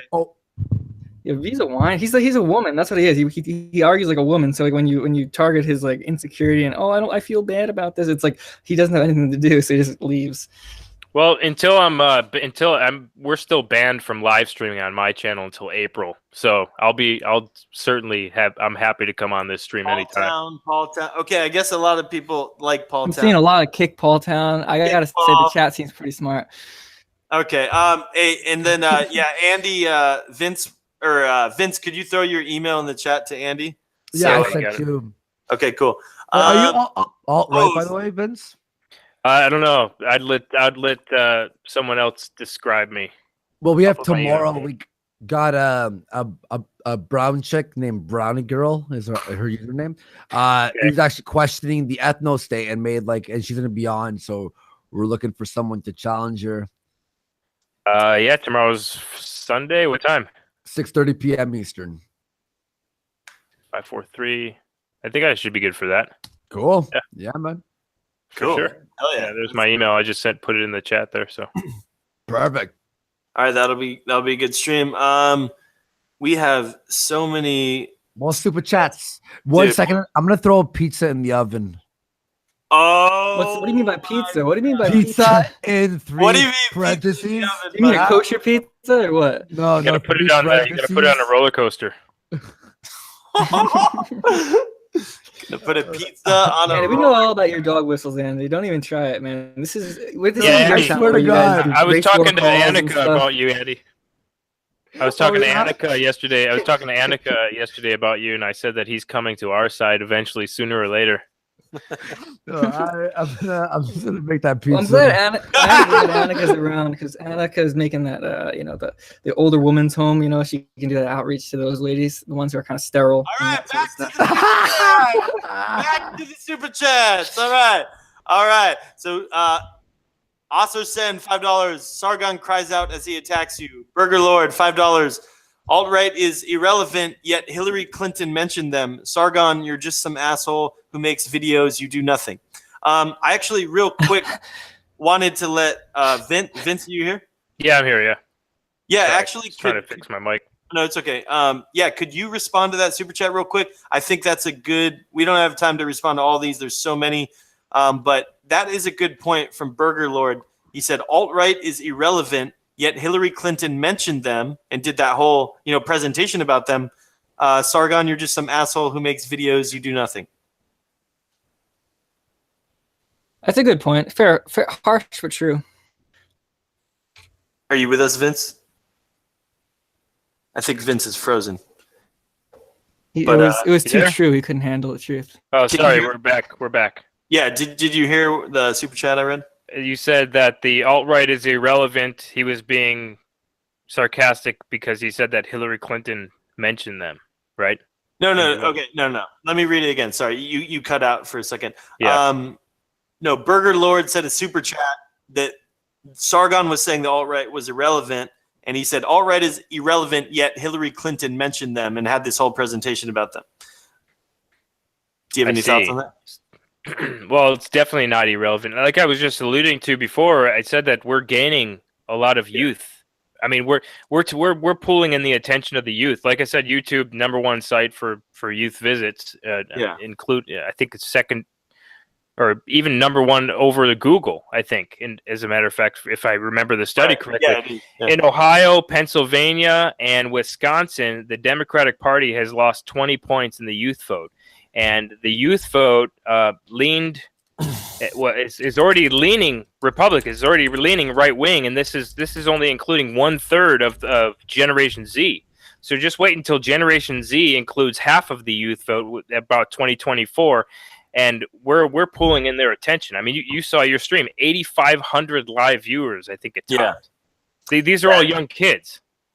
It's so 8,500 live viewers, #2 in the world. It's so irrelevant, dude. But not only that number up to 8,800. Not only that, but here's the thing. I was just talking to my daughter. She's 10 years old about this Logan Paul thing because she watches Logan Paul, right. And I was like, yeah, he got demonetized because he was tasing a dead rat, and she was like, what? But the rat was dead.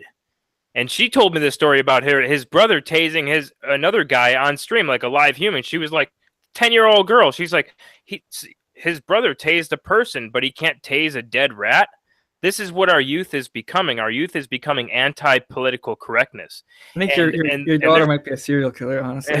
Well, they're leaning. It could be. I mean, it could be right, but they're leaning. No, she's actually really nice. She's very well managed. Most serial killers are. It's good. But they're leaning more towards the alt-right because that's what they're resonating with. That's what they're resonating with more is because these conservatives, these civic nationalists, that I think that the youth, especially 16, 17, 18-year-old youth who are living in these multicultural cities, are seeing that this civic nationalist kind of standpoint to cure this isn't working, and it hasn't worked for the past 50 years. Because when they think about civic nationalism, they think of like Jeb Bush and like all of these low energy politicians. But where they see the alt-right, they see that we actually, or the alt-right, they actually have, serious cures for these things that are happening in our country. And I think that that's why they resonate with them more. Right. And yeah, no, I'm just reading this. I've been not being on Twitter has been a gift to me. Actually, I'm not like that engaged on the internet. I'm kind of glad that I'm not engaged with everything that's going on. Basically just like living in a cabin now. He's kind of wandering around. I literally live in a cabin in Alaska. And I'll be over there soon. Yeah. Paul, the co-host, is coming over here. Paul's moving in. But yeah, I'm reading here. It says, Logan Paul, I mean, people are so serious about this. Kicked off his week with a now deleted joke about swallowing Tide Pods on Twitter. Now he tasers a dead rat. No rat comes into my house without being tased. Like, weren't we talking about tasing people on the stream just earlier? I have a challenge you baked. I was about to agree with you with the Twitter thing, but then you have gems like these, all right? People who meme me, look at this meme right here. They have me and Jeff laughing, and then they changed the title to "Reading Anne Frank's Diary." Anne Frank's the sex icon. Oh, oh my god, that's funny. Holy shit. That's good. And we're not resonating with the youth. We're irrelevant, right? Wait, you and JF aren't in the same room, are you? No, we are. Yeah, he came over. Wait, what? Yeah, we're gonna try to do like once a month. Where is he? He's behind the curtain? No. Exposed. No, he's right there. No, but wait. Listen, Andy, it's time you came clean, all right? This was just one stream. This is just one stream. He's saying he's normally. It's just no. He lives in Quebec, but he drove 8 hours to do a few interviews, and then he came over, and we. Okay, gotcha. Yeah. I thought you were saying that Fair enough. JF always hides behind that curtain. No, I was like, that's kind of weird. No, that's where we keep the Asian Chris Worski. That's where he is now. Is that where V lives? Behind that curtain? So are you gonna read through the super chats, or is there just too many? Dude, there's so many super chats. Pound through it. Pound through. Real quick. Okay, Andy does it. I'm gonna do it real quick. Andy, do I help? I want help, bro. Read. All right. Screen share for me, and then feature it. Okay. I'll pull the JF. Thank you, Andy. I'm a little winded. I've been on here for a long time. Okay, go ahead. All right, where are you? You're long-winded. Right here. Let me feature. Hosea Manon, $5 answering V. Invoke national pride and loyalty of race and family. $5 New Zealand dollars. Message retracted. Thank you for the donation. Yeah, this is where the stuttering starts. The are $10. V. Your crusade to assure Romanians that they aren't fucking dog shit the white race by acting like they are not the exception is fucking sad. Just get over it, V. You live in a shit country. That's not true. Someone's request. That's not true. Listen, Romanians and Gypsies may be like, you can't really tell the difference, but they're not bad people, you know? Someone is requesting you do the JF voice while you read these. Recovering neat, $2. Sargon is going great on his victory lap stream. Kuin, $2. Sargon needs emergency Seophant stream with V. Just Mercy, $2. Me okay, this is ridiculous. Me Caveman, me always tribe. Captain Awesome X, $5. White Americans join Patriot Front to defend your people and your birthright. Bloodandsoil.org. Uncompromising misanthrope. Jesus, $5. British racism, inverted ideals of Anglo-Saxon liberty / Germanic law is not what made white people great. LOL. Recovering neat, $2. This please probably won't be saying. That's offensive. The Nick Hike. but I don't know if that's. This isn't an Andy race war stream, all right? This is a Baked Alaska stream. Sorry, it's killing it. Lehman Russ, $2. We have Big Fams and Carry Gun. Work hard, idiots. Y Pop, $2. Put Jim on the stream. Here, can you read this green one right there? Cody Ulsich, $5. Sargon was saying that the stream with him versus Richard reached number 2 was strictly due to him and had nothing to do with the alt-right LOL. It was number 1, first of all. Oh, this stream. So Sargon's taking all the credit. Well, no. It says him versus Richard. Oh, yeah. So that was talking about your stream. Yeah, he lost like 800 subs that day. And he says he's taking credit and saying that it had nothing to do with the alt-right. Have you seen 4chan? Bro, I know. Have you seen today's 8chan. stream? Yesterday's stream? I mean, every stream that you're featuring alt-right or race realism topics, they're wildly successful. I mean, it's not even an argument. Even the Roosh V one wasn't about anything political, and there was articles written about it because it was fucking hilarious. Right. Gary Bacchus, $5. Search on YouTube Dr. William Pierce, The Lesson of Haiti. Watch the 22-minute video. That's the real shit. They can never truly assimilate. Governor Wallace, $5. Liberalists, alt-right, and Nazbol in the same room, fucking hell baked. A collusion of Lord Verlins, $2. Kick Sargon V has surpassed them. I agree. American Gadfly, $5. I'm having a live stream tonight about UFOs and Phoenix Lights. If you're interested in that, sub to me and follow on Twitter. And I can agree. American Gadfly is a cool dude. Christoph, $2. Press G to gas V. David R, $2. Can we all agree that the kebabs gots to go? Diamond Nig News, $2. Please invite Mr. Medicare Big. Wow, horrible. $2. Sargon, Bargain, Bloggin, Bleggin. Unity Mitford, £5. Look what happened in the UK. The government revoked the double jeopardy law instilled in the Magna Carta to retry and prosecute so-called racist murders. Kurt F, $5. Rights don't exist and Hitler did nothing wrong. Anderson Paladin, $2. The liberalists found their French roots and ran. Pinchabone, €10. I love everyone on the stream right now. That V and Sargon left. Garb 93, what's up, buddy? €5. Anglin won this, not as eloquent as it could have been, but I guess he was stunned by Sargon's bullshit for the most time. I'm sorry. That's all I gotta say. I didn't want to say anything else. I was just saying England's a cook. You can cook.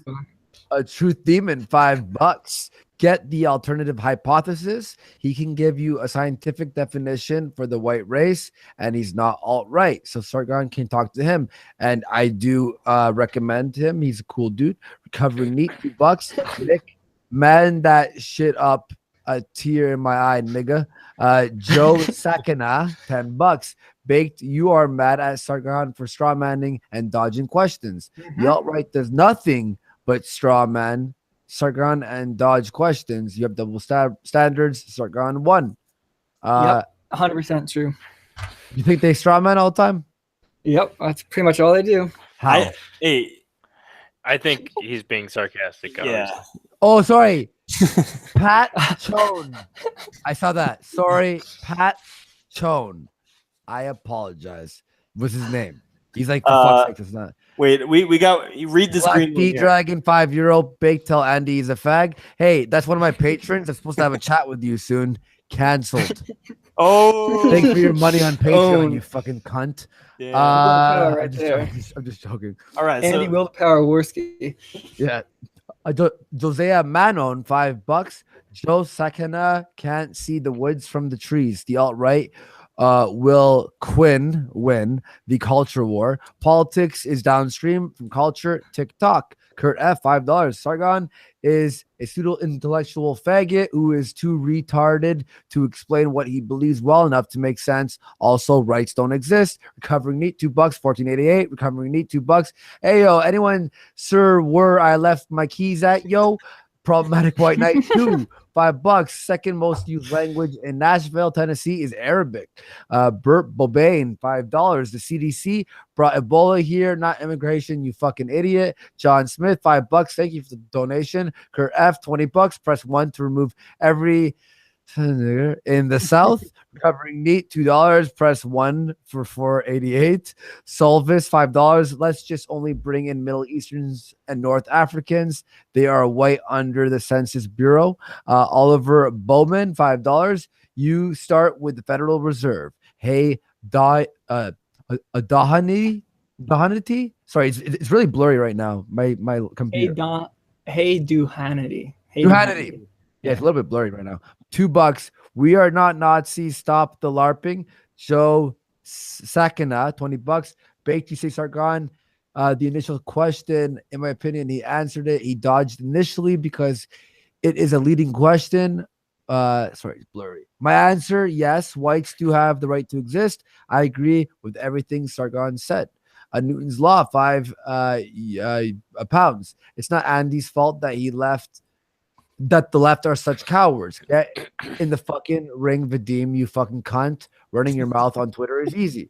Joe Sakina. Who's Vadim? Is that V? Vadim Newquest, creationist cat. You ever hear him? No, I don't know. Him, Sophane, and a bunch of C-word's kind of offensive to women. We don't like that on the stream. Andy, people are asking, could you do a quick update of Sargon's sub count? Can we get an update on that? Yeah, let's 757. Oh no, show it. 996. Show it. Oh, hang on. I have to move this window. Move the porn. Sure, move the porn hub. We're in. Oh, it went up one. The live leak beheadings. Okay, so let me highlight your video. Okay, so he's effectively lost. Looks like 1,000 subs from that. Oh shit! My pizza's burning. 1 sec. Oh shit! Go get your pizza. Okay, I'll keep going on this. All right. Joe Sakana, $5. Andy, you bought into the straw man. Sargon doesn't believe in race. He never argued that in the Spencer stream. It's a straw man the alt-right created. Solvis, $2. Baked, learn from Tonka. He will show you the way. Thank you, man. Recovering me, $5. And we're good. No burning.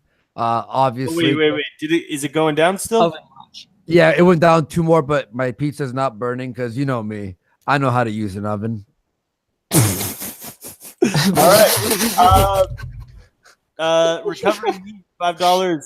Tariq, the Asians be making jokes. Jared Watt. Josiah Manwan. Kaya, stop being a shill. We all watched the stream, and he did. You are fake news. Sargon has no arguments. Blood Raiden, $2. $2 Australia. The chat's dying right now from my Chill, Paul Town. This is your first test of being the co-host, and you're. Oh, am I supposed to read here? I'm illiterate. No. 1 second. All right. Rusty Shackelford. Oh, yeah. What am I doing here? Go ahead. Rusty Shackelford, $2. Sam Hyde debates Cuck Sam Hyde, arguing both sides. TGRX 85, CA, I'm not sure what that is, $, $2. Check V's metrics on Social Blade. Don't do that, he's a gypsy. Aiden, $2. Got to get Sam Hyde versus Tim Decker on here. A bald guy creation, $2. Just surrender to individualistism, Senpai Alaska. Recovering Neat, $2. Press 1 if it feels good to be white. I'm not pressing 1. Cody Ulsh, $5. Sargon was saying that the stream with him versus Richard Spencer reached number 2 was strictly due to him and had nothing to do with the alt-right lol. The syntactical structure of that is messed up. All right. I feel like we've read these already. Oh, we read that one. Yeah. So go down to Shattered Philosophy. All right. Shattered Philosophy, $2. Guess the Romanians caravan war now. Let me ask one thing. Sorry, real fast. At Scrubology, who just tweeted out that funny clip of me saying Hitler did nothing wrong. Can we clip that part where I say I know how to work ovens and put that on Twitter? I'll retweet that. Oh man. All right. Nick Naylor, $2. I am Andrew and I accept these charges to my car. Cody Ulsh, $2. Andy, thanks for butchering my last name. LMAO. Glenn, Paul Town, disavow, queer. I can't say that word. Beardson and Ubris. No, I would never say Beardson or Ubris are gay, so I'm not going to do that. Coldy Ulsh, he can't keep getting away with it. Andy, swastika. I'm not sure what that means, but all right. Nick, Rickham, Andy, or for $5. Andy, how long will it take you to cook 6 million pizzas? Oh, I don't know. We damn. Looks like we hopefully America doesn't intervene. We pounded through. Oh, we got We got one more. Let's see. I'm so bad at this. I'll read it. Right. I do need work. All right. Rex Kawodo, $5. Paul Town is my son's hero. I'm sorry. You really failed as a parent. Isn't it a lot easier when you have someone helping you with Dude, it's so much easier. Thank you to Paul Town. No problem, man. This is my honor, man. And thank you, Andy. Wait, I'm getting. Apparently, they're saying I skipped super chats. I got well, just send them next time. $2. Send the same message. You skipped super chats. Okay, let me. Let's start from the beginning. We got to go through it again. Holy shit! No. Let me. Okay, I already said these. Did I skip some? I don't think so. We said this. Bring in Auerheimer. We said the Hillary one. That's. I think they're trying to troll you. They're trying to get under your skin. They're trying to mess with your head. Actually, I don't. I think. Oh, I think we didn't read. Oh yeah, you missed that Tef Pattern. I know Tef. Okay. Tef Pattern has an awesome channel, by the way. All right, let me read some of these. Tef Pattern, $10. That's why Sargon deflected to immigration when asked about UK with cultural imperialism, but then admits SJWs control the UK. What he proposes is already destined for failure. Coward and fraud. Recovering Neat, $2. Where are my keys? I'm so high right now. Recovering Neat, another $2. Sargon, you're just not a retard as you think you are. Rational Fear, $10. No message. Thank you, buddy. Blood Raiden, Gas Sargon, Kick V, Asmodor now. Unity Midford, £5. Knife crime in the UK is dominated by Black Street roadmen in London as well. You know, Sargon. Just look at the new Nike advert. Mr. Spoopy Skatal, $5. Remove V.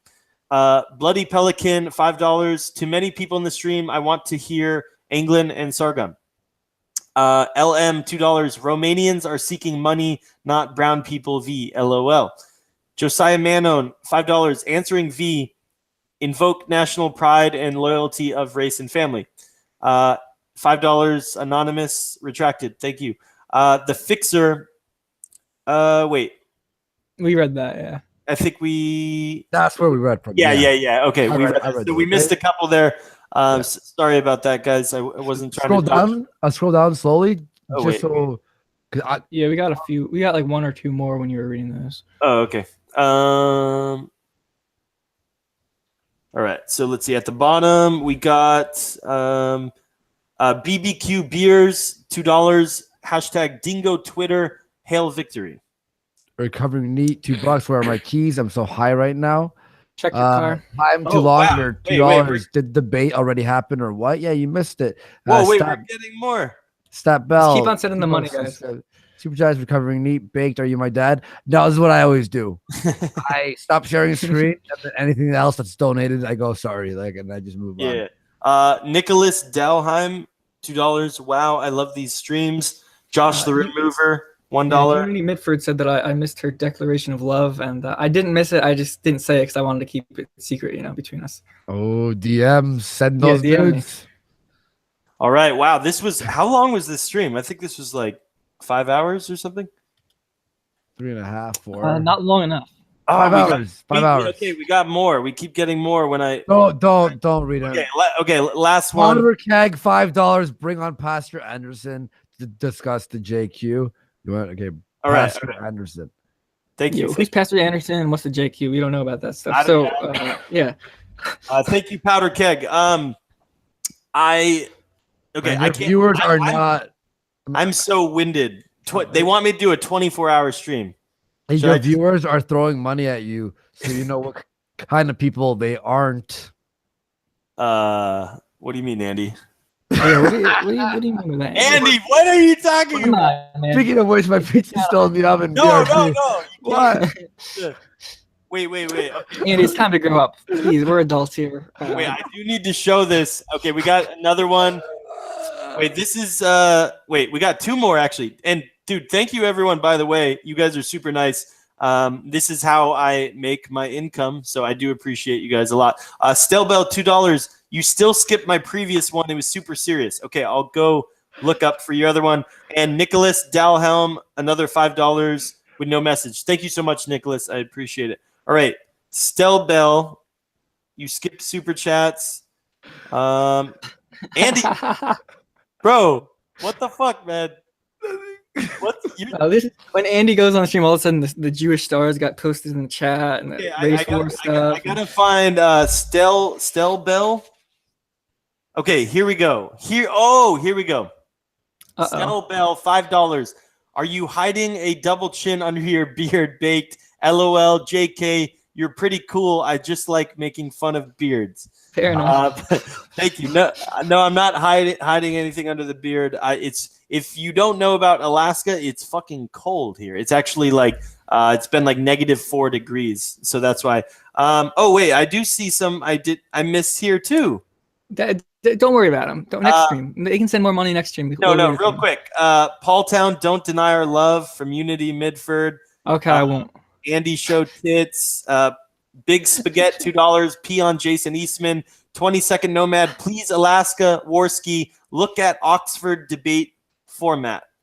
So apparently there's like an official debate format. I guess I could look at it. I do need. Well, I don't really like to have things like you have 1 minute and 30 seconds timer. Now, I think that's kind of lame. I like people to just have natural conversations. But I guess the problem is when you get someone like Sargon that just deflects the whole time and like won't debate, then yeah, maybe we do need to have a timer for some of the more serious ones. I don't know. That's a good idea. I'll look into that. Emma Fletcher, $2. Go lift, get swole. Looks like we already got these ones. No, you can't tamper with the blood sports. Putting timers is not blood sports. That's true. That's true. What I mean? Yeah, we're not doing some like official university debate here. This is a new era. New era, 2018. I mean, I love real life. Mm-hmm. All right, guys. This isn't the university with the cucks and the SJWs. This is real life. This is blood sports. This is you don't hit number 2. You hit number 2 for being all professional, right? Boring, yeah. Exactly. It would be boring to do it that way. Yeah. Exactly. All right. Video Skeleton with the $5. Sargon Tragedy Trilogy. Part 1, Sargoy of Akkad vs. Spencer. Part 2, Sargon of Death Squad N-word Meltdown. Part 3, Sarsoy of My Wife's Son versus Führer Baked Alaska. Hey, that is not a bad trilogy. What do you say, Andy? I like it. I'll watch it. I like it. All right. Hans Kruger with the $2. Hi ho, Dario, sir. Blunderbuss with the $5. Saskatchewan White Farmer Gerald Stanley acquitted in race trial. Trudeau is pissed off. Time too longer. $2. Was the 38-minute video the debate? What a waste. Thank you for the money, dude. Coley, and by the way, I gotta say, my favorite super chats are the ones telling me, hating on me or telling me I'm a waste. I'm like, thank you for your money. It's actually much sweeter when you hate on me. Pay me to hate on me. I love it. Coldy Olsh, $2. Show Bob's and Vagine. Nicholas Dahlhelm. Come on, guys. Grow up, guys. Another $2. You guys are really nice today. Oh my gosh. It keeps coming in. Trample the weak, hurdle the dead. $5. Individualism. You can't remove this tapeworm because it has the same individual rights as you. Thank you, buddy. Ryan M with the $10. Hurry up, quick. Thanks. Good stream. Thank you, Ryan. Ryan M is been a loyal Baked Fam dude for a while. I really appreciate it, buddy. Recovering Neat with the $2. Guys, stop sending them money now. ZZN. All right. So, sorry, we got another one. If they keep coming in, I'm gonna keep reading them. Thank you guys. So, from God Hates Feds, $10. Check out Caucasian Tales by Paul Little Paul Town on SoundCloud. Don't do that. That guy's a bad guy. He's not a good guy. Okay, we got another one. I told you I'm going to keep reading them here. We still have holy shit. We still have 3,000 live viewers. This is awesome. You guys are. I love you guys. And make sure I gotta shill real quick while I'm reading. It's not gonna end. No. I gotta. I pound through these last ones. Wait. Okay, hold up. Before I pound through these, I gotta shill my merch real quick. Andy, I actually want to send you a hat, Andy. Yeah. Would you? Andy, he wants your docs. Don't do it. Check this out, Andy. Would you? It's on the screen. So we got these new camo hats. Hide your link. Wait. Scroll your Google Hangouts down a little bit. Too late. It's over. It's over now. Minimize the fucking window, What am I doing? Minimize the There we window. go. Oh shit! Let's end the clip. It's over. Let's end the stream. Before someone's gonna type it out. Okay.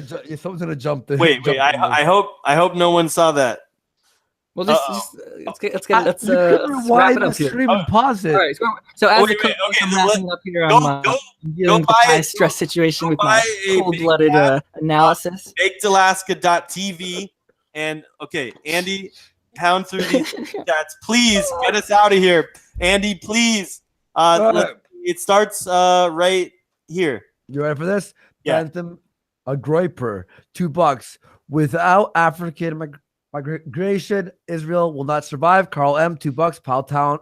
Paul Town is gay. Nicholas Dalham, $2. Thank you. Felgering Phoenix, $2. Hey Andy, is Chris in that oven? Yes, he is. Joey DK, $2. Show feet.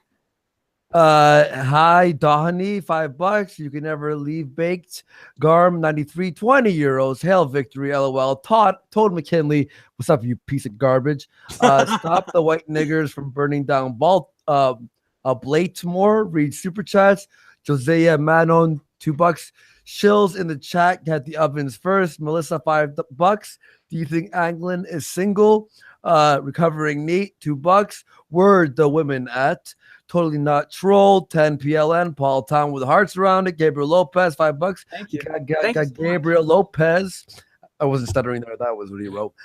Tom Espenshade, $10. I challenge baked to Chilcoots. Dodo Sweden, 20 sec. What's Chilcoot? What does that mean? I have no idea. All right. 20 sec. Someone touch my spaghetti. Andrew M, $2. All these super chats are revenge for yesterday. Nicholas Dalem, $2. There you go. Awesome. We've done no more super chats. If you send super chats, stop sharing the screen. Stop sharing it. Okay, I stopped the screen. If anything comes in, leave it alone. Just stop sending us money, please, guys. Okay. Please, we just want to sleep. Send money, but we're not going to read it. If anyone sends money, I can't read it unless it's above $20. How about that? Every man has his price. Now, Andy, I have a question for you. Since we're wrapping up, I'm gonna get a pizza. I'm just wondering what type of pizza I should get tonight. I got myself Canadian lovers, bacon strips, bacon chunks, pepperoni, and a lot of cheese. Oh, that's pretty good. That sounds really good. I'll probably get bacon and chicken, maybe some buffalo chicken, and then some jalapenos on that. I like the spicy stuff, Someone said kosher. Your co-host is a bitch. That's not very nice. Yeah, that's not very nice. Just grow up, people. Bro Town, you gotta get like JF. He's in the dark corner with in this little. Oh, I'm in a dark corner. I've always been in a box or something. What is he? I don't know but you need to do video. You can't. I will do a video. Don't worry. I would have done it this time, but I just have duct tape over my webcam at the moment because I'm afraid of the FBI kind of spying on me. Right. So, but I'll have it. I got a nice white wall. As long as I don't get kicked out of the apartment for just noise complaints and stuff. Should be good. It doesn't need to look nice. You can literally be in a little corner or something. Oh yeah, no, it's gonna be great, man. It's gonna blow your mind. You're gonna wear that little gas mask though, right? The little anime mask. I'll switch it up for the stream, depending on my mood. It'll be like a mood ring. Okay, before we go here, oh my god, dude! Okay, I gotta show this, man. $50 from Tom Espenshade with no comment, just some love. Dude, thank you so much, Tom Espenshade. $50. I love you, Tom. That's really kind of you. I really appreciate that, buddy. And then Good job, Tom. since I'm here, I'm going to have to read this next one. FJ Please don't. Cthulhu. Paul is a tryhard. Get rid of him. Ooh. Oh man. True. That bites. Those are fighting words. By the way, I saw someone in your chat. Right. Kronos, Kronos. Oh yeah, he's awesome. He's awesome. Go subscribe to his channel. He actually has already made 6 clips of your hell yeah episode. Yes, here. Go subscribe to Kronos. He takes my show, your show, Kumite, the best of Mike Enoch's show, Mike Enoch rather, sorry, and he makes the best of clips. So Kronos, that's for you, boy. Yeah.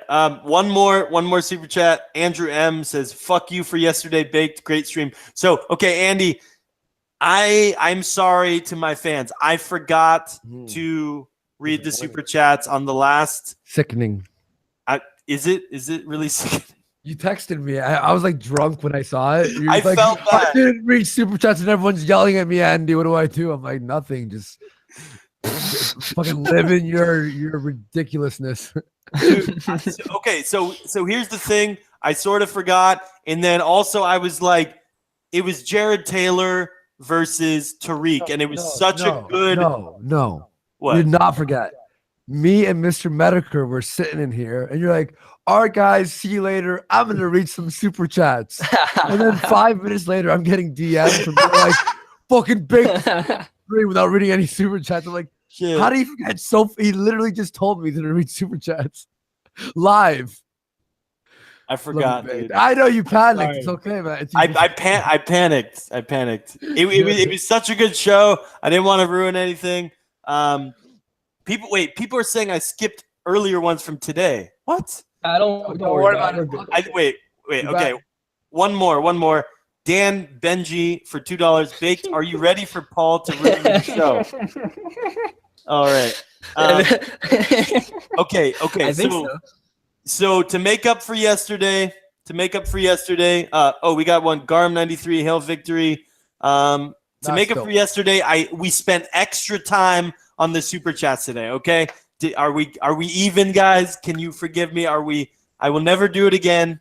And also, I was going to ask you, Andy. So Anglin sent me like a text, and he was like, "Hey, can I trim the end of this off so people can share just the debate?" Do you do that or no? I never do that. Okay. Just tell him to, when he shares the debate, the moment Anglin leaves, that you just stop watching. But okay. I think for people who donated, like a lot of a reason, I read an elephant had to run. So buy the red elephant. I'll talk to him soon. But no, for people who donate, like a big part of the show is the connection between you and the audience. And if you were to trim off the end, in my opinion, is disrespectful. Cucking out. Okay. Just tell him to maybe put a timestamp when the debate ends. Because I was asked that by a few people, and I say no. I always say no. So, the connection is the big part, and also it's like that's why people like Sargon and stuff, like, they built their audience, and now they're losing it, because you can tell, like, when he came on here, he didn't care what people were saying. He had his own little agenda, and people, if you're just like watching some retard speak for 4 hours who obviously doesn't care what you're thinking, or obviously doesn't like give any thought to it, you're not gonna want to like pay attention. Dude, that's the sad thing, man. I genuinely am trying to tell Sargon like what he's missing out on, and it would take, like, if it would just snap in his head and he would just like chill the fuck out, man. Like, just humble himself out and just listen. I know he thinks everyone's trolling him and all that. I've been there, but like, if a million people, he has an ego now. Like, there might be some good critiques that are coming your way if the entire chat is saying it, because obviously there were Sargon fans in here as well. It's not just my fans or England's fans. They're all your fans now. Any critique you have of him, he's just like, oh, and he always just like friggin' freaks out. Yeah, it's a little bit too much ego. It's so annoying.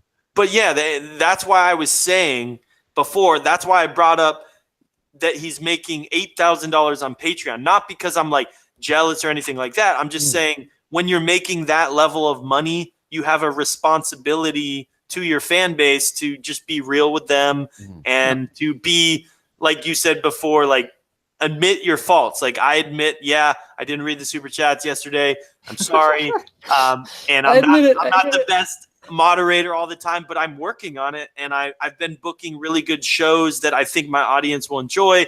I mean, you can ask Andy. I've been like behind the scenes, like stressing out, like working really hard to make good content for you guys. But I think that's what people want. They just want honesty. They don't want a perfect person or anything like that. They just want honesty and like a little bit of humility. That's it. Yeah, if I can do it, anyone can. And that's worth something. Really? So what is your, if you can do it, anybody can. Did you like grow up in the slums or something? Oh, I dropped out of school, grew up with a horrific stutter. Wow. Like out of college. I finished high school, went to college for a few years, and then dropped out. Had a horrific stutter, went years of therapy. I have a stutter because I was abused when I was a kid. Not the smartest, person on the block. I think you're good. You're smart. I think you're super smart, man. I'm smart with what an audience wants, and I know what entertains people, and I'm very I'm not like book smarts, but I'm very like media smart, and then that's why JF and I make a good team, because he's more like book smart, whereas I know about the audience, and I think it's a good combo. So if I can do it, just everyone has to just work at it, but you're doing an awesome job, man. Dude, thank you, man. That's really inspiring, Andy. And I didn't know about like your childhood and all that. That's crazy. That sucks. But I'm really glad that you've turned that into a good thing. And I have not really a similar story, but a lot of people told me like, you're never gonna make it. You're never gonna be successful. You're irrelevant. Especially after the Charlottesville thing, they were like, you're done. Like, I wish you fucking die. I hope you go blind. And so it does feel good to just be real about like what you're doing, and then to have that start to take off. It's a good feeling, and I definitely cannot do it without all the support I get out there. So, and thank you, Warski. You're an inspiration to me, for real. I don't want to get all sappy on you, but you are. Thanks, man. I appreciate it, man. And Gandalf the White just threw you $10. Hey, hell yeah. Thank you, Gandalf the White. I mean, the thing I really gravitated to you about, Andy, was that you don't give a fuck. You don't give a fuck, not in the sense where you're like, oh, fuck everyone, and you're like not some like crazy rebel, but in the sense that whatever you want to do, you actually do it, man. And you don't worry about, so many people in this world right now are like, oh, I don't want to have this guy on because this website's going to write an article about me and they're going to think this or that. And you have the same view as I do, which is, who cares what someone thinks about you or is going to write about you?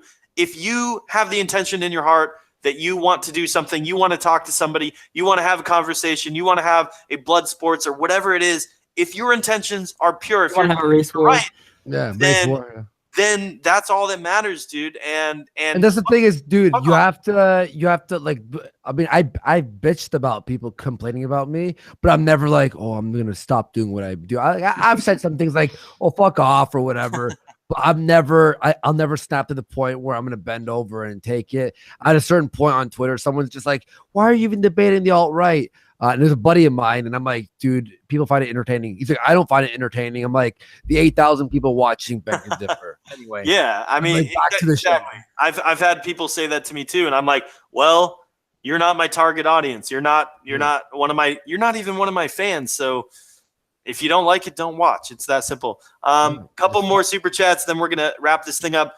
And thank you, Andy, seriously, for spending all this time on the stream. Yeah, we need it this time. I owe you one. I owe you. So let me know when you want me to come on a stream. I will pound through the super chats. And I'll let you know when I have to come. When you have to come. Oh no! Yeah. Oh my God, no! I bring the comedy. Come on, guys, grow up, Andy. Grow up. All right. Okay. Real quick, let me finish these. We just got a couple more, and then we're gonna finish. This sounds gay. Then I'm gonna finish Stop it. Finishing Stop comment. it, Fuck yeah. I gotta lay down the law here. No more gay stuff. No more gay stuff, guys. Come on. Shade, $5. Don't cuck out on Choku Charlie's. Okay, so that's actually a bar in Alaska. So send me an email, bakedalaskacomedy@gmail.com. Maybe I could go hang out or something. I don't drink, so in a way I am cucking out. And I don't know if you're a communist trying to kill me. So if you could somehow verify who you are or something. Garm93, €10. Paul Town, antagonizing V to such a degree is justification enough for him being on Bake's show. I didn't do that. I was just asking him some questions. He just freaked out. I don't know what happened. I'm kind of retarded. I don't know what's going on. I think he's saying that like as a good thing. Like you. Oh, okay. You triggered V so hard that's like justification for you to be the co-host. So actually, I didn't mean to trigger him. I was just trying to ask him. Can we have Paul Town versus V? Can we do that? I don't know if he'll come on. He probably won't. Honestly, he wouldn't even do it. And I would do it. DM me and said he would only jump back on if there was no trolling. If there's no Paul Town is what he meant. Yeah. All right. Fair enough.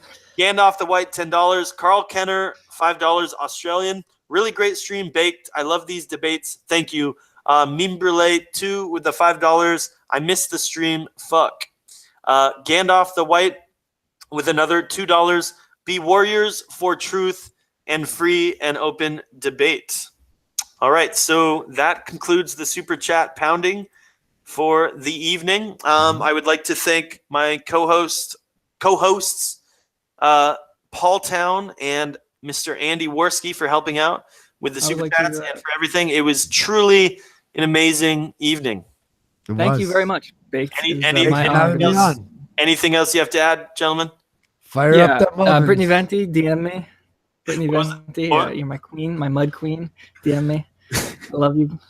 All right, guys. The next Baked Alaska show is Worski. When's your next show? Tomorrow, 6:30 p.m. Eastern, and then next week we also got a good one. Halsey, the Jewish conservative, versus Mike Enoch. Oh boy, that's gonna be spicy. That'll be good. Yo, that's gonna be a fucking spicy one. Follow me on Twitter at Andy Worski. I would love to keep you all updated. I would love to come on the post show for that. Yeah, totally, man. I'll fucking throw you an invite. Hell yeah. And then so my next show is Wednesday at 8 p.m. Eastern time, and it's the new right versus the alt right, and we have Richard Spencer versus Mike Tokes. And if you don't know who Mike Tokes is, he's the guy who came in during the stream, the level 22 paladin. So there's some great memes about that, but I'm excited to see Mike. Love him or hate him, Mike Tokes came in with a high energy. He came in hot. So I think that's going to make for a great stream. I love you guys as always. God bless. I give the glory to God. And USA Christian stream. Build the wall. Trump 2020. Support them all. All right, let's go.